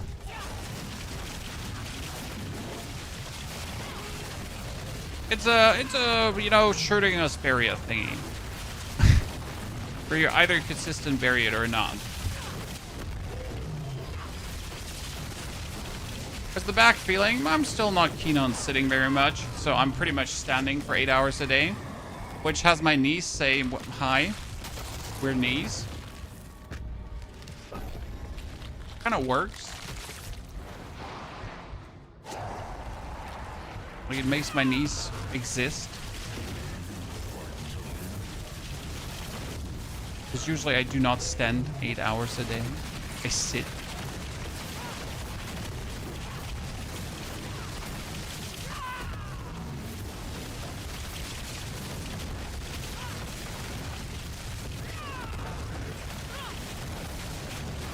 I wonder if, like, see, right now, how are we staying alive here? Well, that's because, again, we have, like, the barrier on top of the barrier on top of the barrier with the barrier with the barrier with the barrier with the barrier.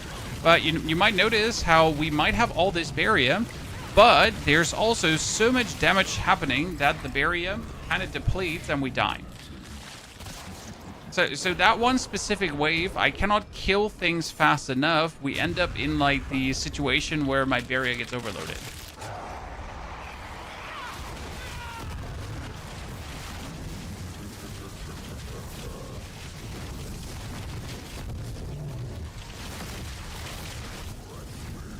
Are you saying barrier? Sir, are you mocking my English? That's racist. Wow. Wow.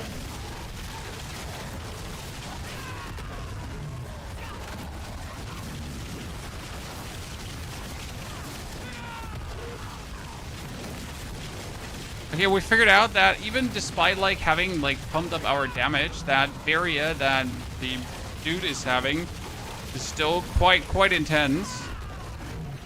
We can kill him, chat. We can kill him. We focus our full being and all our damage on just killing this guy. It should work out, surely, right?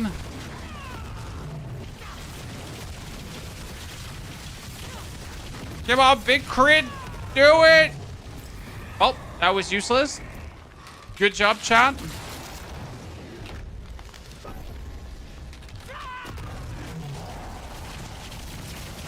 What gives you so much overpowered chance? Well, I mean, you overpower the whole gorilla pretty much.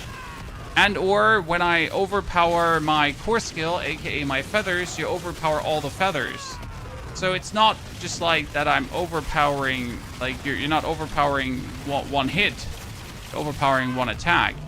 And since my storm feathers are throwing out like 8 feathers, you just overpower 8 feathers, right? You see that many overpowers. You're also going to consider that I pretty much hold down my feather button, so I just permanently cast that, and my feathers, due to the Rod of Kapaleka, are just consistently depleting my resource. So you might notice how my full resource actually gets depleted. And since my resource just instantly gets depleted, you're getting the Like if you look at my skill bar, there's this number that goes up to 275 over and over and over again, and that really quick. So here this number, right? It goes up like really quick.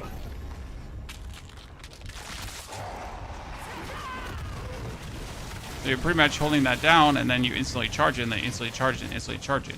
If I now had even more spirit, I could probably get to the point where we... So right now, I am not fully getting my spirit charged back. So we're kind of like getting it full, and then we just need a little dip to then get it full. So what I would probably need is a little bit of resource generation from something, from a source. If I had like a little bit more resource generation, it would pretty much be empty full, empty full, empty full, empty full, empty, empty full, empty full. So that's what I right now have to somehow find optimally. So this horde is really like not going well as well. So yeah, like just like a minuscule amount of resource generation would help.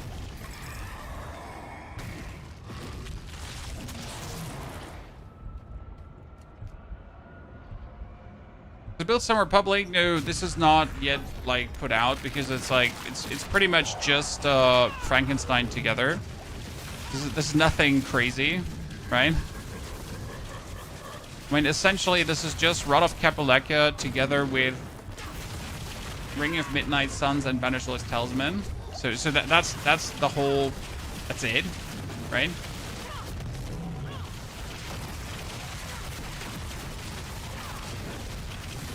Now we're currently trying to force out the real damage, and that would be by getting a Sepa Sontag or a Rod of Capuleka as Chaotic Armor.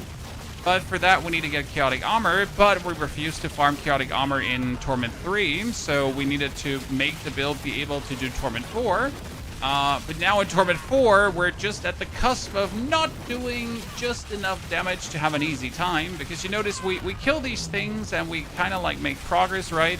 But it's not at the point where you're just automatically super simple farming that you would just blast through the Infernal Horde, right? So we're just not strong enough.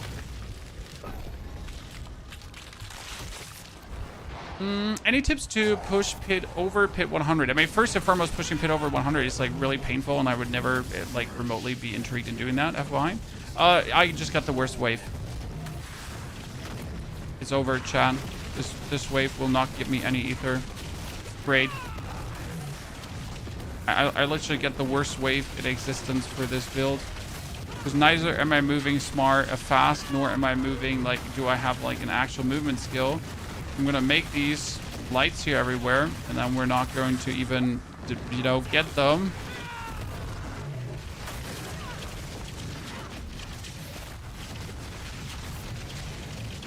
And the worst part is, if I don't have my gorilla...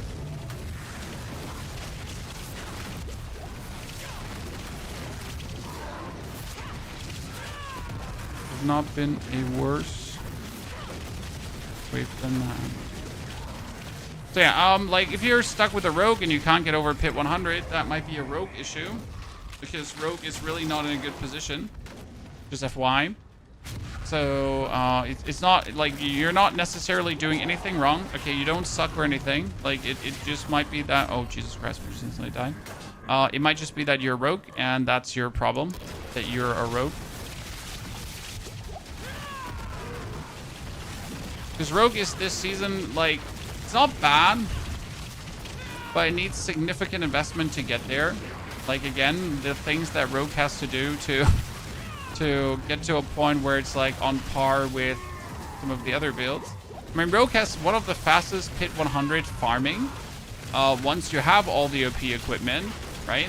But that's the whole problem, right? Once you have all the OP equipment, you could technically speed farm pit 100 to then go for like 300 Paragon points, but yeah, at that point you're probably already done with the game and you're not even interested in farming 300 Paragon points, so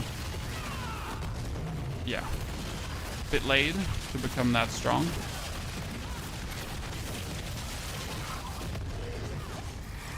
Right? Okay, so this is a horrible run, ladies and gentlemen. We're pretty much sitting not even at 666 ether with a 10-wave horde. Now, I'll be fair, we kind of fumbled those 2 chaotic waves, right? They were really shitty. And not being able to kill that chaotic butcher was also not the yellow from the act, how they like to say. But holy moly. It's a sad one.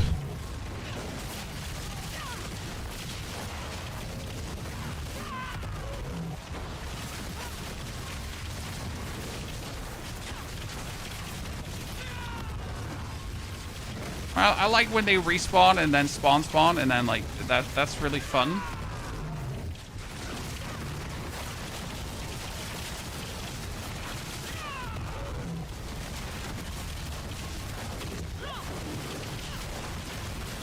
Gives me joy to see everything popping out of these etheric masses. If it then happened.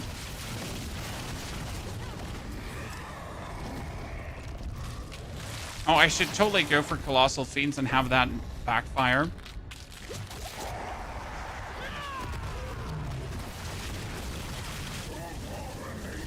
Is Barduk's Hells and Torment 4 the same as Tormented Bosses?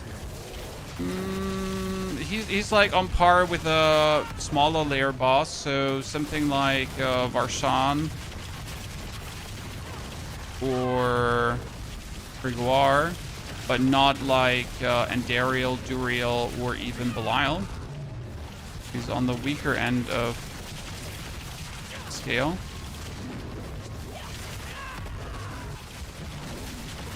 They're kind of like OP if he was like vastly stronger. I mean, they want you to kill Bartek. They want you to not kill Bartek, right?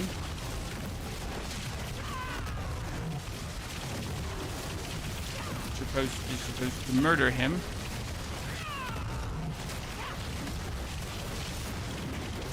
And getting those bosses out is really not recommended. Wait, minions are staying after the wave chat? Since when?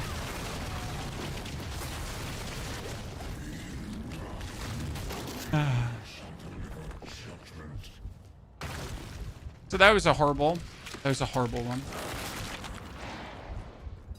But again, I'm refused to like drop to Torment 3 to do this because I just simply don't want to.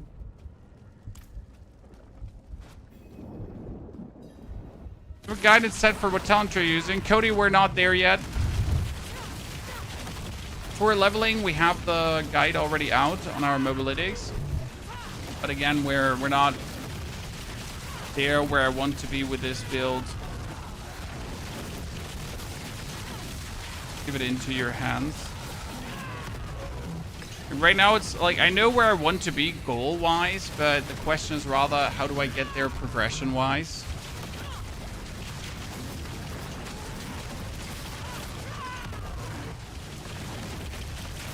I guess I could farm all my glyphs up to 46 to farm then the chaotic unique, but if I would do that, it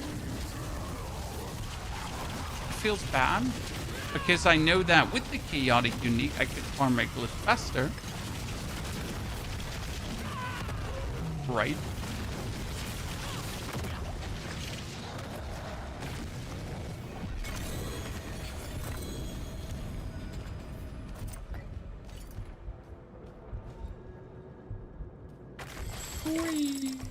I used my leveling guide all the way to Cody Torment 2.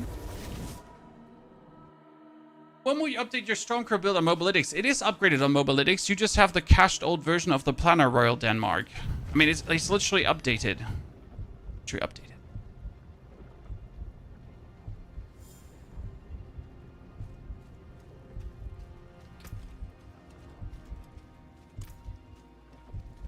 It's actually really funny that that is the main reason why people think something is not updated. But it's like, you know, this is on you, not on me. It shows you gear's nothing special. We get like a Paingorger's Gauntlet together with a Jason Shell and a Banished Soul's Talisman on a Ring of Midnight Sun with a Rod of Kapaleka. And that's kind of like what you need, the Rod of Kapaleka with the Ring of Midnight Suns. That was the main damage, the super damage boost that we had at that point.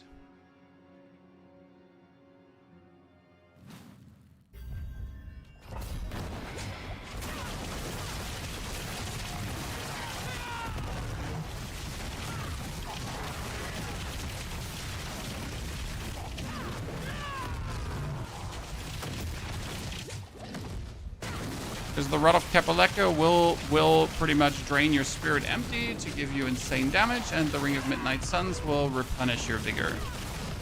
And then you get this vigor replenishing loop of back and forth.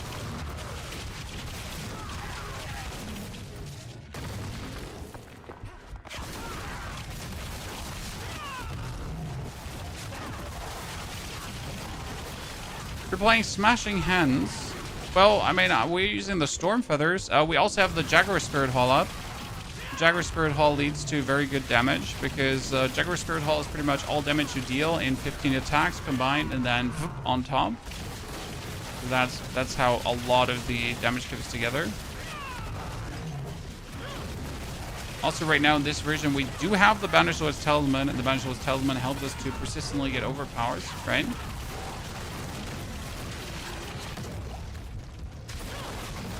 Not sure if you have the Marred Guard Chaotic Power online with also the Bronze over Brains, or which one was it? That drains your life empty to give you more damage, because that's where 200% of our damage is coming from. Right? Could you give us a tier leveling build for Sword this season? What do you mean? We leveled with Chain Lightning and Hydra. 3 hours, 30 minutes to level 60. Then Chain Lightning and Hydra. Also for Oaken's Catalyst. Then I got Oaken's Catalyst and instantly swapped over to Zoom Ball of Lightning Sword.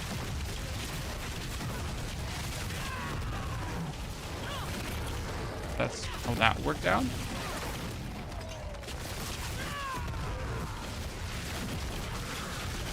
Your Vigor stays at 0. Do you have the Ring of Midnight Suns? I mean, you need that, and you need the board Sapping. Those boards will consistently restore your spirit.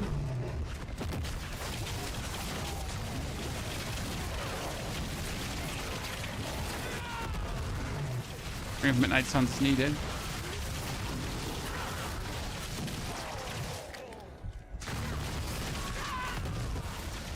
Well, the Ring of Midnight Suns is a unique item. And the Ring of Midnight Suns will restore all the spirit you've spent in the past 2 seconds.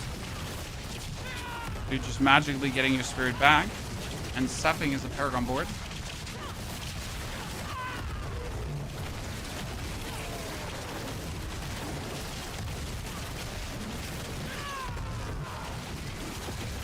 I'm putting so much effort in for so minimal outcome here. Spiritborn, you're truly snake oil once again. Not that it's bad, it's just, again, takes time.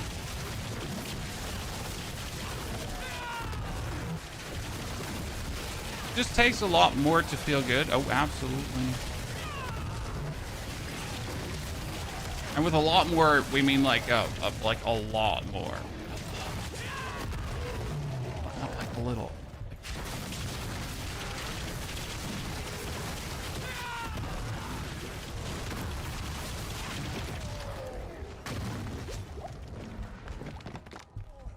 Did you barb yet? No. But barb is really interesting because it has like automatic shouts and automatic dust devils and automatic earthquakes and everything kind of happening. It's kind of cutie patootie.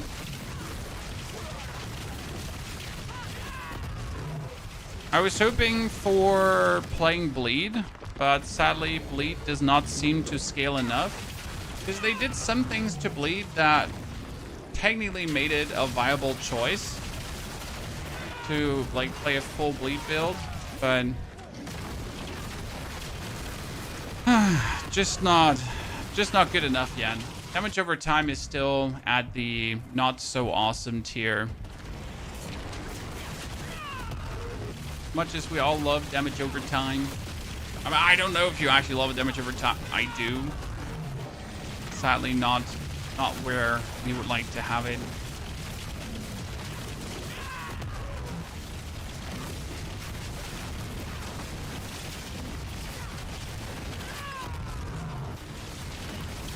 Jump out of his weirdness there.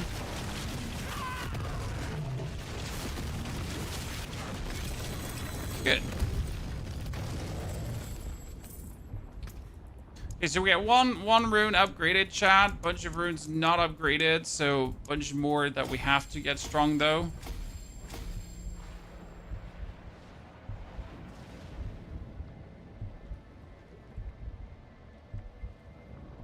I'd love to play Incinerate again. I want to make a meteor sword that uses meteor and consistently overpowers. And I don't actually care how strong that is, but I would really like to do it.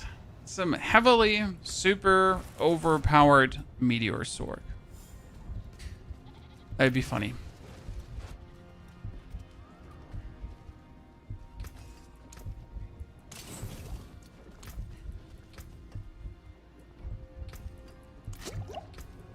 Okay, let's take a peek here. Okay, we got all the vigor generation, right? It's good. Technically, I would want to have more points in that, but I don't have the points to spare to put more points in that.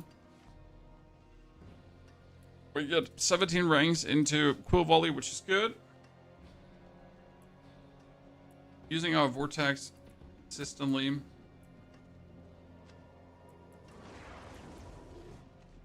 Kinda need the Mirage. That. I mean, counterattack is good, doesn't hurt. Could also play Scorching, just get it instead of counterattack. Wonder if we use Scourge continuously. Because Scorch would also restore some vigor, and that does work, you know? That would lead to a bit better.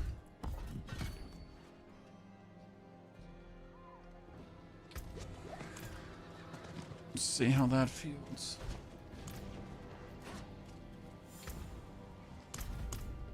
But it's still that we've put in so much effort, right, to basically get to this point. And yet Spiritborn is not feeling amazing enough.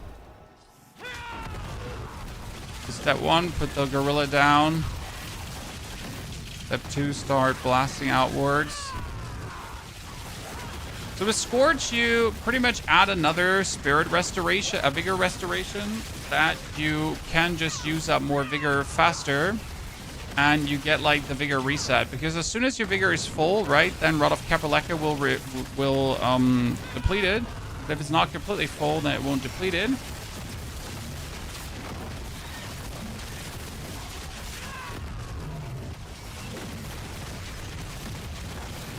But I would also add another key that you have to press, so that's that.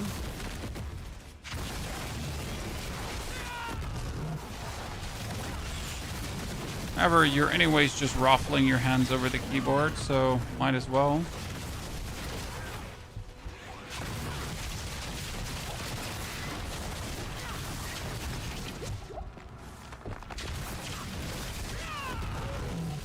Meteor uses enlightenment, which you don't like. Well, that's unfortunate, I guess.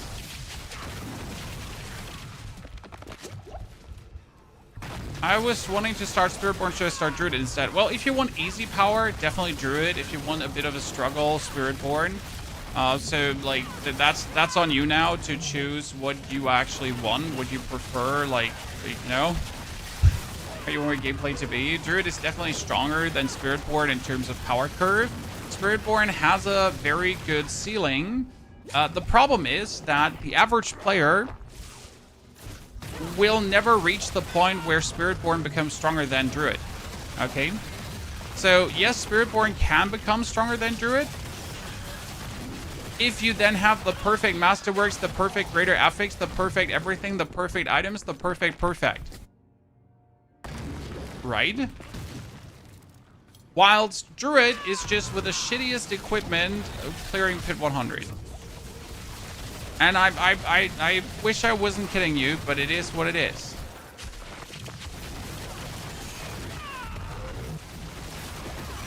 I mean, Druid just with like the least amount of effort just does the most amount of everything. And that's something to not discount, right? I mean, sure, if you want to invest the time and if you want to farm like 500,000 Opticide and if you want to farm like billions of gold, and then try to perfectly masterwork everything, then at some point, yes, your Spiritborn might become stronger than your Druid.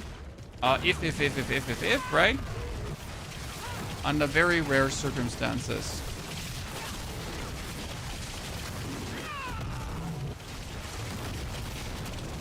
And that's something the average player will probably never get to. Right? I think that's easy to understand.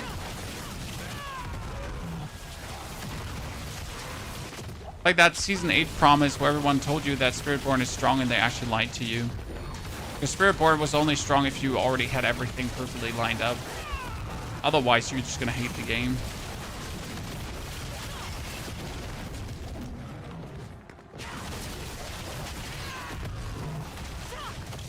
Not interested in farming 250,000 up the side. Hey, that's the minimum, brother. Okay, I'd say the Scourge edition made us faster now, chat, because before we were looking at a around 10-minute clear, right? And now we're actually quicker.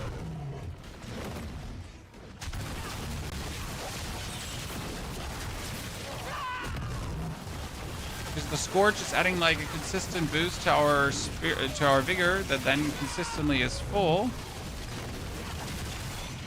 Actually interesting. Well, that helps. But it has at least 5 builds that will go pit 90 easily. Yes, and the gameplay of these builds is also extremely easy. I mean, the Raven build is use Cataclysm, spam Raven, and then you could do some shenanigans to make it stronger, but it is essentially use Cataclysm, spam Raven, right? And there's a lot to be said about like the simplicity of the gameplay as well, right?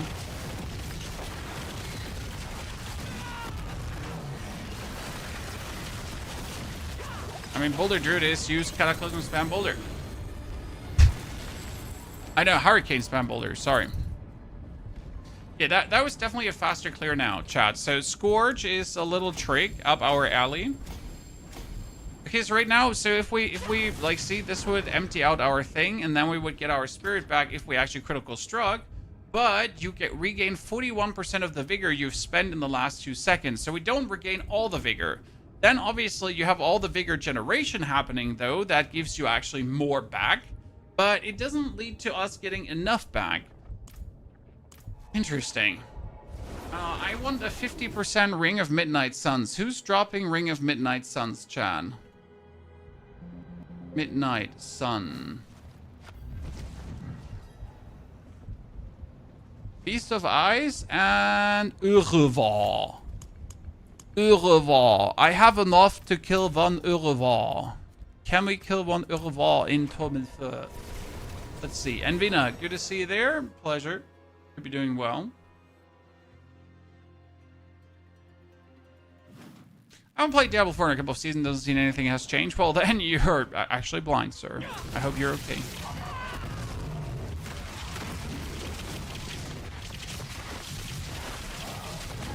Should get that checked.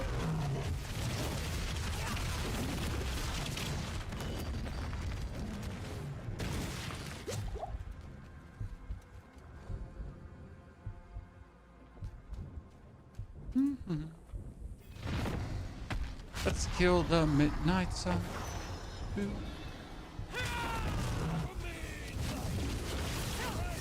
I've actually not fought a Torment 4 boss, so I don't even know if we can kill a Torment 4 boss.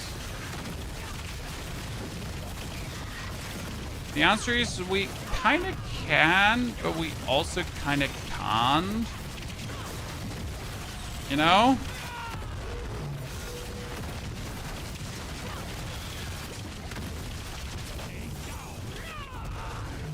I mean, a surprising amount of damage we're dealing. I'm generally like, damn.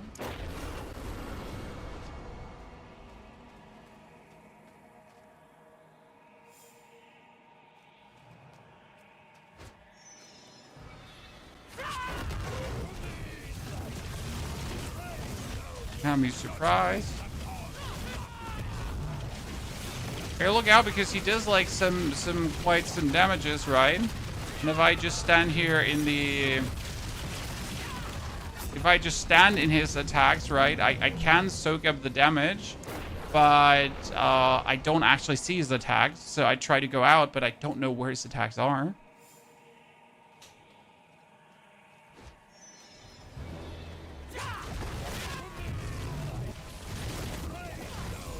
So Mr. Urva, I don't even know what you're exactly doing to me. No, he's doing something, right? He summons these blades down, but what are they doing when, where, and then there? And obviously I also don't want to like over just jumpy. The sword slash thingy, I don't see the sword slash thingy dystopia. I mean, I barely see anything. So we might have to kill him on Torment 3 at this point, I guess. And hope that he drops a Ring of Midnight Suns in 50%.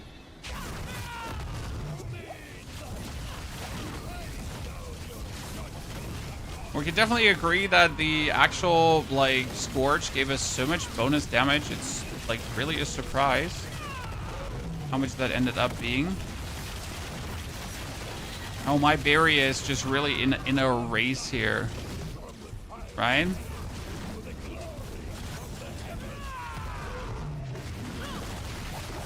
Okay, weirdo number 1, weirdo number 2, weirdo number 3.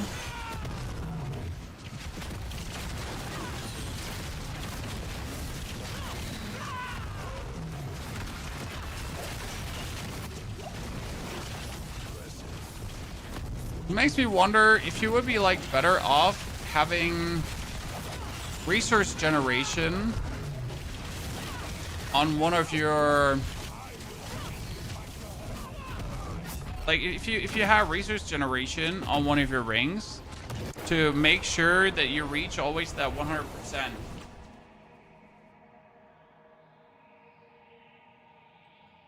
There's some resource related stuff in, and there was any resource related stuff in here.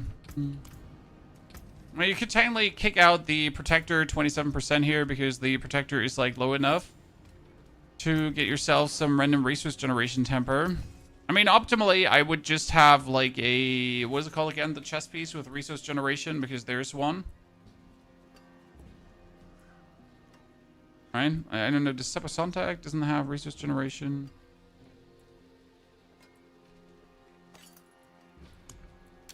We could swap this to...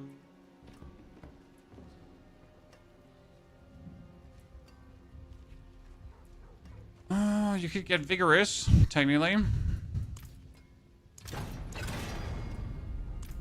Endurance was which one? When you want to have Vigorous, that would actually work.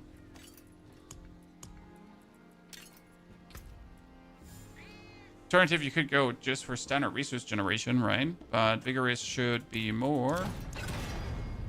Yeah, so 3 ranks to Vigorous more puts us at 50%. Yeah, 5% per.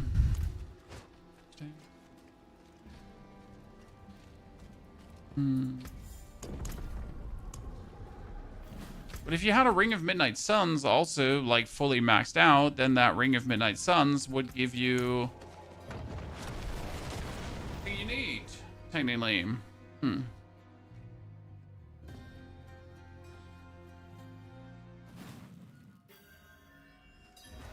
Vigor, Beast of Ice, and Urivar each. What game is this? This is Diablo 4, my friend. The one and only.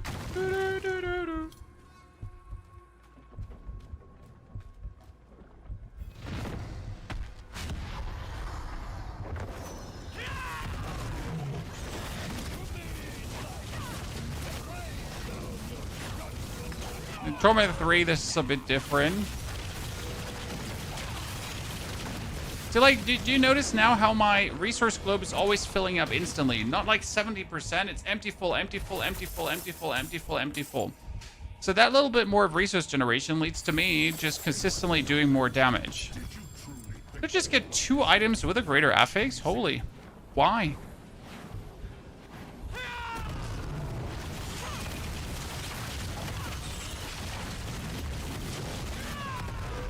They're like, seriously, why? I mean, not that I need a razor blade and or a Heshi Ikunagi, right?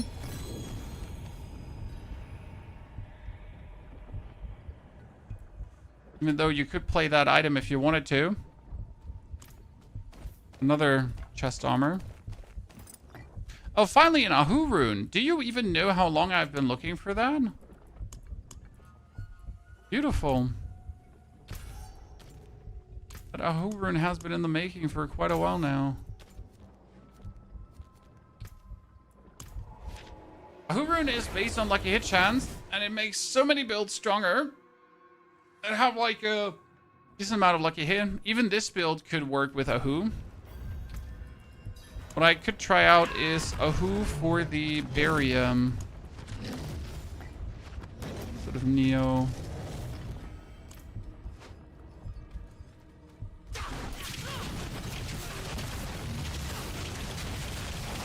The problem with Neo is that it's like not often enough.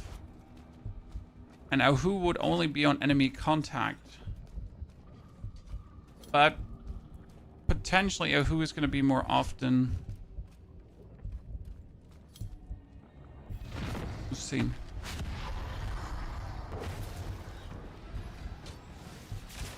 F response, you just open up a video on YouTube and here we are. Well, I mean, you know how it is. The algorithm knows what you want, sir. Yeah, we're just getting way more overpowers now, guys. So that was an interesting... Huh. I wonder how much stronger that makes us with a resource generation. Oh, there's another Belial. Damn. Damn.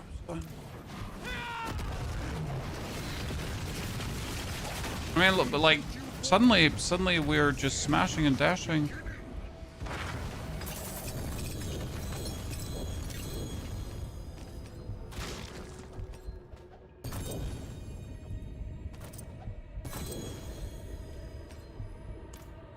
Okay. What's your favorite so far this season? Druid and Sork. Those are the two super builds for sure. Okay, we got a ring, a peacemonger, breath, midnight sun 50% chat. That's what I was looking for. Rest can go to hell. See some steel you need? What's still got some good in it?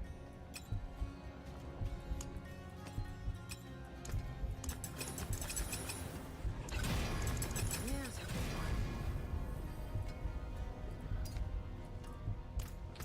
Midnight suns 50%. So now I should always be fully resourced up. Let's test this on a pit 65 if that really made us faster. So we were sitting at 10-minute clears, right?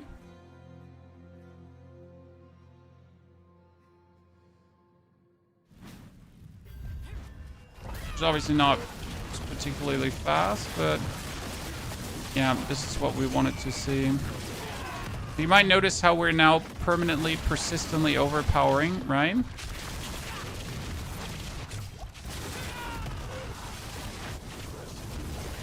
That's exactly what we needed. Okay, so we were just missing resource generation. Interesting. Now, I obviously want to know if my 50% Ring of Midnight Suns was enough to make this work.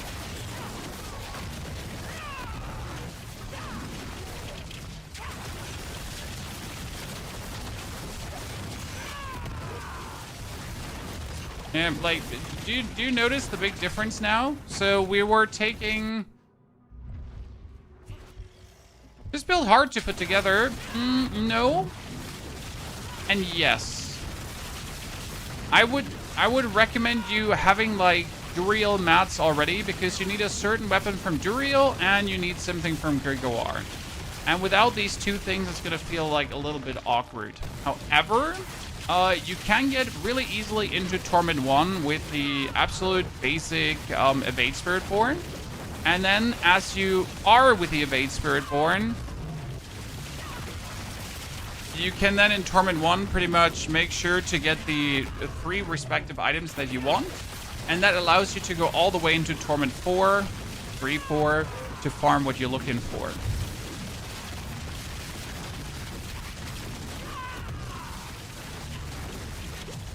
Problem right now for this stage here, you would want to have a Banished Lord's Talisman.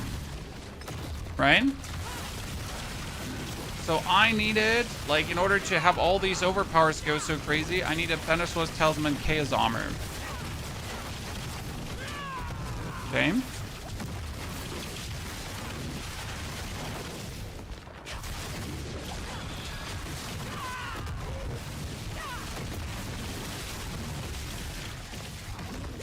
You know what? Instead of re-tempering, I could have also moved the skill points around, probably. Yeah. So there is no reason to actually do the temper. If I move the skill points around, we would have the equivalent outcome. I wonder if the Infernal Horde is now easier too. Okay, we're literally like 2 minutes faster. Chat, we just went from 10 minutes to 12 minutes, and that just with a change of 1 temper. And obviously the better version of a ring, but not the point. What are you going to try with Rogue? It might be time to do Death Trap again, because the Orphan Maker is somewhat a clunky build. It's not that Orphan Maker is bad, it's just that Orphan Maker is awkward. The best way to say it.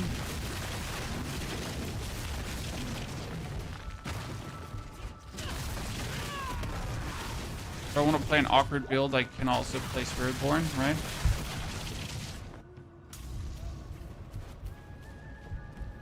Blood Bishop. Okay, Mr. Blood Bishop, let's see how fast we're killing you. Oh, that's the damage. That's what we're looking for, chat. Let's go.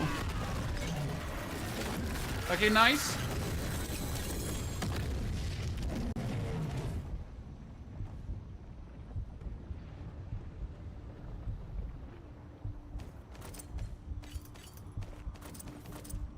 Okay, that was the missing piece of the puzzle. Let's jump into an Infernal Horde. And see if that missing piece of the puzzle works. What we could also try is, I think we should. I want to play Death Prep. Death Prep is amazing. It takes a lot of work, but the work is worth it. Can I remove...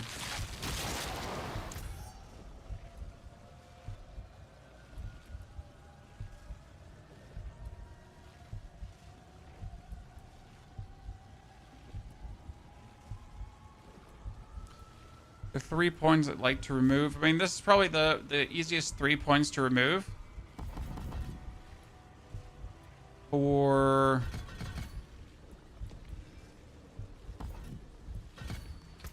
suspicious. Make you tankier. Okay, wait. We're gonna have to start with the... Because what's happening right now, we're passively creating barrier. And that passive barrier creation makes life a little bit easier and more convenient, because otherwise you're just really always at the verge of death, and it can become annoying playing like that. Okay, look at the difference. Chat, look at the difference. Before we weren't able to kill the butcher, right?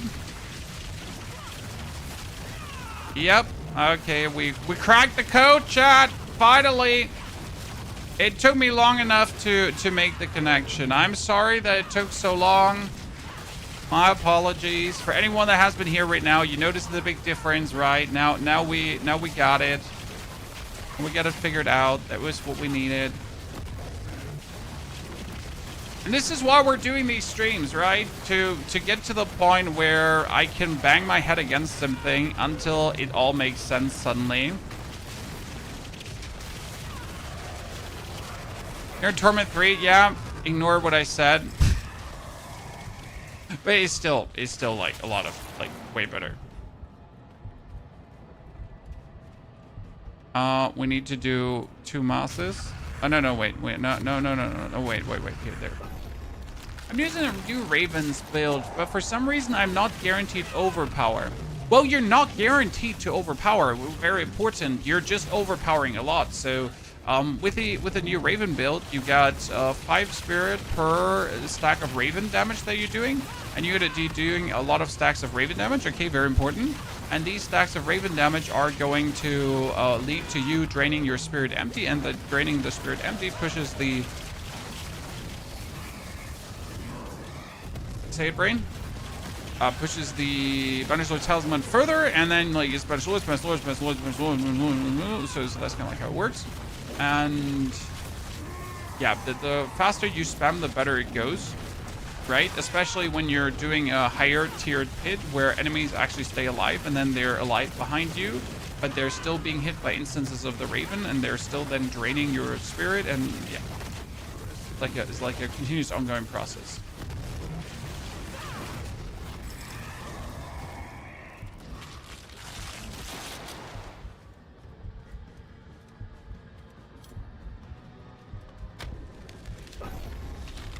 There's the spell that throws the arrows. It's called Quill Volley. And those are feathers. Chat! It has happened!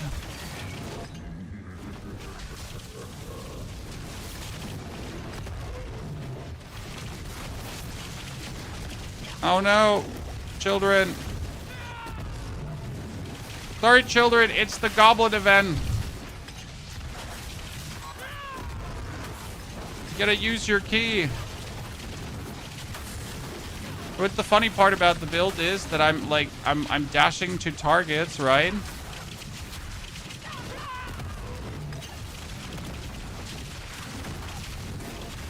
So you're kind of like dashing to those poor ether goblins. Ether goblin Poppy.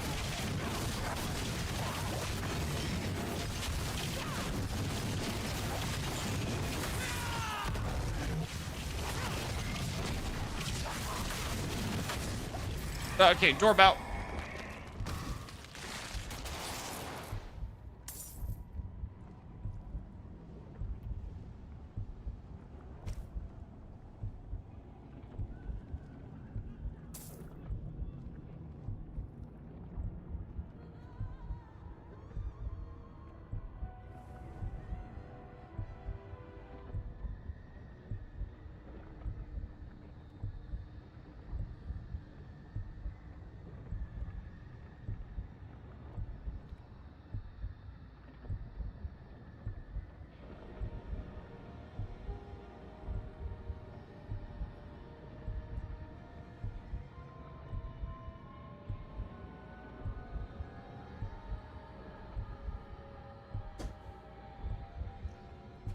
Look at my pet not even picking everything up.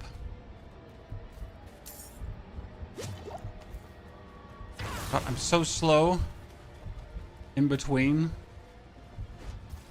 See how we're, by the way, always buried up now?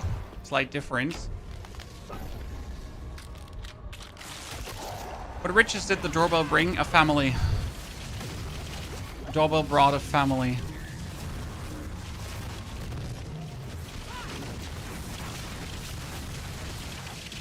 They have returned. I mean, like today, like the rest of my day is setting everything up for Tiny Hawk's birthday. Tomorrow also no stream chat, sorry. So we can't be pushing the Spiritborn further. I'm gonna be busy, but I think I think we're gonna make a Spiritborn video as an update on what you actually can do without chaotic armor. #/ already 1 chaotic armor, right? So I think that's going to be an interesting video on Spiritborn, because I feel like this is important, right?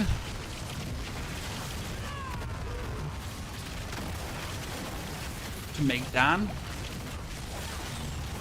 before people get scammed by Spiritborn again, right? But we're gonna stop the Spiritborn scam. This can't be happening. They can't be getting away with this.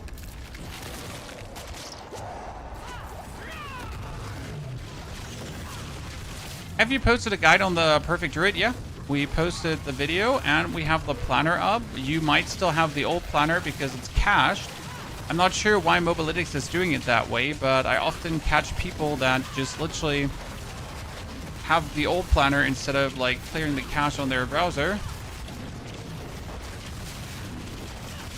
Get the swing put together. The swing is so heavy that I need another person. So technically the swing is advised to be put together by 3 people because it's like very much metal and everything. Very sturdy one. And I put it together so far alone. But the last steps of the swing I cannot put together alone anymore. So I'll need another person to aid me in my endeavors. And then I need to dig very deep holes to bury the swing in. Because one where I won't need cement for has an intriguing design that I just need to bury, pretty much.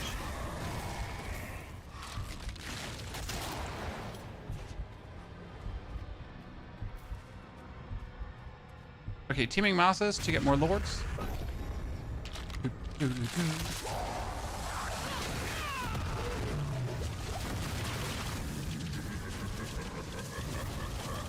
So, you know what? Sometimes I wish there was a skip phases button. So, like right now, I just want to get to Bartik, right? I don't want to even do the other phases anymore. Wait, can we just fast pass forward to Bartik, please? Chan?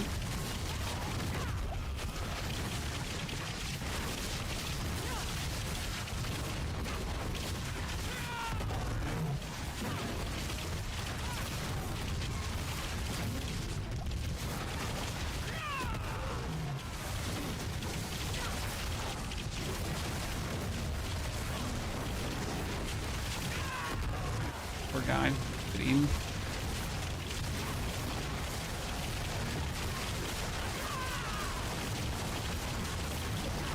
Paragon helps a lot with max health. I mean, Paragon is the real key for max health, that's for sure. Massing masses. So the masses spawn a lord, and then the masses reform to spawn another lord, and then they reform to spawn another lord, and then they reform to spawn another lord, right?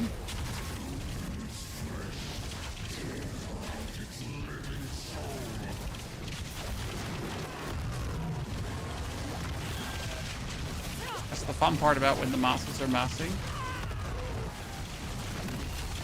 But like whenever you get a soul spire, the whole Helltide, the whole Infernal Horde just slows down so much.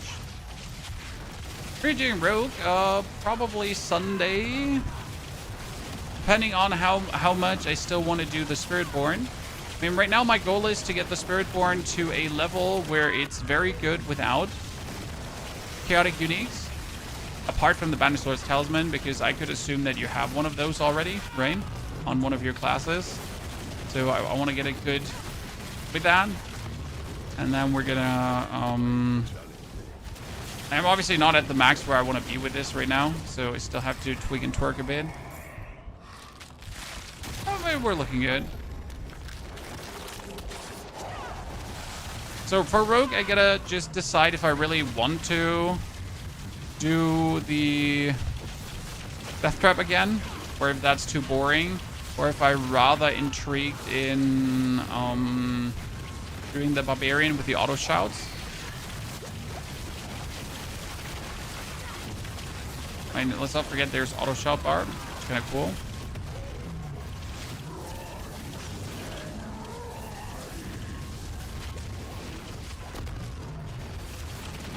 No, you should do Death Trap. I mean, Death Trap is fun, but it's also like once you've done it, right? Like the puzzle is puzzled. If that makes sense to you. Like that's like a little bit my problem, right? So Death Trap was a really interesting puzzle the first time you did it, but once you did it, you're already like you figured it out, right? Like you solved the riddle. Solving the riddle another time doesn't make it more exciting. It's just the same riddle.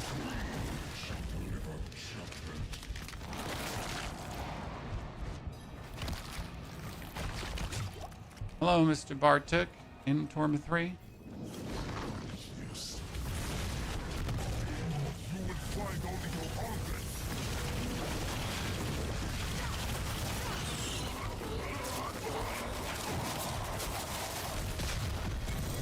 Oh, wow. 2? And a mythic? Looked like a mythic almost. Okay, Chad, we got a Pink Gorgeous Gauntlet again, but this means I could play a different gauntlet. And we get Enduring Faith, which is obviously useless.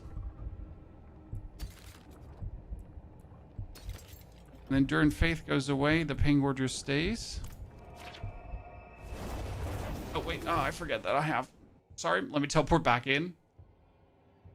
Forget that part where, you know... Get the case powers now, so it's not the same. I agree. Can greater tree caches drop mythic uniques? Yeah. It's just rare.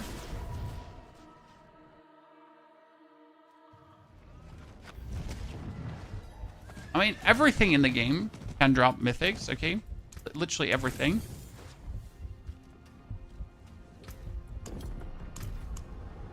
Okay, we need to jump into a 6-wave Horde just to try something.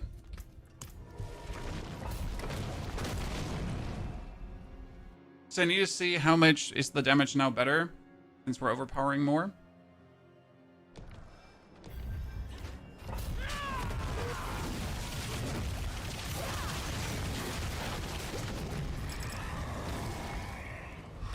Swing mouses.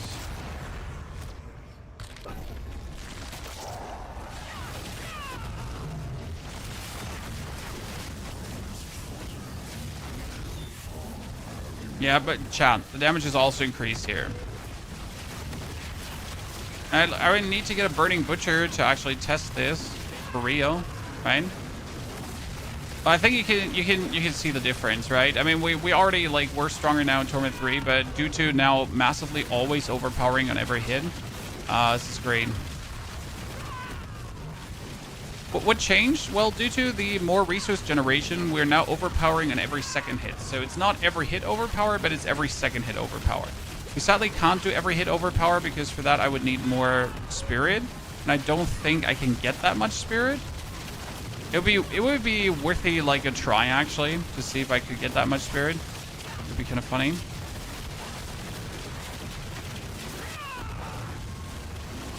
Are you losing health constantly? Chaotic perks. Chaotic perks are having me at the brink of death, but I have full area, so it doesn't matter. Okay. It only looks bad, but it's not bad. I wonder what I would have to do to get the full maximum resource. I mean, obviously I need a greater affix maximum resource amulet, right? We're sitting at 191, and I can do here with the spirit. We're sitting currently at 216.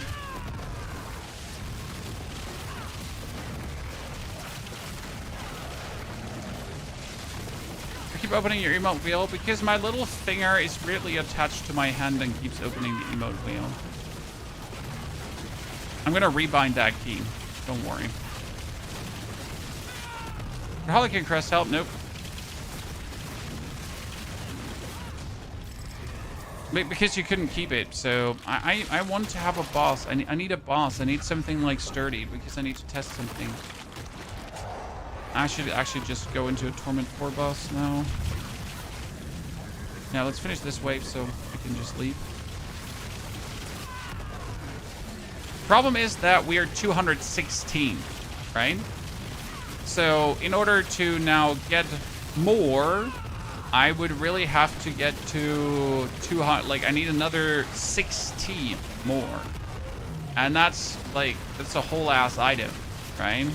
With a greater affix to resource. So it might be that we just have every second attack and that's it. I mean, that's fine in my eyes, chat, right? If every second attack is an overpower. Don't get me wrong.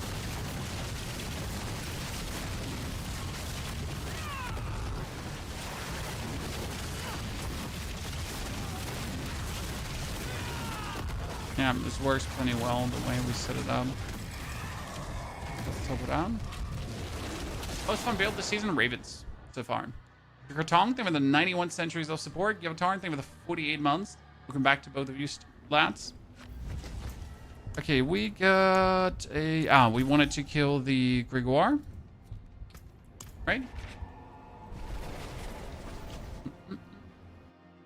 Not like you attack... Exactly. With the attack speed, it makes sense. It's just an interesting fantasy to say, hey, what if we could have 275 resource and really attack every attack, right? If it would just work.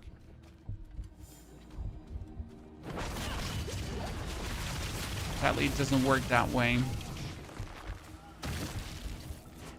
The interesting part is, if we now get our Chaos Armor Sepasontak, we instantly, like, double our damage, right? So, or Kepaleka. So if we get this one... Or, I mean, this one is instantly like 120 damage, and my basic skills do double damage. So I could have my Quill Volley gets the chance to cast twice and the chance to deal double damage. So you can imagine how much more damage we're suddenly getting out of nowhere. Okay, so before we were kind of able to hurt Torment 4 bosses, but we weren't really able to kill them. Now we're doing like fine-ish. We tried Urubar.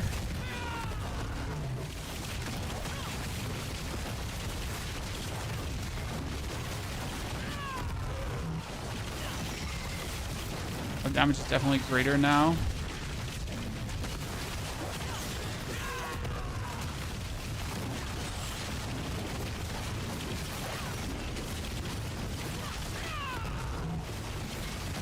Yeah, I mean, look at the melting there, Chan.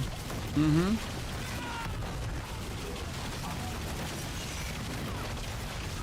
Yep, improvement. So what was the trick? That just did the trick. Okay, Chad?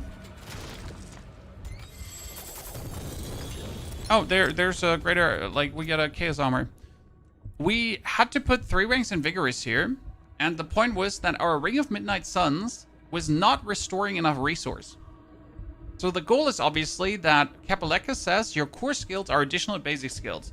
When cast at maximum vigor, your core skills consume all vigor to cast their largest size and become guaranteed critical strikes. Okay? Good. Now, the Ring of Midnight Sun says, when you critical strike, you regain 50% of the vigor you've spent in the last 2 seconds. Okay? And this pretty much has you then restore vigor automatically and use it like that. Right? Okay, this is Peacemonger Signet again. We're being robbed, Chad. Like, the amount of shitty things I've gotten is quite something. Okay, Chad. That was amazing. It was a good stream today, but we got a lot to do for my daughter's birthday. So we'll continue with this on Sunday, and you'll get a video that explains everything about the build and how to pretty much progress it into Torment 4, that you can then have a good time in Torment 4, because it feels a bit weird, but once you got it, it feels very good. Therefore, I'm done for tonight. Thank you for coming, watching, lurking, chatting. Don't forget to watch the update on the Druid video. It's fire. I'll see you all tomorrow. I'll see you all on... Yeah, whenever I see you, because I really don't know when I find time next to stream. Okay, latest Sunday. Until then, take care. Appreciate you all.